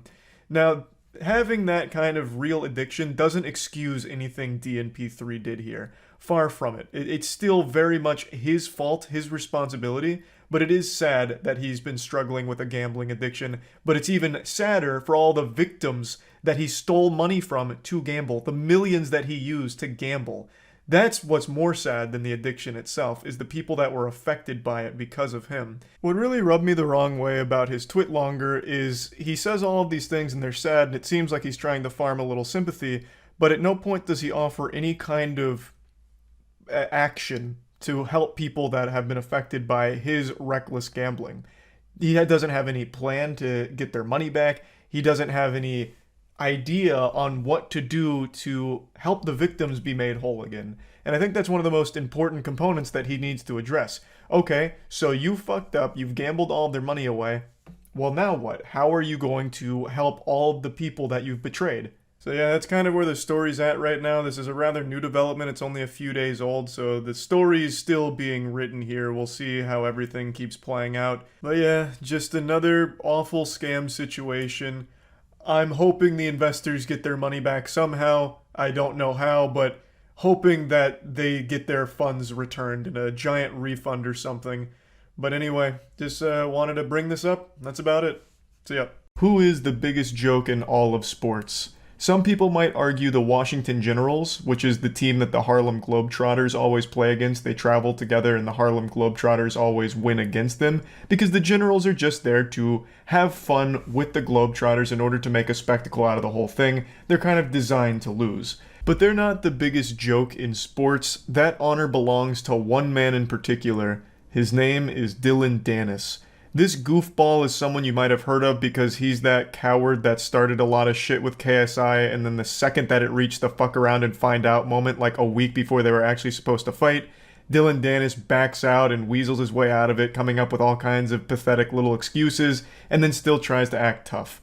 He's a washed up fighter who all he does now is just shit talk and then promotes scams on Twitter. People have more respect for the flies that hover around public porta potties at a fucking music festival than they do this man and his career. And yet somehow he finds a way to sink even lower. He was recently the primary clown in CoffeeZilla's newest video, where he got used like a fleshlight by CoffeeZilla in order to prove a point that Dylan Dennis will promote absolutely anything at all as long as you pay him. And it turns out you don't even really have to pay him that much, all things considered. Just giving him a pack of cigarettes will get you like a 24-hour tweet promoting whatever vile scam you want. Like, it's actually pretty wild. So CoffeeZilla's video exposes at least 20 scams that he's done in his past, as well as convincing him to do yet another one, hop back in the saddle, get ready for the rodeo, and engage in another scam tweet that CoffeeZilla cooked up with a completely fake crypto project. And he wanted to see how much does Dylan charge, and does he do any amount of research at all into the things that he proudly posts on his Twitter. I know Dylan Dennis can't even spell research, so the answer isn't shocking. It's a no. He didn't bother looking into what CoffeeZilla was paying him to promote at all, because if he did, if he spent even 3 seconds, or even just like an iota of a thought given to the project, he would have immediately realized that it's not real and it is a scam that he's about to post proudly on his Twitter. Because CoffeeZilla laid it all out in front of him. And it's not even like it was hidden in plain sight or anything. He literally spelled it out, word for word. In a contract he sent to Dylan Dennis, it even says that it's not real and you're going to be the butt of a joke. It was literally, it was just there in the contract. And it wasn't even a long contract like buried in fine print. It was like a core piece of the contract that just says, this is basically a fucking scam. And Dylan still signed it. It's baffling.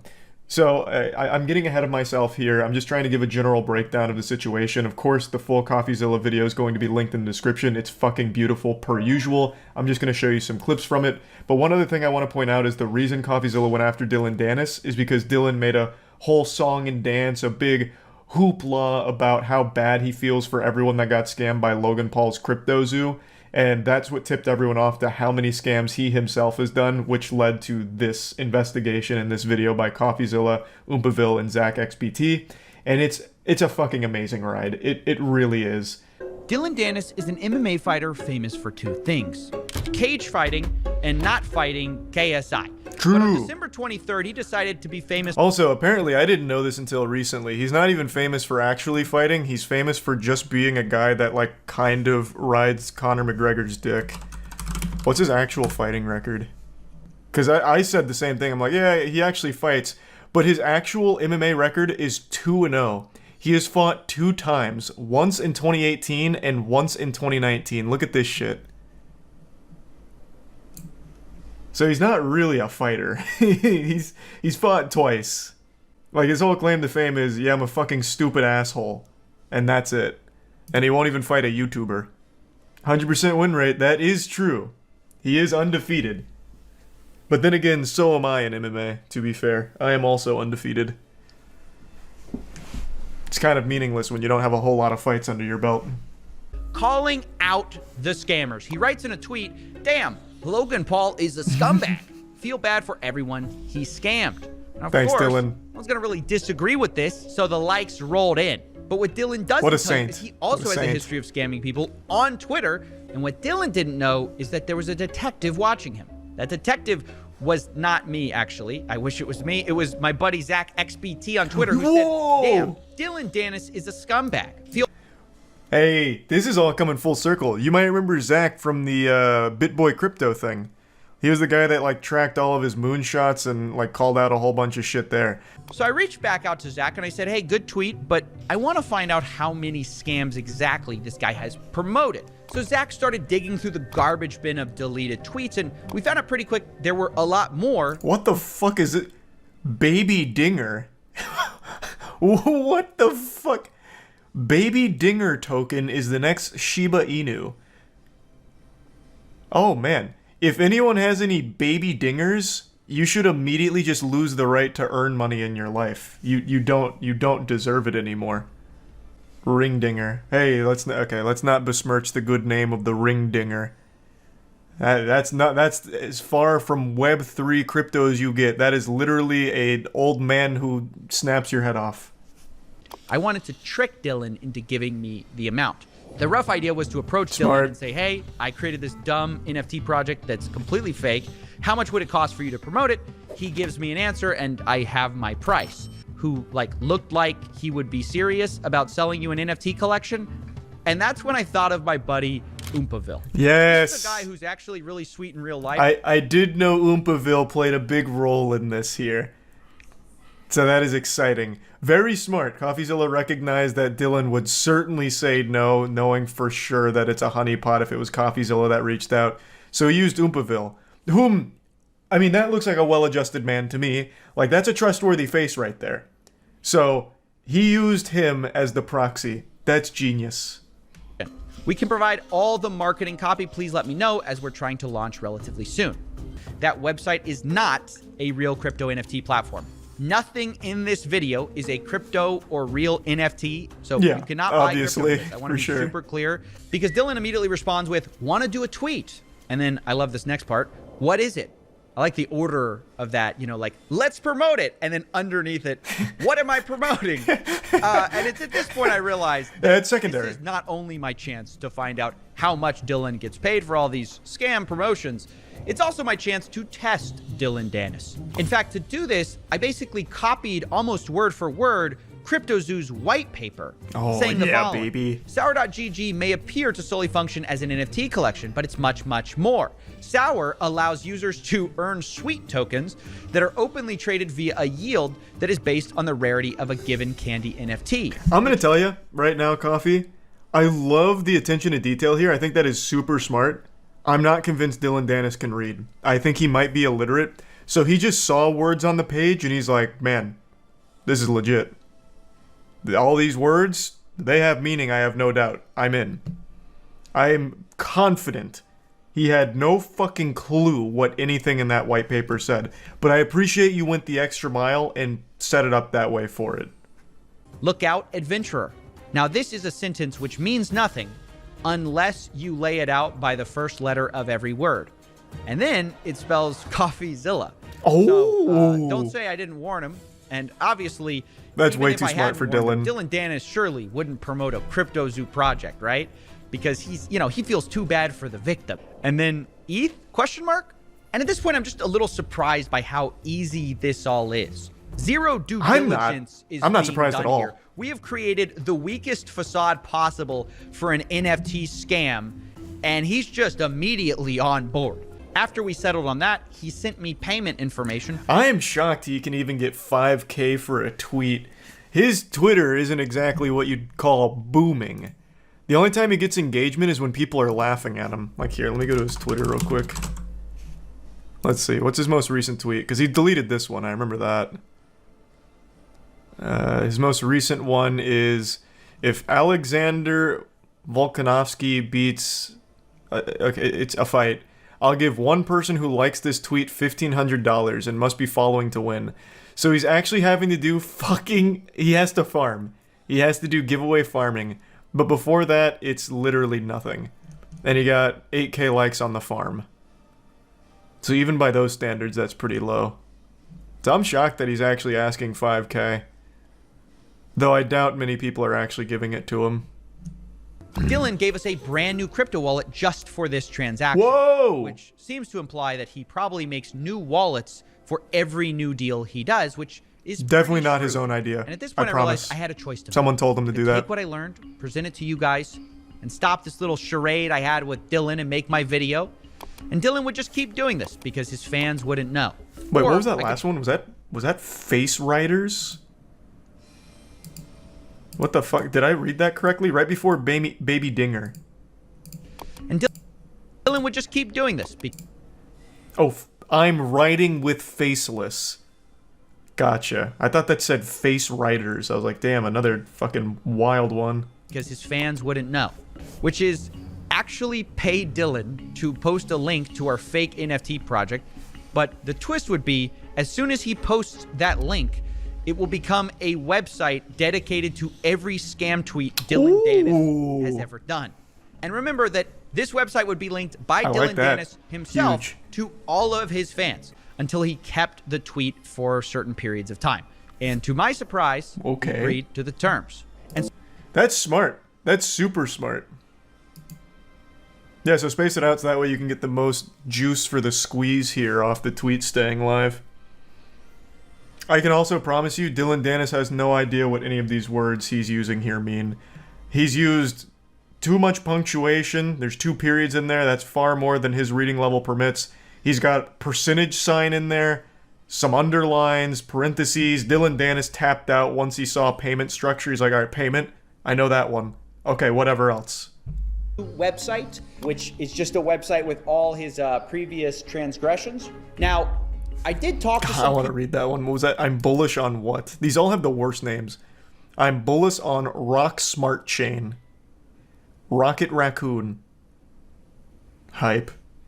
From ZachXBT. He found over 20 projects that Dylan promoted and then tried deleting, where many of them were rug pulls and scams. It was at this point is I drew up a contract for Dylan to sign before this whole thing goes live. He didn't read it.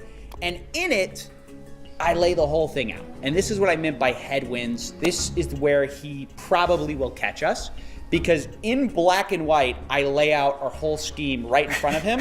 So it literally says, like, you're going to be the butt of the joke. It says people aren't doing due diligence. Oh, it says that we're going to be switching the website to show his prior promotions. So we lay out the whole thing there. Oh, and no. What we're really banking on is he's not going to read any of this. He's just going to see money and just sign it, which is the 100% whole point of this entire thing. He can't read it. I think it fits.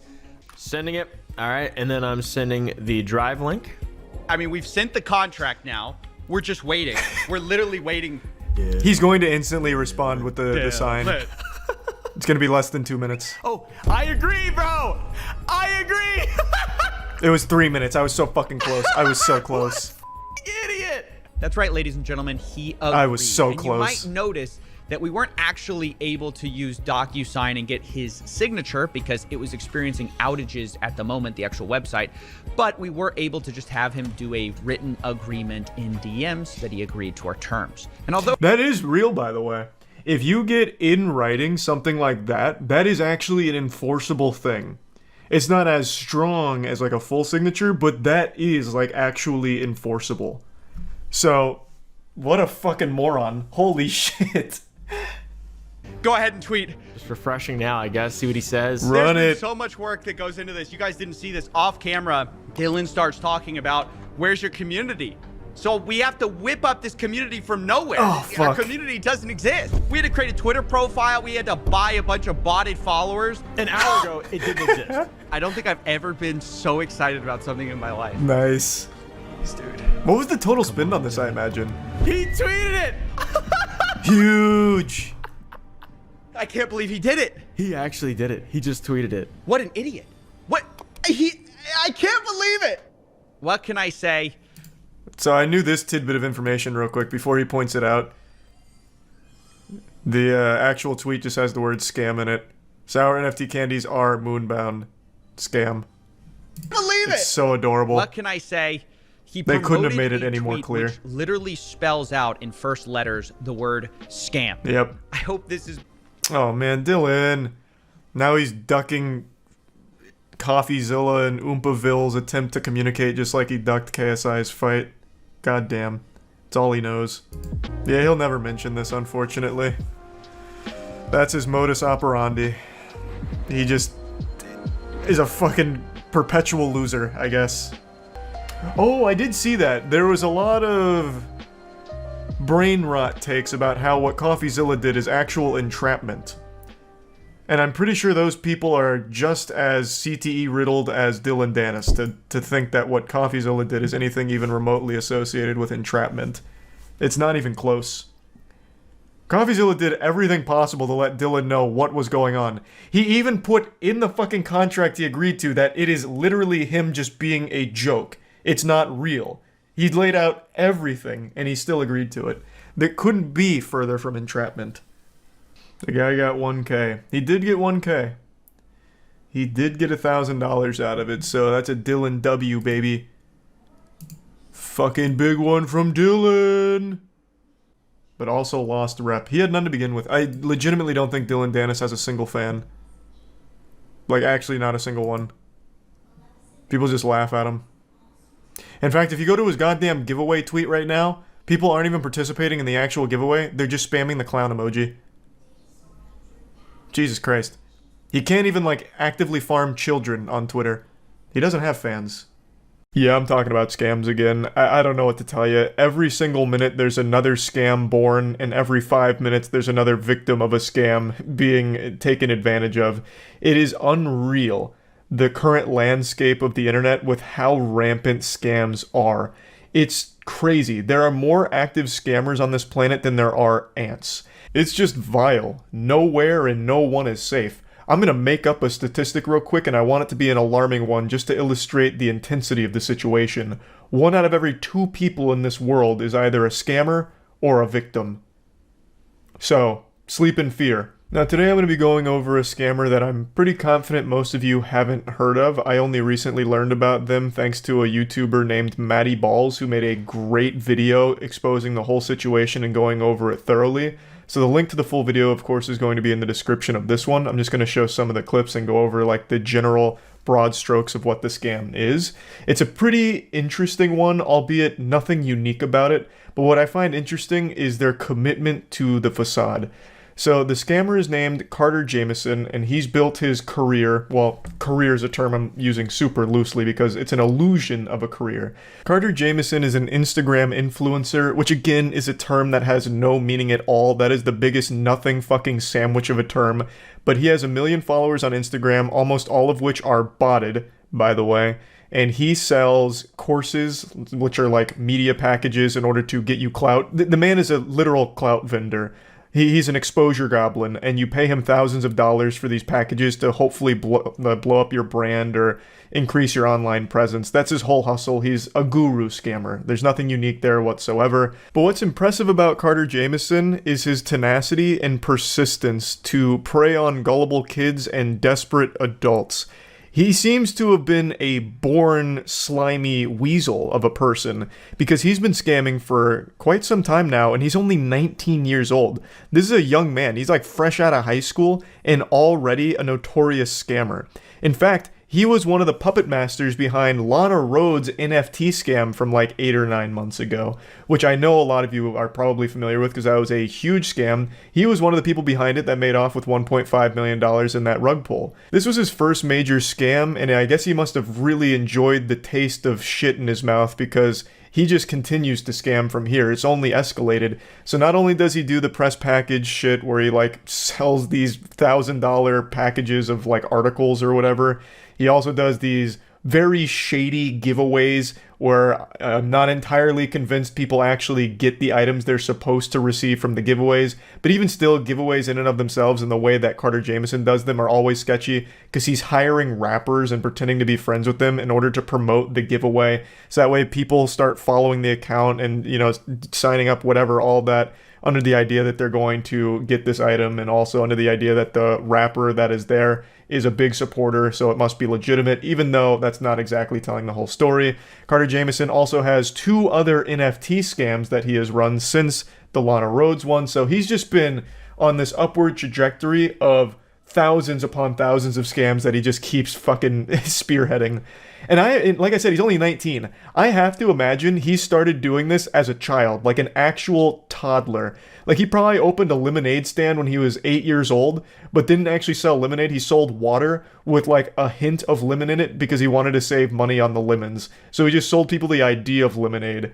Like, I guarantee this guy's been scamming for a long time. Like, probably took notes out of Ed, Edd n Eddy when they were scamming for Jawbreakers. He probably was scamming around his middle school for, you know, $15, $20 off like a homework racket or something. Like, this kid seems to just thrive off taking advantage of people and lying.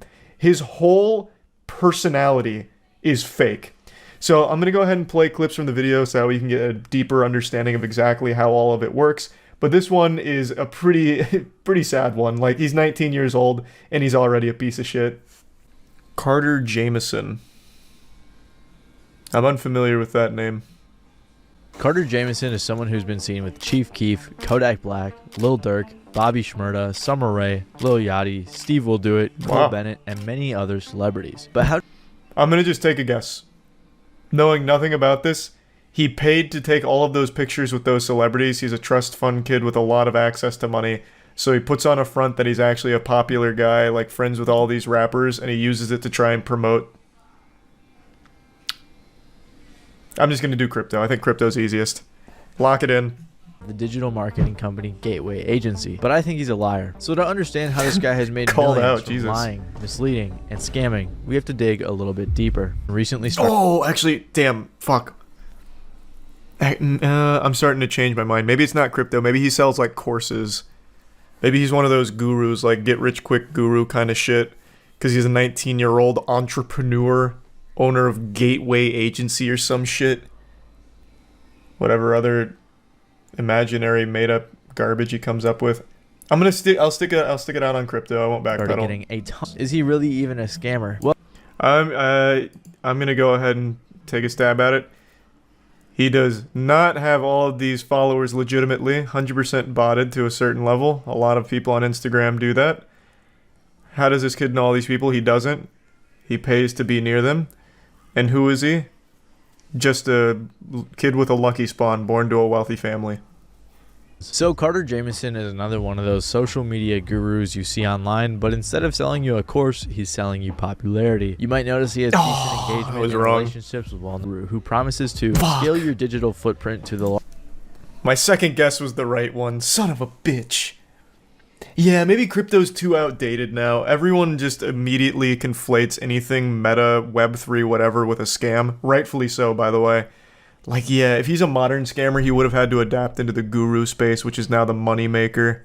Actually proves his guiltiness. Botted engagement. Before his engagement increased 100 times because of Juice WRLD fans hate bombing him, he could be seen botting his account, as you can see from all these fake comments. And if that isn't proof enough, no, this is really fire. Out botted engagement Shit's flames. On one of his Twitter accounts. And here on his YouTube channel, you can see over 1,000 botted comments on one of his YouTube shorts that only has 600 likes. So it's safe to assume that he's botting likes and possibly followers. They're just very passionate. They forgot to like. I first saw on his website that he had a ton of articles and content, and another even says this story is paid for by an advertiser.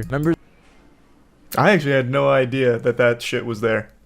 Obviously, a lot of journalism is paid content. Like, I mean, is what it is.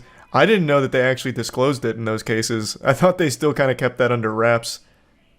But I guess they also got hit by some new guidelines or something, or maybe I've just been oblivious to those notices. Someone with a lot of followers, we tend to think they're legitimate. The deception exists because the large follower numbers trick our brains into giving out credibility naturally from the social proof. More followers means more credibility, right? But I don't think Carter's... Maybe I'm being baselessly optimistic, but I feel like that perception's starting to waver a bit. It used to be bigger number, trustworthy person.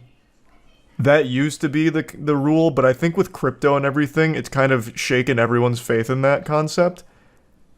So I'm hoping that's changing, because it feels like it kind of is, slowly but surely. But maybe I'm just wrong in wanting to believe. I like how the YouTuber is basically milking this guy's downfall for views and content. Why does everyone have to have like some kind of weird contrarian perspective on everything? This guy even said at the beginning, like, he was a very generous guy about this whole thing. He's just telling the story, and that's exactly what he's doing. He's just telling the story about this guy's hustle, which is a scam. It's so weird. What goes on in your mind to want to immediately take some kind of weird combative stance on someone just literally exposing a scammer? I don't get it. I actually don't understand it. It's just too easy to agree, so someone has to disagree even if they don't believe. I suppose, but I'm not here to be an armchair psychologist. I really just don't get it.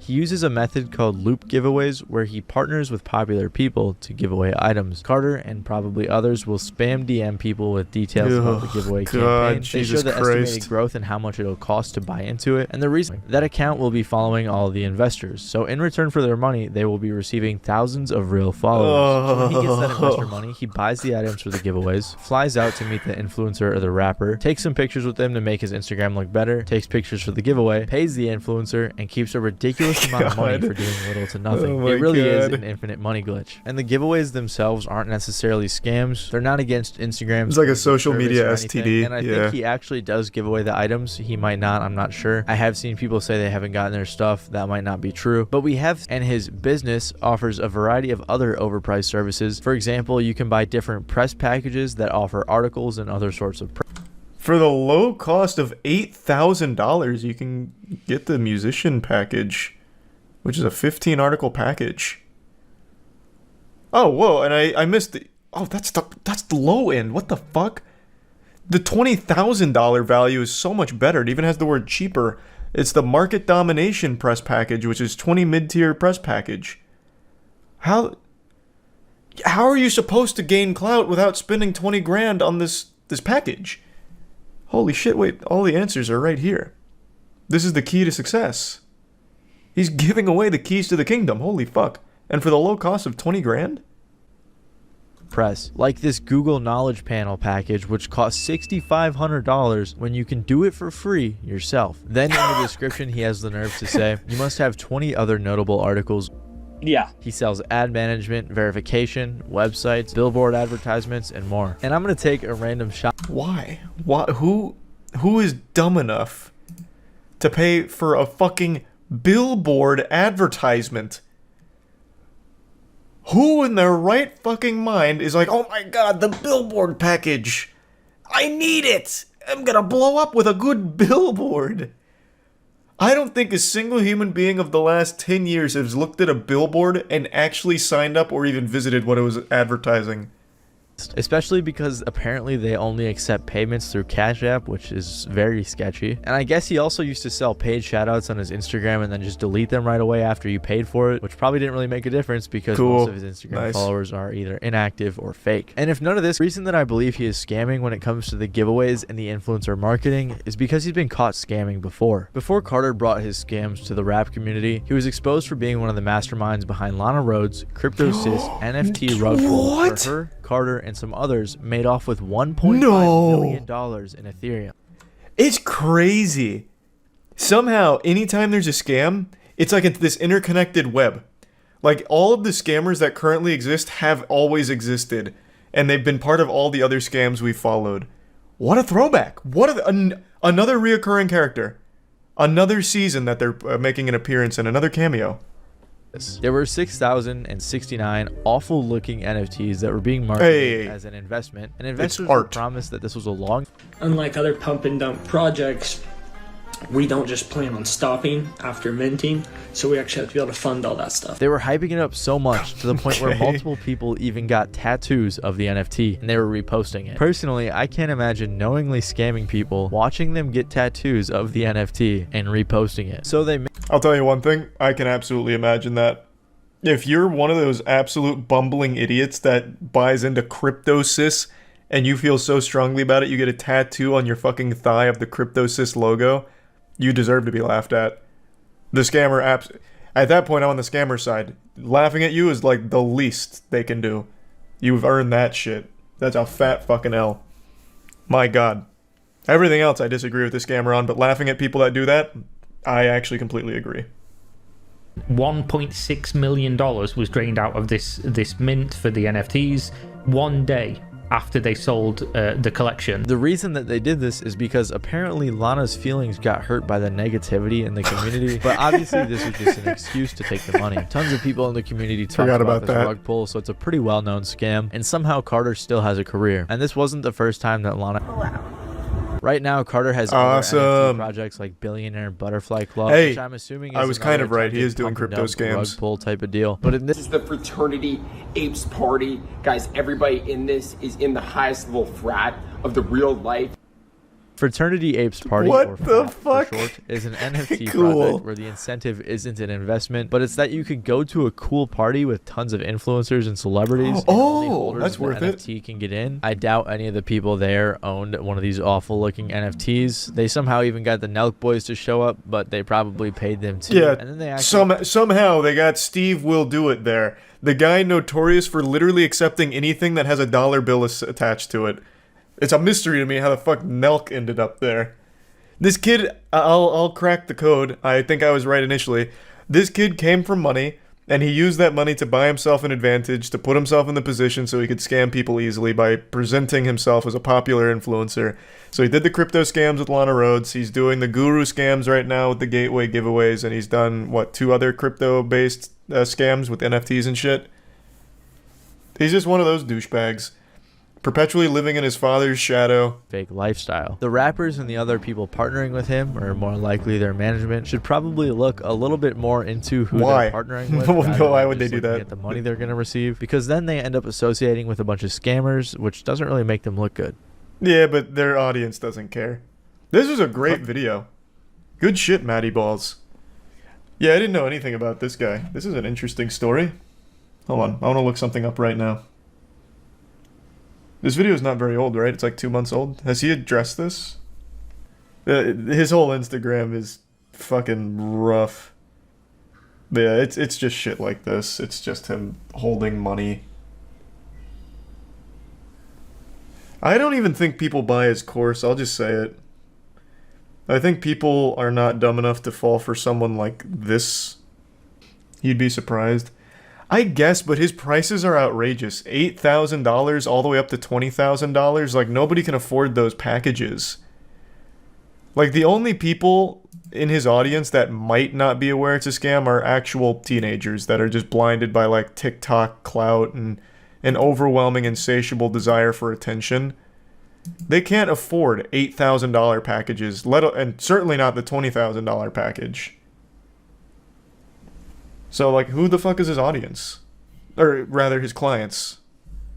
No one can afford that shit. You underestimate the stupidity of the average adult.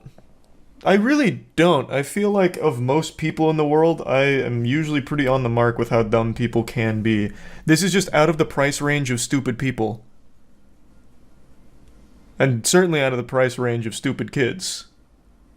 You were surprised by the age of CryptoZoo victims. I was very surprised by that. You are correct. That one did catch me off guard. I wouldn't have expected adults to be in the Logan Paul audience, let alone falling for a Logan Paul NFT project. But that was a low barrier of entry for them. This is an extremely high barrier. Especially for very little return. Meet the 18-year-old who's the CEO of a successful social media agency. And then right underneath that, this is paid for by the advertiser. Ah, so it's trustworthy then, huh? Surely this will be an unbiased look at his story.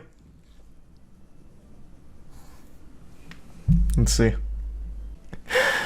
More than the stunning content, he wanted to explore the algorithm that leads the influencers to a staggering number of followers. After 6 years of grinding with Instagram, Jameson was finally successful in decoding the algorithm to earn over 1 million followers. He decoded it, he was in the mainframe, and then he found the secret, which is his daddy's credit card to buy bots. Little botted followers. Fucking genius. Holy shit, this guy's good.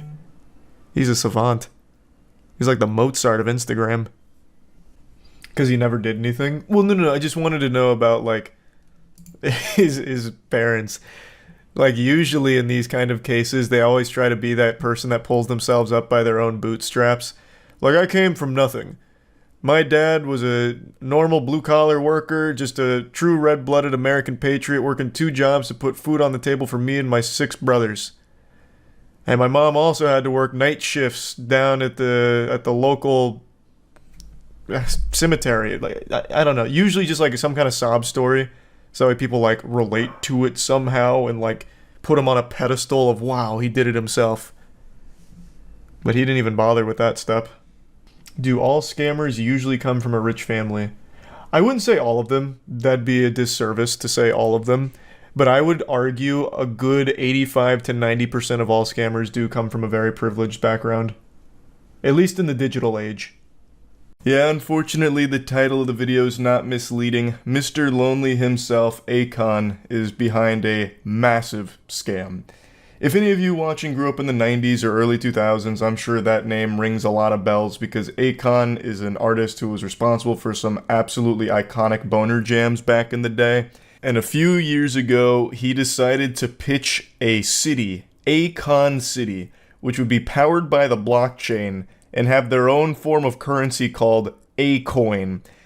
And I've got to tell you, the design documents here, the blueprints, the renders of what Akon City could look like are so outrageous it almost makes the Willy Wonka experience look like a good idea. I feel like everyone who takes even a glance at the proposed Akon City documents will immediately write it off as being impossible and just a load of baloney.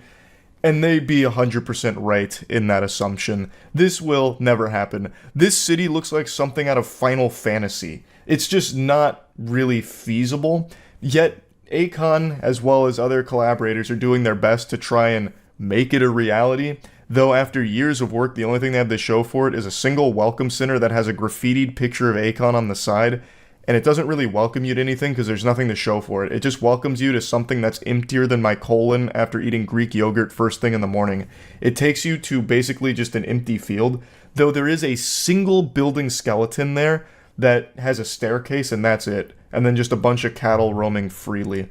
So there is no real progress being made on Akon City, and it really seems like from the beginning this was supposed to be just either a full-blown scam or just a narcissistic ego piece for Akon. Because it makes no sense why Akon would introduce a cryptocurrency to Akon City when a lot of African regions already use cryptocurrency in their day-to-day lives. If he was really trying to make this a real thing that wasn't just trying to take advantage and exploit people, it would have made more sense for him to just use the already established Bitcoin or Ethereum, which is prevalent throughout Africa. But instead he introduced his own cryptocurrency and said, "I am the bank." He also is the douchebag behind Akon fucking a ton of early investors.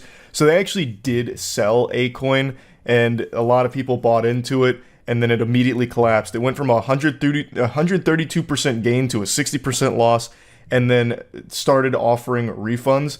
And all these investors, when trying to get their refund, basically just got cold-shouldered and never got their refunds for this. They basically just got rugged like everyone else with the crypto boom a few years ago. But anyway, I recommend checking out Patrick Cece's video for an in-depth look at a lot of what went on behind the scenes at Akon City and Akon himself here.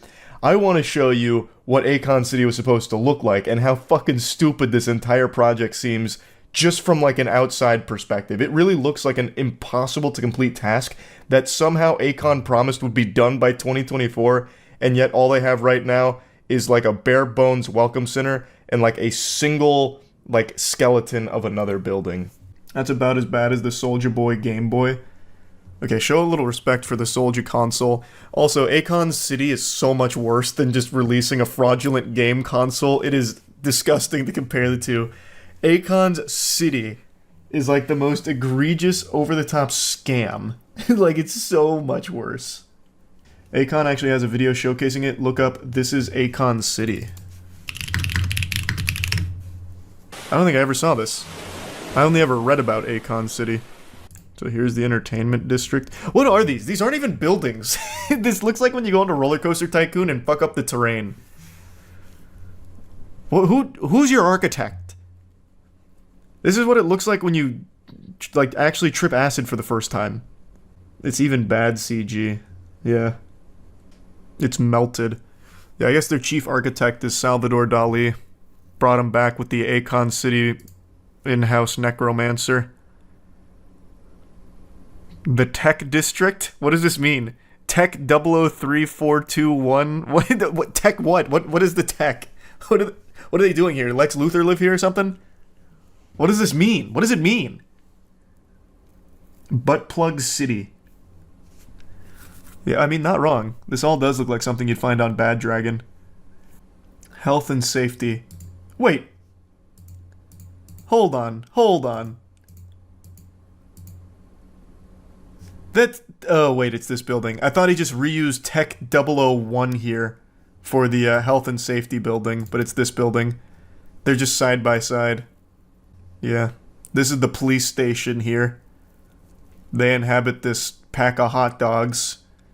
Here's the fire department, which is conveniently placed in the worst possible position for them to get anywhere, because they're going to have to navigate this minefield, this fucking labyrinth.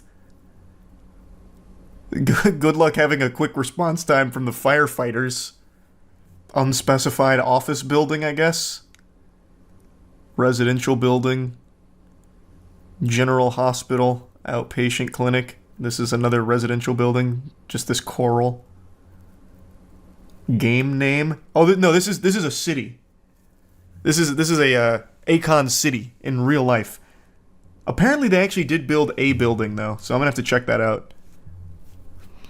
I never saw this video go up for it. Education district. This is Education 1, Education 2, Education 3. So I'm guessing this is pre-K, kindergarten, middle school, high school, and then everyone parks here in this teardrop, and then another residential building. Osmosis Jones type landscape. Bro modeled the city from the mitochondria. Yeah, true. So here's the Scenewood district. Oh, here, Akon Tower. He's even got his own, like, Avengers building. So this is where Akon lives, and only Akon. Wait, wasn't this in the tech district? Isn't this building already occupied by tech? Am I misremembering the layout? It might be too sophisticated for my tiny little reptile brain, but I'm pretty sure that was one of the tech buildings. Oh no, it's right here. It's right above Tech 4. Then a bunch of filming studios, more residential buildings, some more office buildings, and this random media tower, I guess. Looks like a cactus theme park. Yeah. Convenient location. All of this looks like Hitachi wands. It looks less like butt plugs, and it legitimately looks like the things you'd see in porn. Those, like, really, ribby wands. Looks like Cryptoland 2.0. Well, apparently it's powered by the blockchain, so it kind of is Cryptoland 2.0. I have to imagine whoever put this presentation together was actually laughing so hard as they charged Akon an exorbitant amount for it. Yeah, I'll throw this piece of shit together for like, I don't know, like $3 million bucks. Done. Shake my hand. Looks like a pretty cool place to live. I don't know what I'm looking at here. It's just random JPEGs that are floating through on this building, but how could you not smile if you lived in a place like Akon City? Alright, let's see the current Akon City. Do we really need an explanation for why Akon City will never happen? I think we all know just by looking at the design blueprints there. Come on. Building has like futuristic curvatures outside. It definitely looks like something out of Wakanda, but only one building so far. Whoa, what was this? Wait, what? This is there right now. Also, you should probably have someone else come in and do the artwork on the side of your building. Why? That looks like extremely low poly. It's like a PS1 render of Akon. You could definitely find a better artist for that. In March 2022, Stevens asked a judge to freeze Akon's New York assets, claiming that without the measure, Akon would have difficulty repaying an alleged debt. Stevens' lawyer, Jeffrey Movitt, alleged in his affidavit that Akon City and Akon exhibited many of the trademark characteristics of a fraudulent business venture, such as Ponzi schemes and pyramid schemes. Akon City was likely a scam. Akon denied the allegations about Akon City. The following month, he paid $850K to settle part of the ongoing lawsuit. He said the motion to freeze his accounts has been made out of spite. I mean, likely a scam is very generous. It is 100% a scam in every possible version of the word. It is official. That's the only thing they've built at Akon City. It's just a welcome center with his face on it. Well, why can't I... Does anyone ever pay a visit to the welcome center? I want to see it.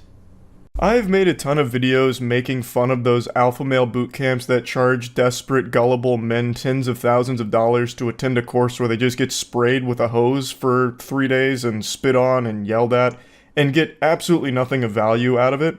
And today I was made aware that there's a similar course for women. It's not exactly the same, but it's somewhat adjacent. It's not an alpha female course per se. You pay $2,000 to $4,000 to swing a stick in a forest while screaming. And it's supposed to be like this emotional release for things that are enraging you. Would you pay $4,000 to swing big sticks and scream in the woods with the aim of releasing your anger? Obviously, there's only one right answer to that question. Any sensible person on the planet would say, absolutely yes. It's more than worth it to go pay $2,000 to $4,000 to swing a fucking stick. Sign me up. I'm ready. That's something I can't do for free. Where am I gonna find a stick? It is imperative that we allow ourselves safe spaces to release this fiery, hot emotion from within us. So it's called the Rage Ritual Retreat. If you want a healthy way of releasing all of your anger just to scream, shout, let it all out, solo queue in Rainbow Six Siege. I guarantee after your second game you won't have a voice left because you'd be too busy yelling at your fucking teammates who are lobotomites. Now, dropping the sarcasm, this is just a blatant scam. Charging people up to $4,000 to swing a stick while yelling? I couldn't imagine a worse use of your money. You would get more value out of using $4,000 as toilet paper. I would actually say that is a better use of those dollar bills as opposed to spending them on this con artist.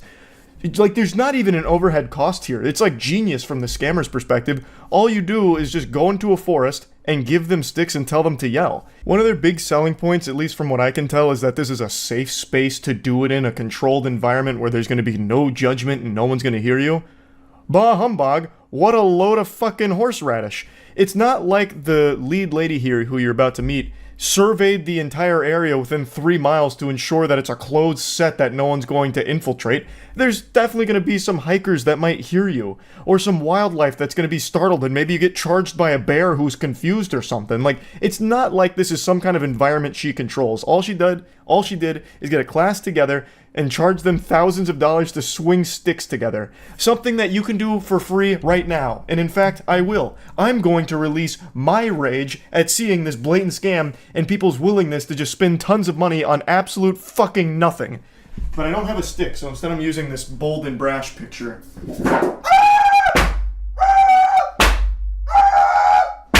And the founder's name is Mia, and she describes herself as a spiritual fairy godmother and is known online as Mia Magic. You're gonna need big sticks. Right now I feel angry, right now I feel frustrated. Everything, whatever you're feeling, let it out, express yourself. Basically paying thousands of dollars for a guided anti-meditation class. So you visualize something you don't like. So for me, I've got a big mental image of James Corden. Grrr, I'm gritting my teeth. I gotta let all this anger out. Where's my stick? And then spiritual fairy godmother gives you permission to start yelling while hitting the ground with a stick till your arms give out. It's an actual caveman course. The lady behind it is a self-proclaimed mystic whose supernatural ability is getting middle-aged women to empty their piggy banks for her. And her rage ritual she describes as, when people do this and give themselves permission to release their anger, their capacity for joy actually expands. Which is a bunch of fucking mumbo jumbo. Like, this gobbledygook is something you see in every angle of these scams. Like, alpha male boot camps do the same thing. Right now you're a broken man and only we can fix you because we're gonna give you the capacity for success. So give us $18,000 so we can stick this hose up your ass. They're able to feel more happiness and pleasure, and they go home to their families with more gratitude and ease and peace. That's like the same goofy logic in the Purge movies. Alright, we're gonna make murder legal for one day so that way you can get it all out of your system and you won't want to murder anyone else for the entire 364 other days. This is like that same thought process. Alright, we're gonna go to the rage retreat for a little while and you can scream a lot while swinging a stick, so when you go home you're gonna be so much more peaceful and you won't have any rage left and you won't get angry again. As I've said in some of the alpha male courses where they have you scream into the instructor's bosom, literally just motorboating a dude's chest while screaming, I have said that it is definitely relieving to yell. Just have this big emotional dump. Ah! It feels great sometimes just to let it all out. I get it. And you know what the beauty of that is? It's free. You shouldn't be paying thousands of fucking dollars to do that. You can do it now. And I guess I should mention that she does have another more financially viable option where it's a one-day ticket at $222 per person. Now, just to put that in perspective, for 222 clams, you can just go to a fucking smash room right now, get yourself a sledgehammer or a baseball bat or your medieval weapon of choice, and just start breaking shit while yelling and screaming. That is like a full body release. It's very emotional if you want it to be, I guess. It's significantly cheaper, you're not getting scammed, and you get to have fun with it. Why not just do a smash room? Like, this has no advantages at all, except you go into a forest for it, which doesn't do anything. And it's not even like she's trying to sell it as that, like, oh, it improves your connection to nature through like this, chakra realignment with the Earth's magnetic crust. Like, she's not even trying any of those weird angles that we see a lot. She is literally just saying, hey, come swing a stick and yell. Well, then let me cosplay as your financial advisor real quick. Save yourself the doubloons and go to a Smash Room right now if you think this is something that's going to help you feel better and like let off some steam. Go to Smash Room, save yourselves a lot of money, and bust up a car, destroy a toaster, fucking, I don't know, blast an old kitchen sink, whatever they have there, and start yelling and screaming, get real primal and guttural with it. Like, there is no reason anyone should be paying thousands of dollars or even the couple hundred dollars to do this rage retreat. It's just a scam. Now, participants are encouraged to scream, to think of people and experiences that have wronged them, and swing big sticks for up to 20 minutes or until they can no longer move their arms as a way to release their emotions. This is a place where we get to go full out without any feeling of restriction. Hey, it's me, Charles, again, your spiritual Gary Godfather, your spiritual fairy godfather here. Just go to a Smash Room instead. You don't have to pay me for this advice here. Wish granted. You want to blow off some steam and scream and swing a stick? Go to a Smash Room. It's not nearly as much money as this. Okay, fairy godfather out. Poof. Who has made me angry? Who has hurt me? Who has broken me? Who has cut me down? Now, the rage rituals go down in the forest so that they don't have to worry about bothering people nearby. And if you're thinking of joining a rage ritual, the packages range from $2,000 to $4,000. And you know people online are sharing their thoughts on this creative therapeutic outlet. One user said, where is this? Asking for a friend. This has nothing to do with the rage ritual anymore, but the video that I was linked here, I just find it very interesting, the comments they pick out. So that one right there, that has no updates at all. That seems like a comment production might have left there just to seed something in here that's positive. Somehow they only found positive comments when I know people would be clowning on this. 100%. I know for a fact they are because I looked at other uploads and most of the comments are laughing at it. Yet somehow they found the only 3 positive comments buried deep within there. I just thought that was kind of interesting to point out. And this user said, I want in, while this user said, I wish women would just take their rage out on the people that are enraging them. These rituals are like a bandage for a bleeding wound. Now, Mia Magic said the next retreat will be in August and the location will be in France. So BG Squad, how do you feel about this rage ritual? And are you thinking of going to one too? Share your thoughts in the comments. I hope you don't mind if I share my thoughts in this video. I will not be attending. And I encourage everybody else to do the same. Please stop paying thousands of dollars for things you can do yourself for free. You are getting absolutely nothing of value out of this, except I guess if you wanted to go to France. I mean, I guess if you want to take a vacation to France, but it seems like all you do there is go to France and swing a stick in the forests. Basically what you're doing is you're paying for this lady's vacation spots. That's more what it seems like to me. She's like, oh yeah, this one's going to be in France because you're able to scream louder there, and like the forests are super isolated and serene. So yeah, this next one's gonna be in France. It's $4,000, by the way. Like, it seems like all you're doing is financing her traveling. Like, that's what the impression I get. There's no reason that it needs to go overseas. You can do this in any fucking forest ever. It's just so obviously a scam, taking advantage of gullible people. It's so fucking ridiculous, but that's just kind of the day and age. People are more than willing to just part with tons and tons of money for absolutely no reason at all. But yeah, I want to talk about this a little bit. That's it. See ya.